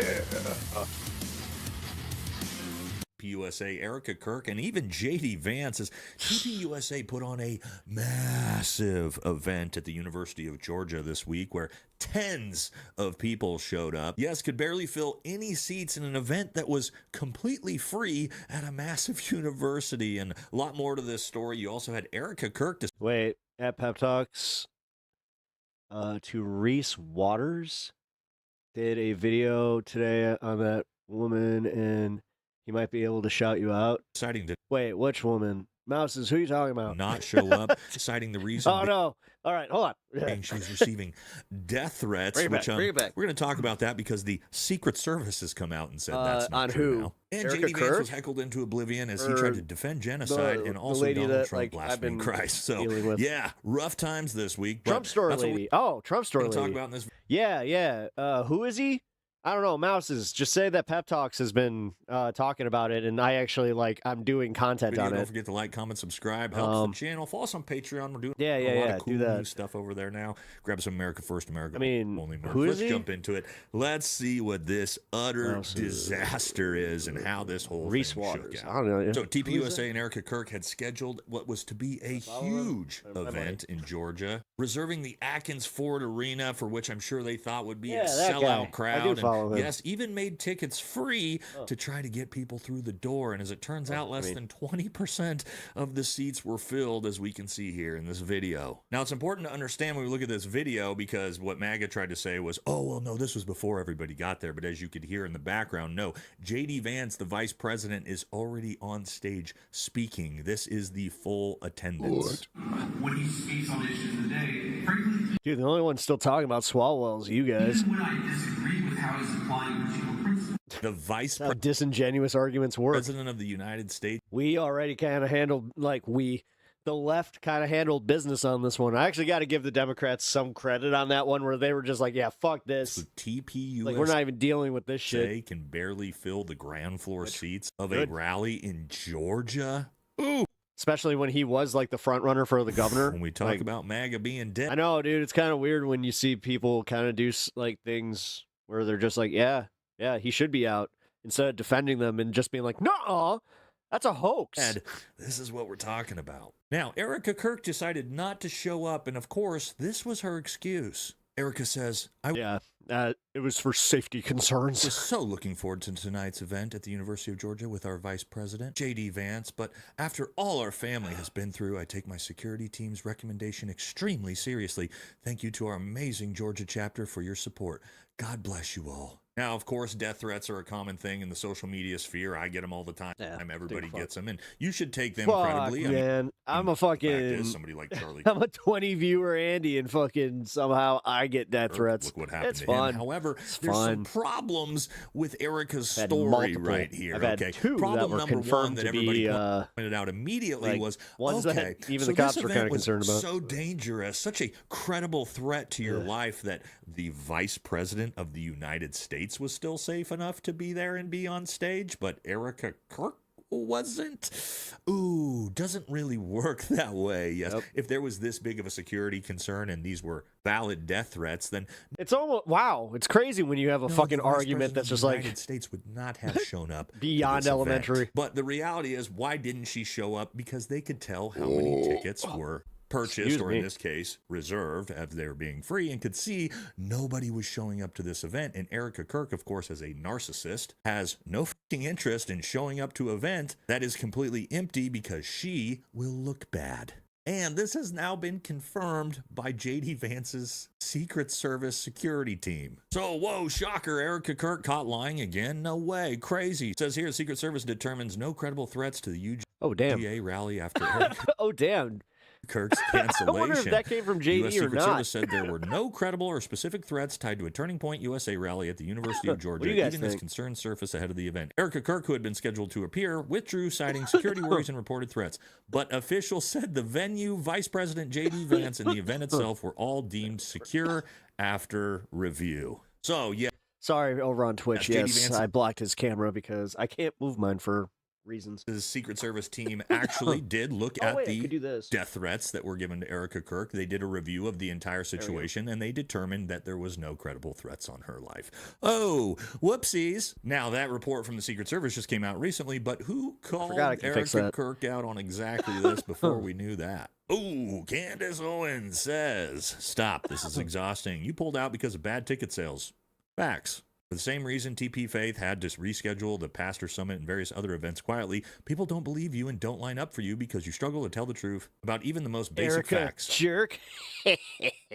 Where's the video of Charlie appointing you as CEO weeks before his death? The Secret Service sits above your security team. Were there actually a viable threat, the Vice President would not have continued the event. You hath returned. Facts. Oh, yeah, man. The closest threat is the shit public relations team you hired that continues to operate under the delusion that they are smarter than the public.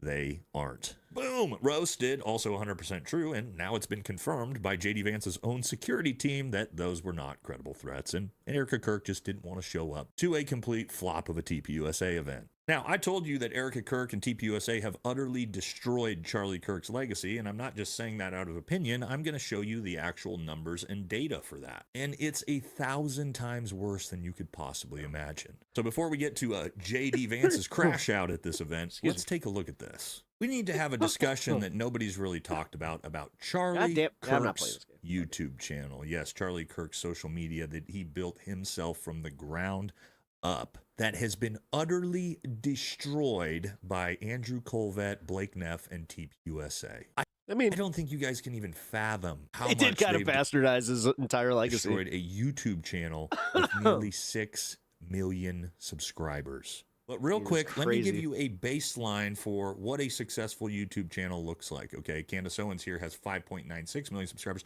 almost the same amount of subscribers as Charlie Kirk's YouTube channel. We should expect the same type of view numbers if it is a successful channel. Let's take a look at the numbers. I'm still not blocked by Lisa Fleischman, by the way. 1.2 million, 1.4 million, 1.7 million, 2.3 million, 1.9 million, 1.6 million. I made a comment on one of her posts. 1.7 million. He's getting fucking wrecked. 1.7 million. Okay, we got our baseline, an account with nearly 6 million subscribers. You should expect to see something like close to 1 million to 2 million views a video. Let's take a look at what they've done to Charlie's channel. Here we go. Buckle your seatbelts. 19 hours ago, 3.1 thousand.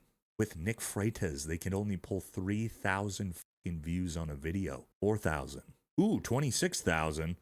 5.7 thousand, 12,000, 5,000, 12,000, 10,000, 9,000, 10,000, 11,000, 15,000, 11,000, 11,000. And I want you to notice something about every single thumbnail that should absolutely disgust you if you were a fan of Charlie Kirk. Andrew Colvett, there he is, there he is, there he is, there he is, there he is, there he is, there he is. Here, here, here, here, here. Oh, one without him. Here, here, here, here. You've hijacked the YouTube channel and you've destroyed it. You're a little leech. TPUSA, I hate to say it, though. What are you supposed to do? Like, dude, you got me playing devil's advocate for some real shitheads. But for real, what were they supposed to do? Let this channel die? You are like, that's how algorithms work, bro. Like, you should know this. You're a YouTuber. Like, you know that you have to keep the interest going in the channel. Like, the fucking algorithm hits, all that shit. And what are you going to do? Just run reruns of Charlie? That wouldn't have worked. Parasites. How about you go build something No. I actually disagree with him here. Yourself instead. I do disagree with him on that one. Destroying Charlie Kirk's legacy. How about that? And if you're MAGA and you're a fan of TPUSA and fan of Charlie, you should be utterly disgusted with these people. Look what they've done to his platform. They've destroyed the entire company.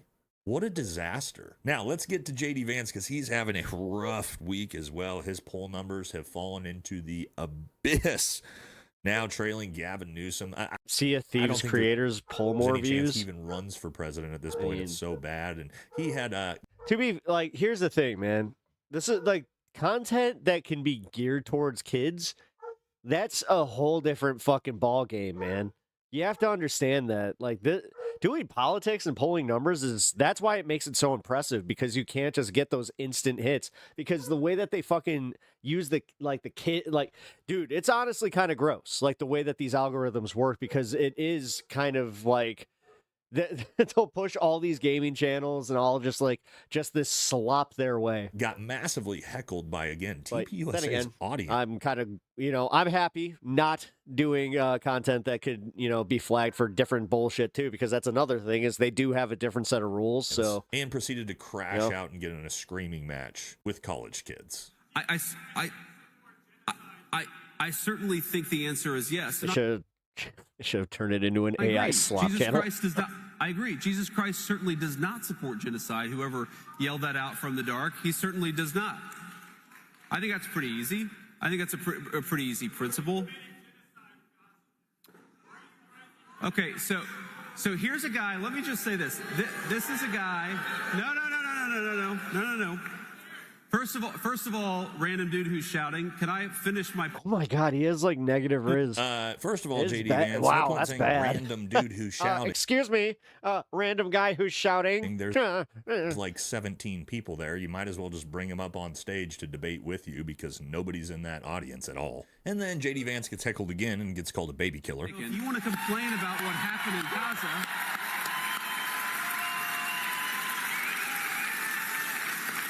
If you want, sir, to complain about what appreciate you being here, thinking gorilla. Happened in Gaza. Not really. Why don't you complain about Joe Biden and the last administration? We're the administration that solved that problem. I'm all lifted, and I'm barely keeping interest in this. I'm gonna go to the fun stuff. So JD Vance gets heckled, obviously. I got 2 sovereign citizen videos. I got an internet etiquette video, or internet comment etiquette video, which that dude's hilarious. Getting blamed for the genocide in Gaza. Oh, and wait. his response is, I got a story that actually pertains to the holiday. Well, guess what?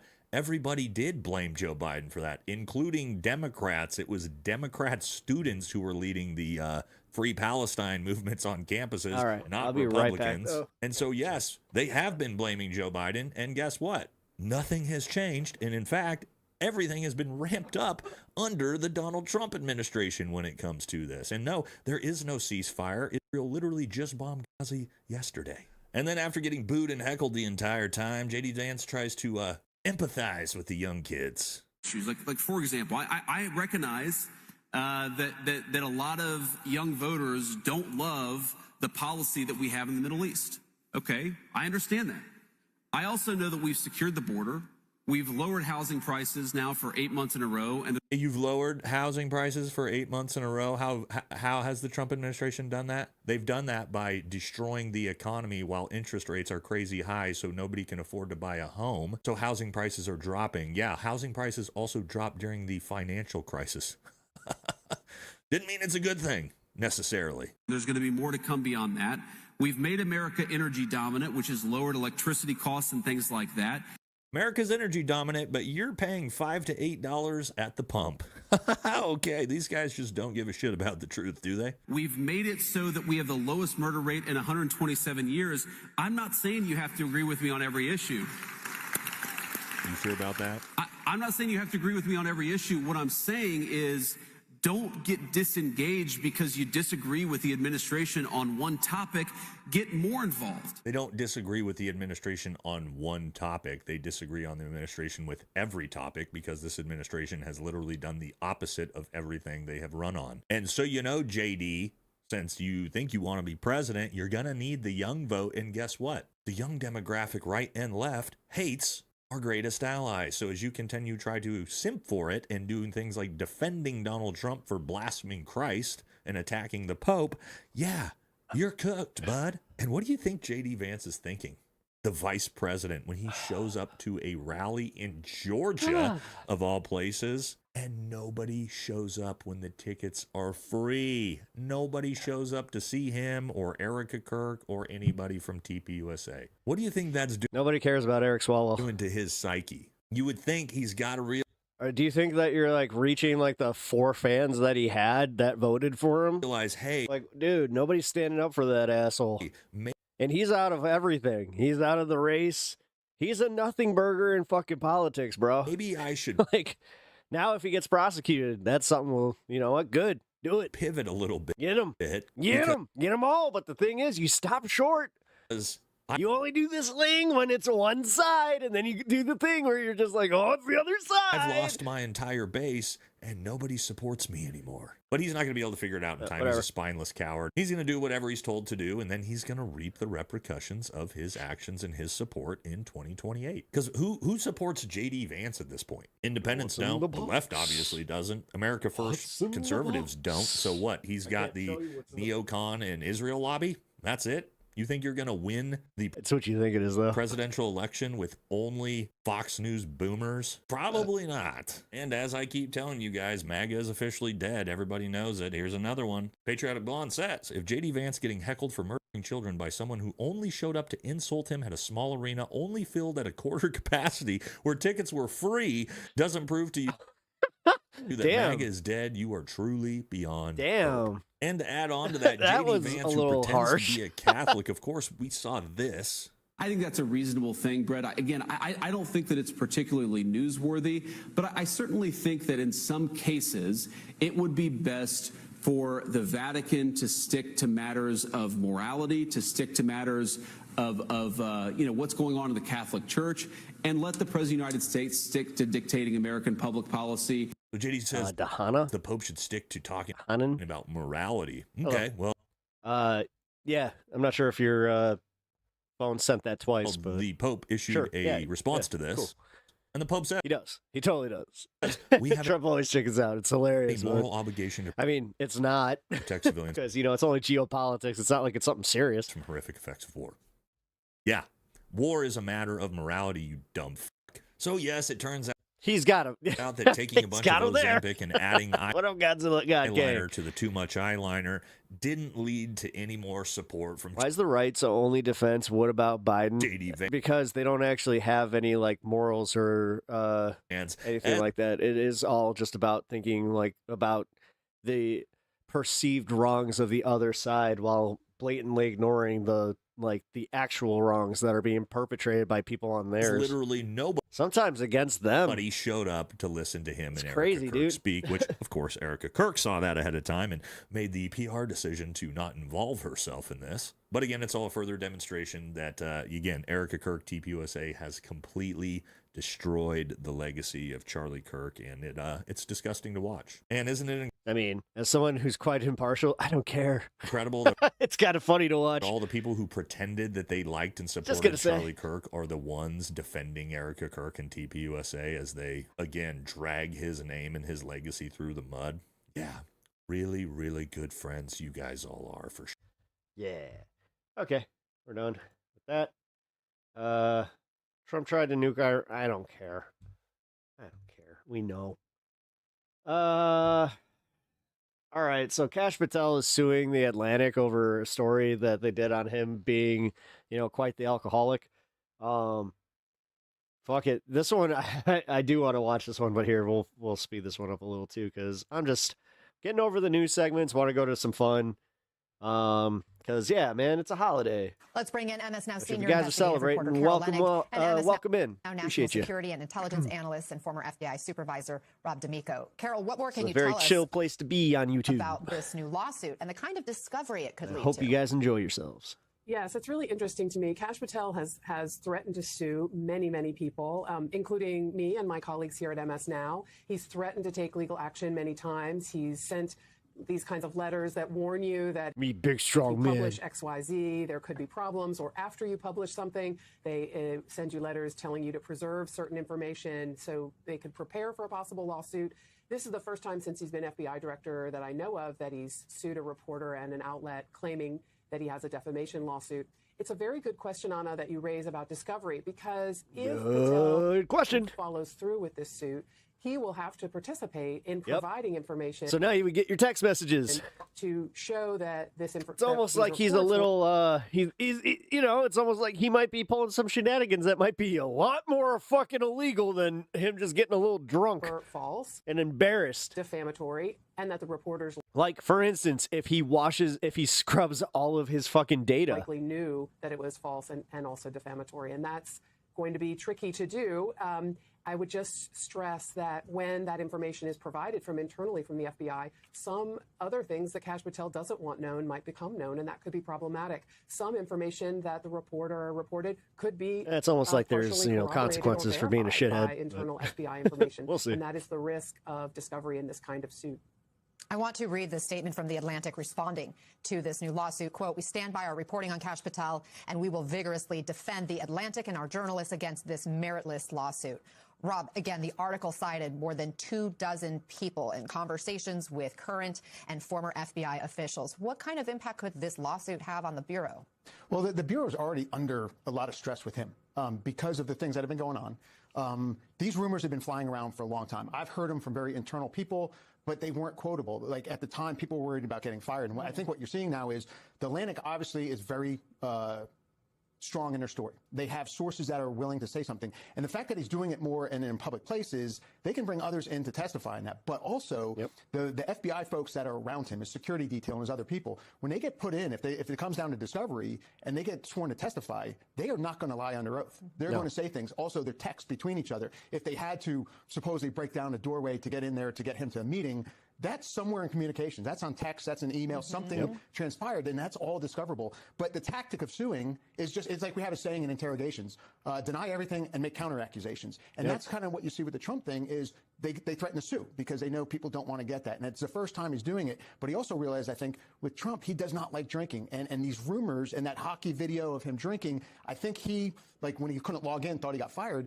He is also under the impression that he is close to being no, he's literally worried that he's next. fired. And I think it's probably for the It's kind of nice to know that he kind of lives with that, where he's just like, no. drinking, and he wants to come back strongly against that. And Carol, can you just lay out more of the reporting? What do we know about this alleged behavior that is apparently sparking concern? So Rob's exactly that was the most news speak way to cover right, that. that this rumor has been out there for a long time about this drinking alleged to behavior excess, that and to is the point that FBI supposedly agent ginning Sean up Esposito concern. and others had to roust him, essentially. That claim has been something that's been bandied about for a long time. But I think if you look at the reporting to date, there's a lot of reporting to date where the FBI the SAVE Act Patel officially and those who work with him and see his conduct has failed have a lot of to pass concern in the about Senate. his behavior and his Yay, is dead. lack of leadership. Bye-bye. in Bye-bye, critical SAVE moments. Act. Let's take like 3 of the most important On to the stories next, that on MS to the next scheme to fucking rig the 2026 elections. now has reported about this, myself and Kendall. Oh yeah, because Kash Patel is literally in charge of, proving that the 2020 elections were rigged and there was a grand conspiracy there. Again, okay, all right. Then that means that it was there in 2024. So, I mean, you would think, right? Or was Trump in charge of the FBI at that point? One was the hockey. They knew he was going to win, so the FBI was, loyal to him. They weren't going to do anything for Joe Biden. Issue. I swear to God, this is the logic that these assholes try to pass. That he claimed initially that he was going for a business reason to the Olympics. But what did we see on video? Kash Patel, an FBI director, sloshing beer, throwing it in the air, appearing to be under the influence. The fucking douchiest video. And also, he's such a douchebag. obviously not there for a business And every fucking... I hate the fact that this is the USA hockey team purpose. that fucking won the gold medal. I hate that it happened now. I remember when I we really wrote that do. story. This is We were embarrassing. threatened by the FBI. It's fucking embarrassing. And the fact that you had guys on this team that didn't see that either, where they're just like, wait, what the fuck are... What? FBI and told that this was inaccurate and unfair This is going to and be potentially bad, but defamatory. okay. Other Yeah, make it about stories we've written politics. have been Make it about the president. FBI He's agents already being going concerned to. That he is out I'm of sure they his had that depth, conversation. And he gave instructions that interfered with key missions. One of them, a response to a mass shooting in the Northeast, when an FBI jet could not leave with a forensic team because he put a hold on that jet. Rob, Patel oversees an agency with some 38,000 employees. What national security concerns do you have about this alleged behavior?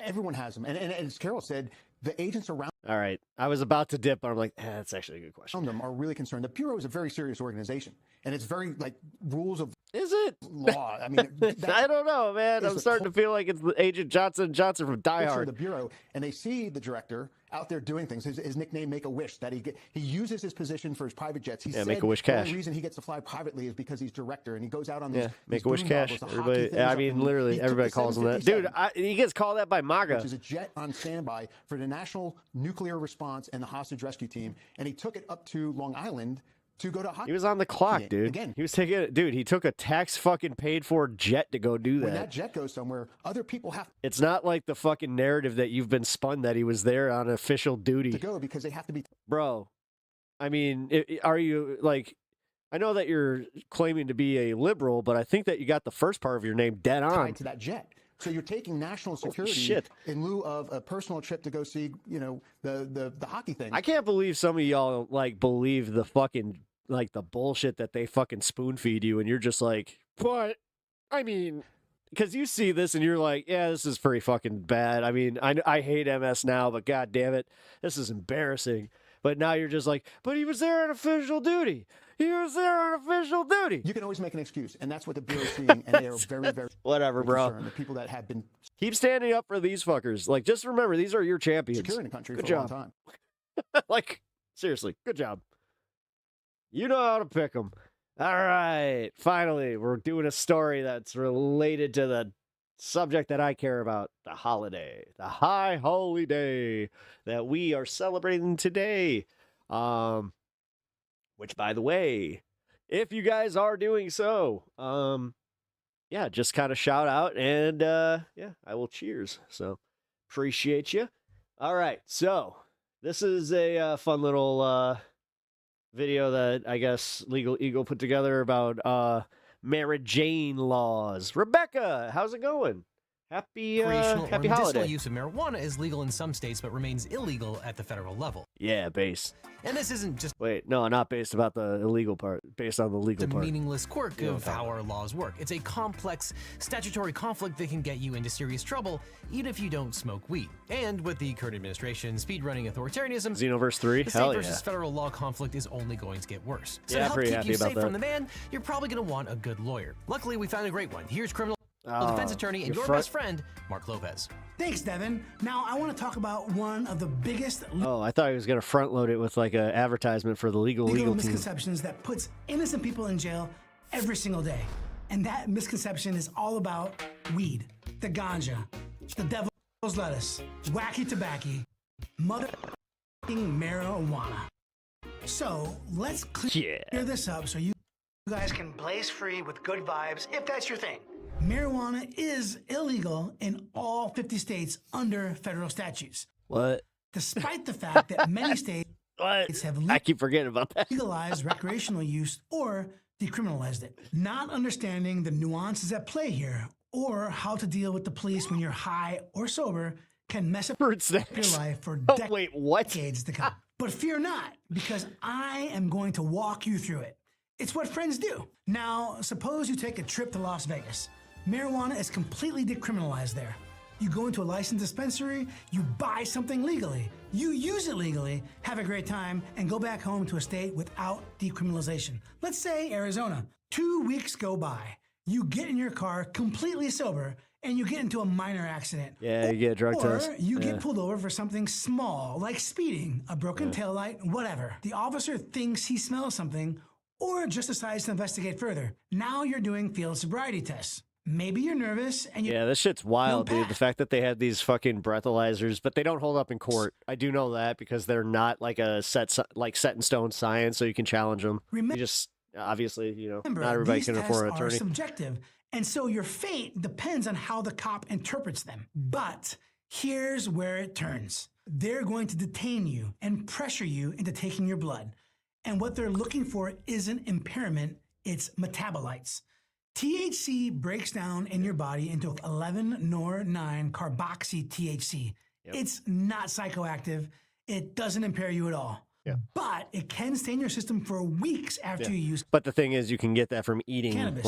So now, hemp products. Oh, you're sitting there completely sober. That legit have no psychotropic or And your own body is giving the state evidence against you. There are states where the law says that any amount of a controlled substance or its metabolite is enough to be a crime. It does not matter when you actually ingested it. Arizona actually had this exact issue. Their law made it illegal to drive with any drug or its metabolite in your body, which meant in theory, the other problem is technically use marijuana, wait weeks, drive sober. Yeah, if you no, because they already covered that part about living in the state. DUI. So the Arizona Supreme Court had to step in and address this scenario. Arizona's DUI statute made it illegal to drive with any drug or its metabolite in the body, and prosecutors argue that this included you could easily argue a Tylenol. Non-impairing marijuana metabolites. Anything, an aspirin. Like carboxy THC. The court rejected this interpretation. Yeah, because again, anything can be like... the statute does not... Dude, this is so wild. You got assholes like Sagar and Jetty that they're so fucking laser focused on being just fucking non-impairing dorks. metabolites. The court reasoned that we get interpreting the law that broadly would lead to absurd results, allowing the state to prosecute drivers who are completely sober and unimpaired. No fun having ass and just fucking get out the party, users. man. Instead, and you're not going to be the invited. statute was limited to Don't be substances surprised. capable of causing impairment. In other words, the mere presence of a lingering inactive metabolite is not enough for a DUI conviction in Arizona. But a lot of states have yet to see the light on how absurd this is. And probably you almost didn't recognize me with the PFP soon. change. So I took a poll like last week about that. People were just like, do some thumbnails. End up in a I'm like, situation where you did everything right and still get in trouble weeks later. You guys what like it? happens in I don't Vegas know. does not always stay. I've only had a few people kind of like even bring it up. Are you guys enjoying it, or should I go back to my old one? I like the uniformity of how my old ones look, but honestly, I'll get over it. I like the freeze frame because it really is like. And if you happen to be in one of these states after a fun weekend in Vegas and you get into a car crash and the police get your blood, you will be facing a DUI for having a metabolite. You're not high. That's You crazy. just have the metabolite in your blood. That's crazy. And God forbid somebody is injured. That can easily become a felony where you're facing years in jail. If you happen to find yourself in one of these states where the metabolites equals a DUI, what do you do fuck if you're Indiana. pulled over? Well, I'm not your lawyer, but I can give you some best friends. Damn, dude, I just fucking realized that I'm not taking Indiana to get to Tennessee anymore. Just drive through fucking Illinois. Don't admit to smoking marijuana. Don't admit to taking gummies. Don't do any of that. Don't make the state's job easier in prosecuting you. If they get your blood, don't fight the officers on that. They're just doing their job too. But the absence of your confession, that might be a way for your attorney to attack the ability for them to get their blood. Or if they do get your blood, your attorney can kick it out. They won't have your confession to try to bolster their case. So please do not admit to wrongdoing. This is Pep Law. This guy speaks the truth. Just keep your fucking mouth shut, okay? Period. Okay. Definitely not in one of these states where the metabolites equals a DUI. So That's remember, essentially this is what he not just broke it legal down advice to. from a lawyer. It's This just is like, advice from your best friend that happens to be a lawyer. Best friends advice. Whether it's surveillance cameras or Thanks, data Mark. breaches, it really feels like we're losing. Bro, hey, thank you, Legal Eagle, for making a, pretty, out on a right to privacy. yeah, these days. that had a little dose of the comedy, a little dose. Your cell phone number, home address, email address, private social media accounts, Incognito. and tons of sensitive You data get it, dude. are Thank shockingly easy to purchase by anyone. Incognito. We Start go with back the to part Mark? that trips people up the most. Yeah, Marijuana I like this Mark guy. is legal. Cousin Mark, what's now. up? Most people hear the word Yo, dude, he's invited to the Cousins Walk. legal and then they stop listening. It's legal in my state is what people tell themselves when they walk out of a dispensary with a flower or edibles or a vape. But that's not how the law actually works. And that misunderstanding is sending people to court. Here is the problem. There isn't one marijuana law in this country. There's federal law and there's 50 state laws that don't always agree with each other. These layers don't line up. So what feels legal may not always be safe. Start with the state-to-state problem. You're in Illinois. You walk into a licensed dispensary. You show your ID. You buy marijuana completely legally under the Illinois Cannabis Regulation and Tax Act. You have a receipt. You have a bag. Everything feels above board. You get into your car. You drive back home to Indiana. Now you're committing a crime. Indiana Code 3548-411 makes it a criminal offense to possess marijuana. Period. I've got clients getting pulled over at the Indiana-Illinois border for doing something that was completely legal 10 minutes earlier. Yeah. And that's true for all of these Yeah, borders. no, I've actually, I read a lot about this kid. Go ahead, memorize them, because these are the states where if you partake legally at a bachelor party in Vegas and you happen to be traveling through, you could get a DUI. Yeah, That's just the laws. Yeah, because we do, there's a Ren Fair, right at the Wisconsin border these that, states. we I see this sometimes go to. constantly. And it's crazy because they have a dispo on the border. People assume It's that just like, because what something are we was legal doing? where they bought it, it's legal where they are now. That is not how Can't take cigarettes across the state line either? What? the law works. Your Is that true? receipt from an Illinois dispensary is not a defense in an Doesn't seem to Indiana make- courtroom. what? In fact, it's going to be Exhibit Never had any A. problems with Now, that. layer in the federal side and pay attention here. Under the Controlled Substances Act, that's 21 U.S.C. Section 812, marijuana is still classified as a Schedule 1 Boo. Boo. uncontrolled substance. That classification Fucking means the federal boo. government views it as having no accepted medical use and a Federal drug. Oh, potential then for you know abuse. what? This is It why doesn't matter words, what your you state know what? Nuance is important. legislature decided. The CSA is a federal law, and federal law sits above state law when federal jurisdiction applies. And federal jurisdiction applies in more places than people realize, Yeah. like federal buildings. Yeah. And if you live in federally subsidized housing, marijuana possession can cost you your home. I do know that. Under the Yep. federal drug-free housing rules, even if you're in a state where it's fully legal.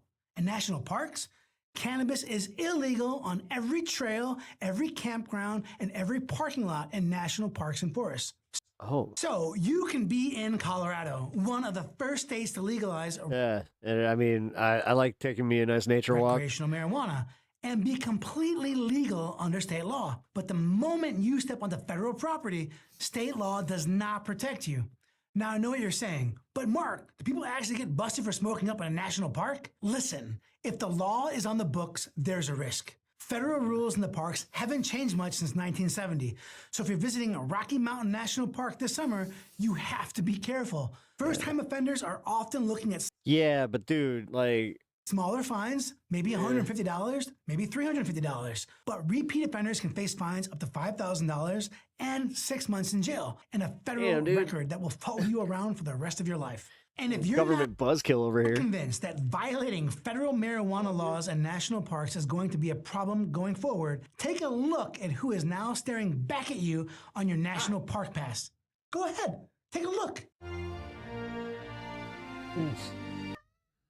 Why? And don't assume a domestic flight between two legal states is safe territory.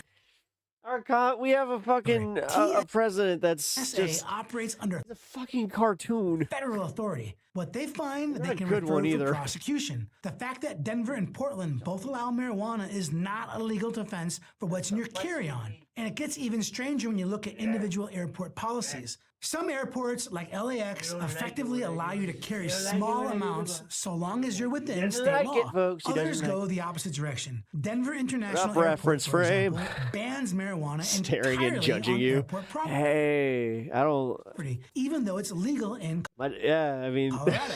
Las Vegas has similar Good restrictions. evening, Valentine along with sketch. amnesty boxes where If you guys cannot tell, we're having a little fun here today. travelers can actually dump cannabis before going through it's just- security. So the rule isn't just Yeah. federal versus state. What did the red color in the map mean? It's Oh, I don't know. airport by We'll airport. go back. The same exact We'll bag go could back. be ignored in one terminal, confiscated in another, and could get you Oh, cited man. somewhere else. Oh, this is what I was worried about. So that's the illusion. You think the law 50 changed because cannabis became legal.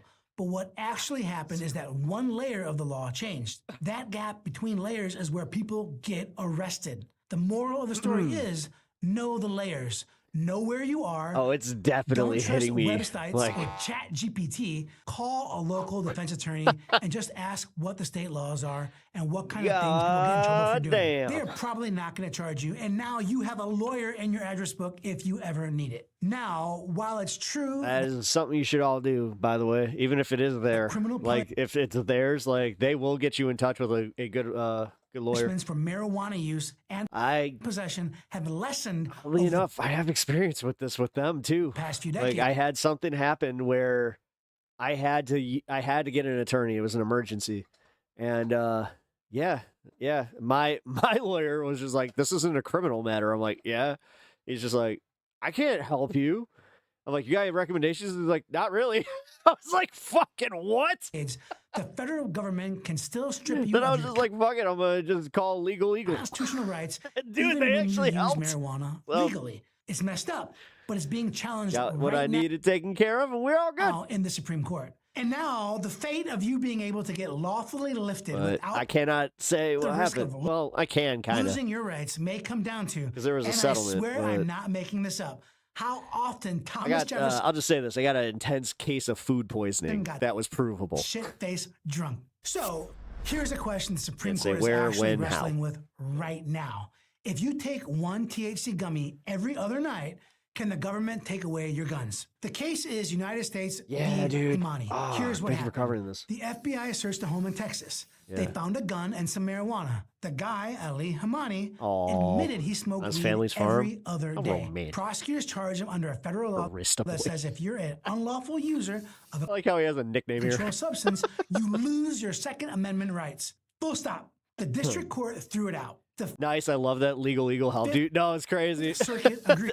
So they're getting a free plug. You know what? I don't think I've ever talked about it. Now to the Supreme Court. But for real, like, if it helps my audience and like you guys trust it a little bit more, just know that I have had that personal experience. I stand behind what they do and the fact that, yeah, they helped. They actually help, and like they put me in charge. Like, so they put me in contact with like a local attorney that took these types of cases. Here's the thing. The It was- justices are dude, it not was crazy. buying what the government is It selling. really was. Under I was precedent kinda from shocked. New I was York like, wow. State Rifle and Pistol Association. One of those rare versus times Brown, that, like, the government doesn't just get to say should a live gun up to law your is a fucking good idea advertising? or to Man. promote safety. It has to show the restriction is consistent with this country's historical I'll just say this tradition though, of with firearm certainty too. Fuck Morgan and Morgan. regulation. Basically, what kind of limits Those guys existed suck. around the time of the founding? So in a case like this, the question isn't just whether marijuana users might be dangerous, it's whether there's a real historical analog for Okay. taking away someone's gun I can't rights even watch based on that kind of status in the first place. The federal government argues that people who use drugs regularly are dangerous, and dangerous people can be disarmed. They point to historical laws that stripped gun rights from, and this is the key word, so remember it, habitual drunkards. The logic is, same principle, different substance. Sounds reasonable until you poke it. And that's why Justice Gorsuch came loaded for bear. He pointed out that the founders themselves were not exactly they're sober. drunkards. John Adams took a tankard of hard cider with his breakfast every day. Every morning. James Madison reportedly drank a pint of whiskey every day. Wow. But by the standards of the day, these guys weren't considered habitual drunkards. Habitual drunkard, the American Temperance Society back in the day said 8 shots of whiskey a day only made you an occasional drunkard. We have to remember the founding era if you want to invoke the founding era. To be a habitual drunkard, you had to do double that. So Gorsuch asks, if that's the historical baseline, what exactly is the problem with Hemani smoking weed every other day in unspecified amounts? All right, Gorsuch. We know he uses marijuana a few times, about every other day. Kind of shocked That's all we have in the record, right? He might That's be all we have who. Okay, Wow. so we don't even know the quantity of how much he uses every other day. What if he took one gummy bear? I mean, I can gauge mine, but with a medical prescription in Colorado? What? Or you may not even What? need a medical I'm not telling on me. I'm not telling on you We either. don't even need Little rat here. But let's say he had one to help him sleep every other day. Yeah, dude. Disarm Some of him us for need life? that. Like, We're for not, real. No, it's not disarmed for life, and here's what's going on. I'm just going to say that. Like, I legitimately need the CBD to go to sleep. Well, would that be enough under your? I can't do, like, melatonin. I literally can't take it. So it's like, okay, that's my only alternative. Theory. One gummy bear every other night with a medical prescription. So I think you'd have a potential rehave problem, but I will accept the hypothetical. So let me just deal with I think what's the answer an is unlawful yes. Here's the kicker. The federal government cannot even define what an unlawful user is. One, you asked about how do you tell who's an unlawful user? How is it more defined than Damn, dude, they kind of got them on this one. a Like, habitual drunkard? way worse than I thought. I think it's a lot clearer. Is it? I mean, the government has not been able to define what a user is. I mean, it is said at various points that it's You should only, oh, yeah. someone Well, I mean, I who's can't used do any it. So. illegal drug in the past year, right? Respect- It said ATF now wants to say a pattern, and you argue I have for a very habitual, specific which of way course of conflates the second half going to of the sleep. statute, which talks about an addict, which is different. Which I was not able to do last An night. So. habitual user. Let me be very clear about the distinction here. There is a distinction between what is the statutory definition of an I unlawful sleep user. really And well everyone tonight, has though. always agreed, including ATF, that that means habitual or frequent. And on the other hand, how do you prove that? What type of evidence is sufficient to show beyond a reasonable doubt, or for purposes of background checks for ATF purposes, that you in fact do that? So Okay, that so that is the circles us discrepancy. back down to you would qualify as an habitual user, one gummy bear every other night. Gorsuch's point is there's no clear line. Use it at parties and keep your gun locked at home. Are you covered? Nobody knows. The statute doesn't No, say. this is, That's but the not thing is, law. it's like crazy because, like, the drunkard part, they don't actually do that. It's not like they enforce that. Otherwise, the Republican Party would not have weapons. That's a trap. Like, are you kidding me? Gorsuch also pointed out that the government is Or currently are we just forgetting about the whole Bud Light, like, Kid Rock thing? Considering Just all that. downgrading marijuana that from a just happened. Schedule 1 If to you- a if you Schedule saw, 3. you saw. Under the government's own theory, that would make pot not dangerous enough to justify taking your guns. So, what are we even doing here? Gorsuch was essentially asking why the government picked this case with this drug right now. The government didn't have a great answer. Justice Sotomayor piled on, noting that Congress never actually studied whether marijuana users are more dangerous. I think the government gave this away when it said that there was no determination by the legislature on the dangerousness of the drug with guns in terms of listing it on the schedules. So doesn't that give away the whole game for that? I think it goes to show why this court would have to do, or a court would have to do its own inquiry, because the bare But fact... why bother? Meaning, if Congress, we can only uphold the law if there is something to defer to. Correct. But if no one has actually done the analysis whatsoever. Justice Sotomayor's point was simple. Congress. Of course, it's just either a habitual drunkard or he's under straight edge standards, or he's using gummies. Never actually studied whether marijuana users are. He did kind of make it about one thing where he's just like, so say you got this friend, right? And your friend he wants to get some sleep. They just put it on a list. Your friend also is proficient with weapons. Process of taking it off that list. And yet, that list alone justifies taking away a constitutional Mr. Gorsuch, right. Maybe forever. Are you in fact? What are you talking about? What are you talking about? The court is skeptical that using marijuana occasionally with your gun locked up at home makes you the kind of person the Second Amendment allows the government to permanently literally, disarm. that's every human that's like. Great news for so, is it like Puritan rule? Like you have to like literally have a puritanical life to fucking even like practice your Second Amendment, or is this just like one of those ways where they're like, this is how we can sell Republicans on taking away the Second Amendment? Everybody that likes to partake, whether you're in Michigan, whether you're in Nevada, or in any state where marijuana is legal. Now, if you feel the government hasn't overcomplicated this enough, it gets worse. Because we need to talk about hemp-derived THC like Delta-8 and Delta-9. You know, the stuff they sell at gas. Yo, Delta-9, I don't know what it is about Delta-9, but when I take like Delta-9, like the gummies and shit like that, all of a sudden I get like, my wife coined it Delta-9 douchebag. Candy bars and drinks. I've had clients ask me straight up, as long as it's being sold over the counter, it's obviously legal, right? And the answer is, very loyally, it depends. Not really. So we gotta talk even I about knew that hemp, one. the plant all of these products come from. You can think of hemp as the non-intoxicating cousin of marijuana. Back in the day, they used it for everything. Sails, paper, textiles, ropes. Yeah. Colonial farmers were encouraged and even legally mandated to grow it. But the government banned industrial hemp in 1937 because of reefer madness. The burning weed with its roots in hell. Which brings us to the 2018 Farm Bill, a federal law that finally legalized industrial hemp again. Let's hear it for Congress. It only took them 81 years to make this right. Congress defined hemp as any cannabis plant containing 0.3% or less Delta-9 THC by dry weight. Anything above that threshold remained a controlled substance. It seemed like a clean, simple line, but it wasn't. What lawmakers failed to anticipate was that cannabis contains dozens of THC variants beyond Delta-9. Delta-8 THC, for instance, occurs naturally in hemp, but only in trace amounts. You can't smoke it and get high. But then you had chemists, these smart Walter White guys, who quickly realized it could be synthesized and converted from one legal compound into a psychoactive one.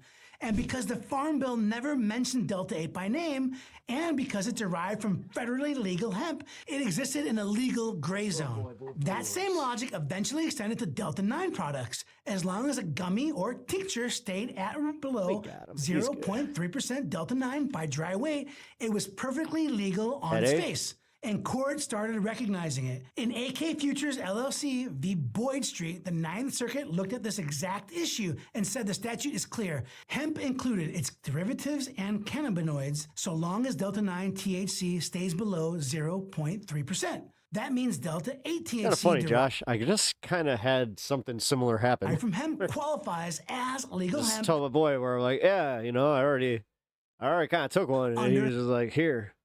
I have another. Federal law, it's even just though like, it's psychoactive. So now you've got products that absolutely get people high being sold in places that were never part of the marijuana regulatory system, like Circle K. And the rules, they're all over the place. Some states allow it, some states ban it, some are trying to figure it out in real time. And good old Congress is still trying to rewrite the Farm Bill to ban Delta-8 and 9. I guess there's nothing else they have to worry about going on right now. For now, Delta-8 You just watch? remains What? legal in I'll probably just end up watching like Star Trek or something. 22 states and I like Star Trek when I'm high. Washington, I don't know DC. why, but I do. So we've got marijuana. Like, it's like my #1 show where I'm just like, fuck it. That's legal. Deep Space Nine, let's go. In some states, and a Reefer Madness? Yeah, Reefer Madness was like 1935, I federal think. crime and others. We've got metabolites in your blood weeks Like it was, dude, that was early. We've That got was like, psychoactive products at the right. checkout counter at your local convenience store. And the law can change when you step in and out of the post office because you could be in the parking lot. 1936, totally fine, I was off smoking by a out. year. But the moment you step into federal property, you risk the chance of going to jail. Now, I'm not all doom and gloom. The reality is, in the United States, the trend is the marijuana towards legalizing makes you marijuana. Uninhibited. And I do think within 10 years, we're probably listening to the jazz music. going to have it legal across the entire country, but it's not there yet. No, they're coming for your youth. They're coming for the women. When we're talking about the women, we're talking about a very specific type of woman. Your rights don't admit. I can't even say the shit that they say in that.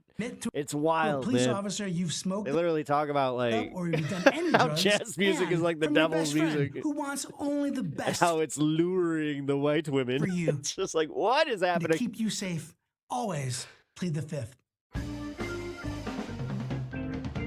Best friend advice, pep talk or pep law endorsed. Now all this highlights what I appreciate these guys, man.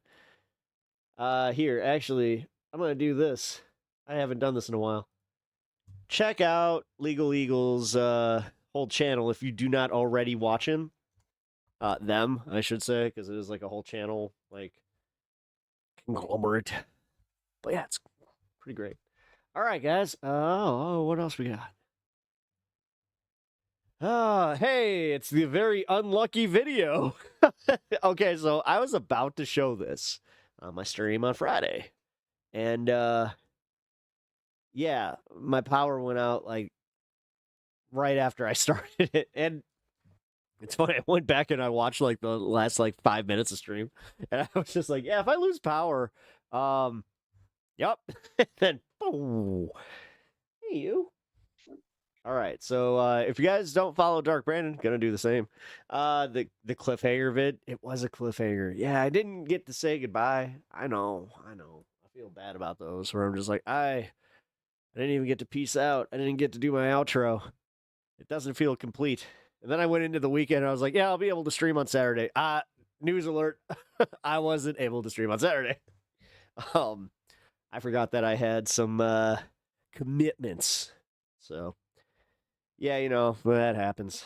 Anyway, speaking of commitments, I'm committed to this video. Let's go. And then, yeah, we're getting close to the 420 on 420. Yeah. Hey there, folks. We get to Hope celebrate you're doing well too. today. Or Well, this 3 or has 4, been I a don't know. very busy week for the internet, and we're seeing all different sorts of outcomes. I warned you guys. I warned you that all sorts of it was different going to hit me. people. It was gonna hit me. And there's a common theme between all of them of embracing toxicity, embracing hate. And like we've been seeing, it's just a matter of time before those people on the right turn on them and they become the next punchline of the internet. So let's dive in. There's 3 different people I know he has to talk slow because of the animation. look at today. Sneeko, whose feud with Nick Fuentes, I can't. Just keeps getting bigger and I gotta bigger. speed it up, and now guys, 'cause Sneeko I'm has a having hard time walking down the street brain's without kinda being like, attacked. uh-oh. Physically, we're going to look at the quartering, where the entire internet has turned on him. And then finally, we're going to look at Clav, who recently OD'd in public and live streamed the entire thing. Okay, so let's begin with Sneeko. You don't have to go far to see Nick talking shit to Sneeko. Not only that, but Sneeko... Okay, yeah, really, this is kind of the vibe I wanted to go with. Was more just he's making this hey, argument this is that just Nick a bunch of turning dumb his shit from the audience internet against him, and Sneeko isn't able to post without seeing a backlash of racist comments. I have slot fatigue, and he puts my thumbnail. The first ever racist was Satan. True. Sneeko's LARPing. Sneeko's a rat. What mud race is that degenerate? Sneeko the mud cuck. Fuck Sneeko. Like his audience is completely turned. It's completely turned. Do you want to be allies or friends or not? I'm like, he's bitching to me about, oh, everybody's out to get me. Okay, so do you want another enemy or you want to accept my fucking apology? And so, for those who aren't familiar, Nick Fuentes is the Mexican guy leading the white nationalist movement. Sneeko is his former best friend, who is Haitian and Filipino, and was also part of this white nationalist movement. They called themselves the Groypers. Either way, it was inevitable for white nationalists. Wait, they call themselves that? To turn on the Haitian Filipino. I never actually really wondered about the lore until now, but I'm like, he doesn't get what? it, and he's still trying to figure it out. Regardless, Nick turned on Sneeko, and Sneeko is seeing the impact in a number of different ways. Now, this takes us just to the other day, when Sneeko was walking down the street in New York. Now, Wow, Sneeko still alive, did yep. advertise that he was live streaming there, and that does make him a target, but let's dive into that live stream and see what he was doing. So as we dive into this clip, Sneeko has been gazing and glazing some girl who was walking down the street, and just a brawl, and his audience is calling him a creep, and then we're going to see him turn on Gooners. Let's take a look. Hate to say it, I'm probably only go till about 4.5, because, yeah. Creep. Okay, this is wild. Creep. Dude, she's literally wearing a bra walking down the street with her, it's bouncing, and she's like, okay. Shut up. I thought you said Gooner should be, yeah, they should.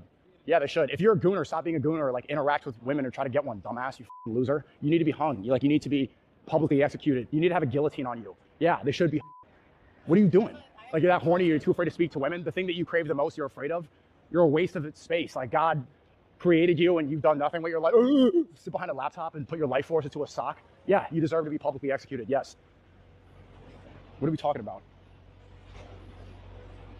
Okay, and so in that clip, we see Sneako go hard on Gooners. And this is interesting because he used to be a very large advocate for the manosphere. Parts of this manosphere evolved into gooning corners, but all of this is part of the blueprint. This is all just rage bait. In the past, he directed his audience to the manosphere because that was the toxic place to go. Is that what it is? Like, the rage bait sells, so you just have to rage bait now? Man, I'm just so out of the game. He attacks the people that he led in that direction. Time for my pivot. And so again, it's inevitable for his audience, or Nick's audience, to turn on these people. And in this clip, there's evidence of this. Sneako goes on this rant attacking Gooners and then looks at his phone to see all the reaction. What? He's simply What's just up? trying to evoke Grandma? emotion and get a reaction. Welcome to the internet. And this is when he gets into trouble because he's looking down at his phone and he doesn't see this guy coming, or just sees him at the last minute and doesn't assess if he's a danger or not. Yo, work on that neck. Yow! He just fucking... Dude, he folds. He fucking folds into the punch. What the... Hey, bro. What the bro? What's the problem, bro? Hey! Damn. Dude he got fucking wrecked. So we did censor that. And it's by a dude in a Dr. Pepper shirt. Clip, but it's basically this guy walking up and punching Sneako in the face. Really sucker punch. Yeah, you can hear the contact. No, you can. In the face. Yeah, it's because he had his fucking lapel mic on. After being attacked, we hear what we believe to be the attackers saying over and over again, what is wrong with you? You see that one other influencer? Like, I'm not sure. Like, I can't cover this because I do realize that they do kind of go after you for that kind of stuff. So I want to be very careful. But yeah, there's this other streamer. Like, he was another looks maxer. He goes and he shoves this girl, and a dude just walks up and just like hits him right in the bottom of the chin, and he collapses. And this is probably the challenge for Sneako. He really doesn't know who could have done it. What's satisfying to watch? Because, dude, yeah, he totally, he went up and punched this girl. It could have been one of Nick's supporters, a raper who anybody that has, like, has been turned against him by Nick. If you have it in you to sucker punch a woman, Nick, or somebody as a fucking, like, 6'2", fucking, like, Chad-ass bro who just actually embraced white nationalist ideas, it could have been a I'll gooner. take He nothing just but joy on that live stream, or in watching you get folded. That he led astray that are now seeing these negative Someone outcomes. please and want post to hold that. him accountable. It could have been a lefty. Yeah, here, Hell, I can post it in the been someone Discord. From Israel, could have been I'll do Mossad, that. right? He is very anti-Israel. Another message of the Groypers and Nick Fuentes. Sneako, in a live stream afterwards, said he was punched multiple times and his tooth is chipped, as we're going to see. He also says he was maced. Let's take a look. It doesn't make sense that that happened like that. Obviously, I didn't see him. I was looking at the chat. And yeah, I'll be honest, I got maced, bro. I got maced right after. So I got hit. You could see it in the video. I'm just going to be honest, bro. Everyone was saying that I could manipulate the situation and lie and stuff like that. I got hit a few times, get up, and immediately pulls out mace and then runs away. And I've never been maced before. It was okay. Just watch that out. I'm fine. This was literally 1 hour ago. So 100%, this doesn't make sense that it was a random person. He had it ready like that. And I'll handle everything. So don't worry about me. I got a lot of streams planned. We have that podcast in a second. I'm not going to harp on this forever. I have several ideas over who it could be, but I'm not going to, it's not no point in speculating. I'll explain the whole story in a second. I have to go handle something. All right. I saw everybody reacted to this stuff. Let's just react to this. Let's respond to some stuff real quick. Great. It's all over my timeline, dude. Every single thing in the timeline. I also saw Ben Shapiro just made a new video. Ben Shapiro immediately, yeah. All right, that might not be the video that I just posted. I just realized that was. I think everybody's getting in trouble for showing it. Why are all these people? Because I mean, dude, you see the guy get folded. We'll try to follow this blueprint that Nick Fuentes and Sneako have laid out. You can find it though. We're seeing the outcomes. I mean, that, like, yeah. Here, just take the info that's in there. Look it up. Long-term consequences. Sneako's enemy list is only getting longer, and it's not safe for him to walk down the street anymore. But this takes us to Clav, a friend of his. They actually just went out to the club and they danced to, I don't know, Nazi music. Regardless, Clav is down on his luck They too. did. His nights out are getting reported by Entertainment Tonight, and they include overdosing. Let's take a look. Oh my god. Holy. What? Oh, hell no. You're not using the ET. No, no, no, no, no. Damn it. He must have gotten permission somehow.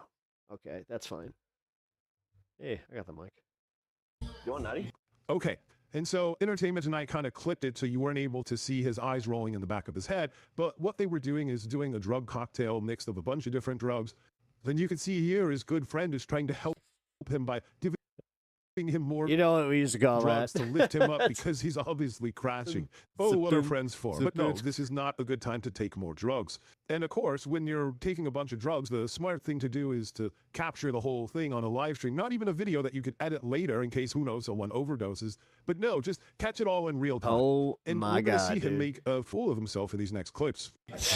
Holy shit. I just caught a moment of me and my own camera. I was just like, dude. I'm trying my best, but I'm destroyed right now.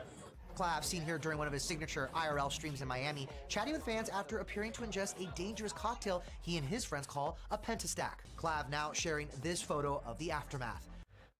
I don't like this timeline where I don't like the fact that I even know who this fucker is. Telling fans he's out of the hospital with blood. And I know, I'm more online than most, but I'm kind of glad that, at least... Oh, wait, you know what? Yeah, we share in this pain. He calls the experience brutal. But still, dude, what are we doing?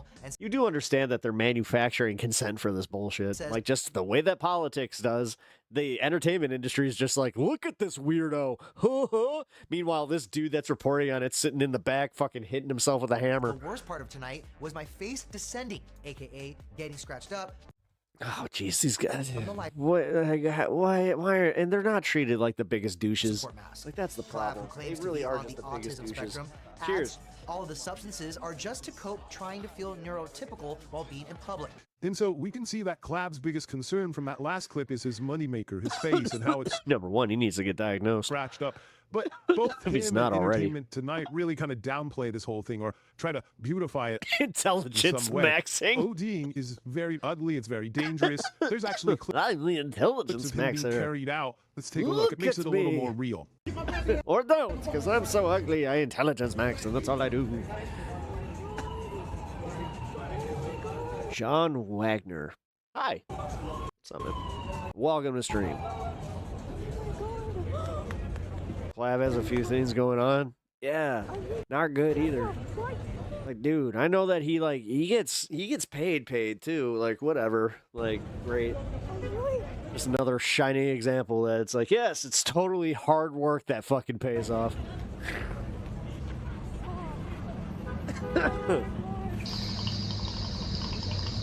Oh, thank you for the generous $20 donation, Grandma Flatterson. GMA 67 Thank you so Flatterson much. 22 $20. No message, but I really appreciate that. Thank you.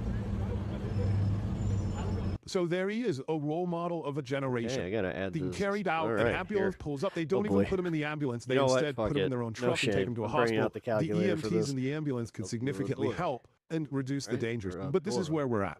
Okay, so we saw Clav's roller coaster of a night, and remember his friends who were trying to give him more drugs. Just real when quick, also shout out Isaac Newton, Colonel Charlie, again, Grandma Flatterson, Rebecca Green, and Devil's Advocate for the he was raid. ODing. Well, here they are after all of it happened, and let's see how much they care. Saying, is Clav conscious? Yes, he's conscious. He's good now. He'll be fine by tomorrow. Okay.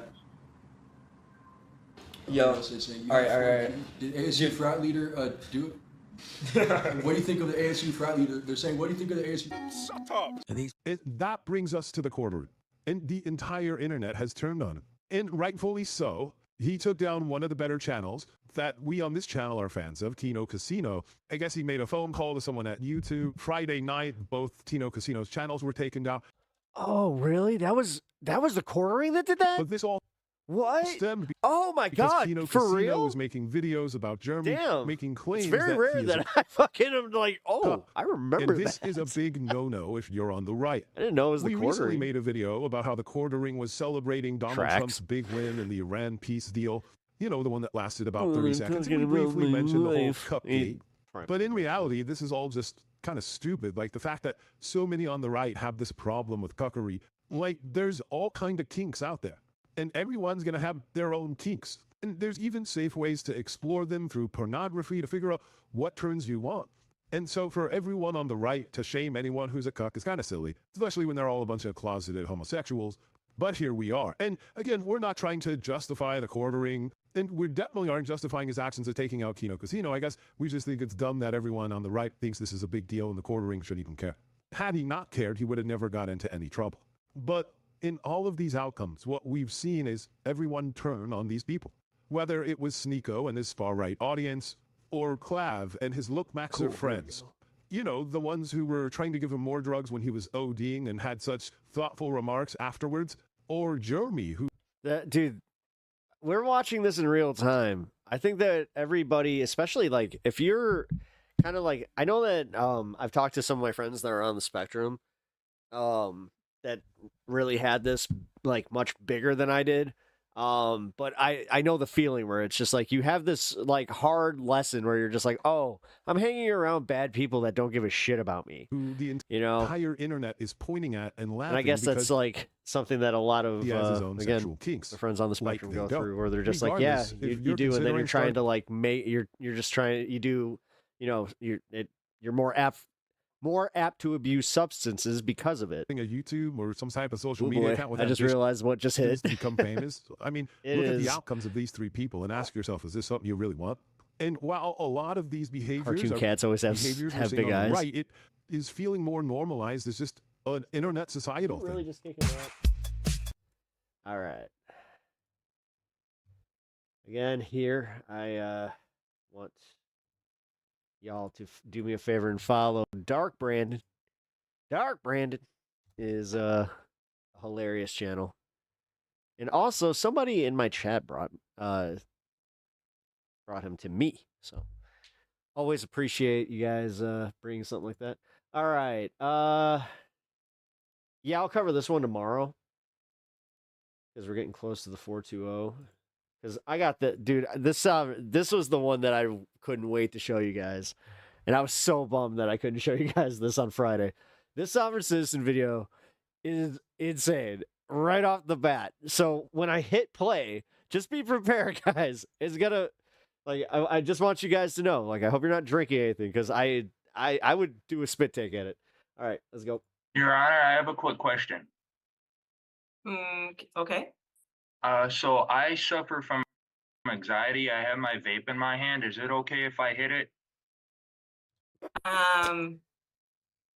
If it's necessary for you to participate in the virtual platform, then I would just ask that you keep it to a minimum.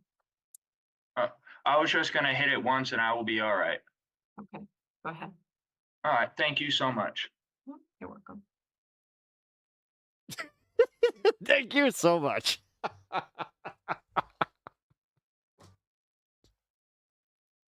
This is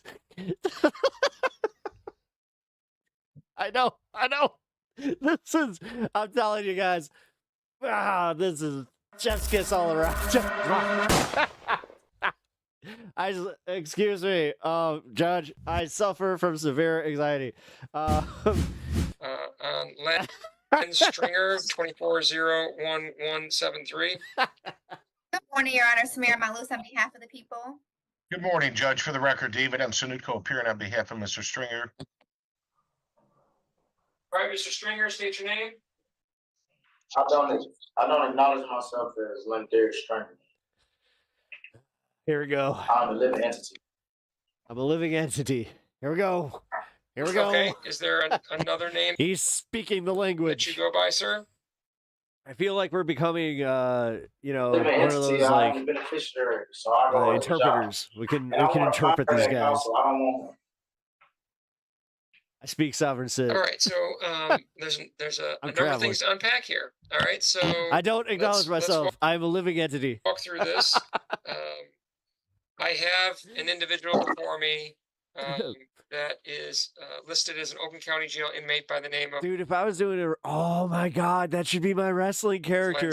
I'm the sovereign citizen. Stringer. I do not have a name, for I am a living entity. I have a case. I only travel to the ring. That's been assigned to this court. Bro. That where the defendant's name is Len Stringer. You have yet to prove to me that I even exist. Mr. Sanuko, you were. For I am the sovereign man. Are you assigned on this case? Oh yeah. I am, Judge. Okay, Mr. Infringement. And you were assigned to the Stringer case, correct? That's correct, Judge. Okay. So that's enough for Man, me I gotta to pee. Hit me like so hard. All right, give me a second. Got pee. Now let's We're walk doing through this. 4-2-0. I'm hanging until the 4-3-0. Miss Mount Lewis, I'm gonna leave this plane. have you provided discovery to Mr. Sanuko? Your Honor, I didn't have an attorney listed. I believe if he filed, he may have just received written discovery. I didn't have that in my information, but give me 1 second to confirm. I'm just gonna make one click. In the meantime, I do have written discovery, Judge. So yeah, it seems that he was provided with written discovery on June 26th. Okay, so Mr. Sanuko, have you had a chance to talk to the defendant at all? I did, Judge. I met with him at the Oakland County Jail All right, and so Tuesday. so did he make it known to you that he wished to no longer proceed with your services? Judge, we discussed the case fully, and I had a lengthy phone call with one of his relatives. And it was my intention to ask the court to refer this to the Forensic Center for a competency evaluation. He indicated nothing to me, Judge, about not wanting me to represent him when I met with him at the Oakland County Jail. Okay. I do think that given your experience and then your connection with him as well as a family member, plus the way the defendant has presented today, that a competency review is in order. And so I'm happy to move forward with that. So Mr. Stringer, there is, just so you understand, there has been. You ever have that moment where like something hits you so hard that you're like, I have legs. Preliminary information that suggests that you may not can't be really feel 'em, competent but I have 'em. to proceed at this particular time. Whether that's a correct assertion is basically a decision that can only be made after an investigation is done to determine whether or not you can, that you understand the nature of the proceedings, that you can assist your attorney. We need to find those things out. And so, Ms. Mount Lewis, can you prepare an order for Oh heck no! competency Thank you review? for the $4.99. I really appreciate All right. that. I agree. Hell I think yeah. that that's appropriate at this At time. no $89, $4.99. I See what I did recognize that the defendant has made a request to have Mr. Sanuko removed from the case based on this the guy's too information funny. though that I've 8:30 my time. observed It at is this time, 8:30 as my well as time, but information received by Mr. Sanuko. I'm not. I remain unconvinced that those statements are anything other than a manifestation of what might be a competency issue, and so I'm gonna wait to consider that request until I can All right. determine whether or not he's competent. If I would remove Mr. Sanuko off the file, 3 if I would minutes. remove him off the file Oh, based yeah. on a request made by a person who's later determined to be incompetent, I think that would be a real issue. And so at this point in time, I'm going to grant the request What labels, excuse me, for what a labels, competency evaluation. what labels me incompetent? My intelligence because I have a high IQ? No, that's not it, sir. There are different legal standards, but really it comes down to whether or not you can understand the nature of the proceedings at this time, that you have the ability Nature of the proceedings. that you have the ability to assist your attorney in your defense. To withdraw, sir. I do not. I mean, I'm actually asking this question. You would think I would know this, but do they always like try to represent themselves I'm on my legal counsel. Actually, because we they did think not that reach they're out just to the like, you person guys that don't my even relative- get where I'm my going relative with told him to this. reach out to It's my like, no, father, we do and not, he because didn't you're do not that. doing it within My the father was confines going of to tell him that anything. we want him to withdraw. He did not reach out to my father. He only reached out to Stephen Taylor. About Stephen a Taylor minute. gave All him. right, in 1 minute we're doing the thing, and like this is we only get to do this once every year. So the 420 on Pep Talks celebration on 420. The date, but yes, you guys ready? Get your lighters ready. Get everything packed. We're gonna celebrate. My I have to step off father's number. He did not do to that. celebrate So though. I would but like him to withdraw you know how from it my goes. case, sir. And I'm not gonna set off the smoke alarm again. I have no. Me. So he doesn't. He isn't competent enough for me, honestly. So I do have, in addition to the information that's been provided, I have a recommendation from pretrial services that suggests that there are untreated mental health concerns, and the nature of thank you his for the criminal 5, history, Edge. criminal I appreciate contacts that. Hell yeah. suggests that there We met the goal. may be XBX $5. significant Confetti for mental 420. Let's health, go. untreated mental health issues. So, Mr. Stringer, I've heard your concern at this time. I'm not going to grant your request until I get a better idea of what your current mental health status is. So the request at this time is denied, but I will consider it again after an evaluation is done. Oh shit. Hey, so who is the judge on my mental health? Because you can't obviously be a judge because, sir, this is my favorite part. So first off, I am not perfect. 420. All right, guys. Let's do it. Also, this is legit. This is he starts getting really mad. Stringer, the corporation in capital letters. No, sir. I'm not a corporate being. Mr. Stringer, I appreciate that, and that's why I let you make a record, and I appreciate that. I just, based on what I've seen, I disagree with your position right now, and we'll get you evaluated. You cannot. That's enough for now, and then we'll have you evaluated by the evaluated by the forensic center, and we'll go from there. Thank you, Mr. Sunuko. Bond is continued. Do we have a new date, Judge? We'll set it 90 days out. Very good. Thank you, Judge. Confetti. Thank you. Where's my soundboard? Oh, man. All right. Chill for a little bit. For a minute. Oh, man. Today has been a fun-ass show, guys. Yeah, I kind of feel bad that it's got to be a shorter one today, specifically because, yes, like I said, I have I got a whole tradition that I must keep to, where I have a buddy that we have been smoking together on 420. Yeah, let's see, 39 now, so 22 years. All right. Hold on, I got the calculadora. I think is that it? Bloodstone, is that right? I think I'm getting it wrong.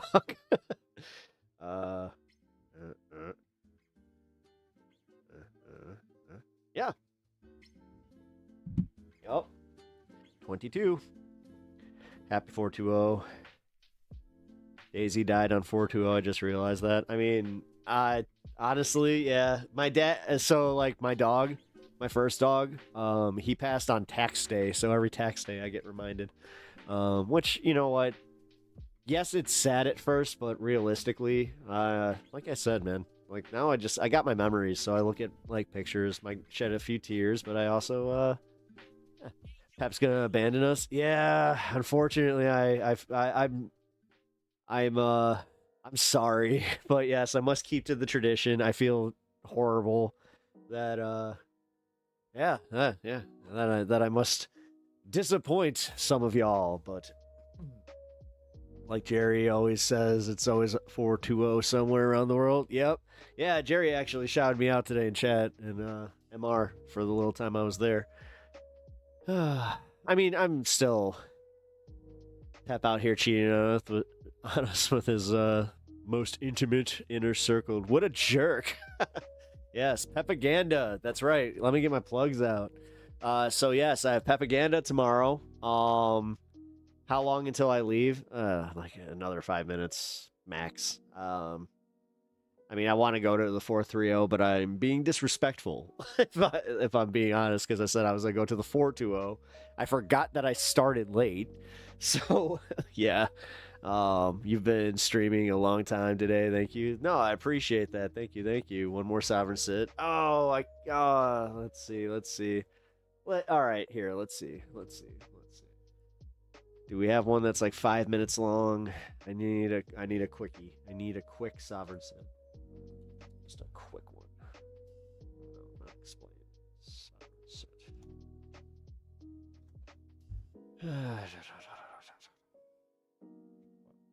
Nah, doesn't look like it.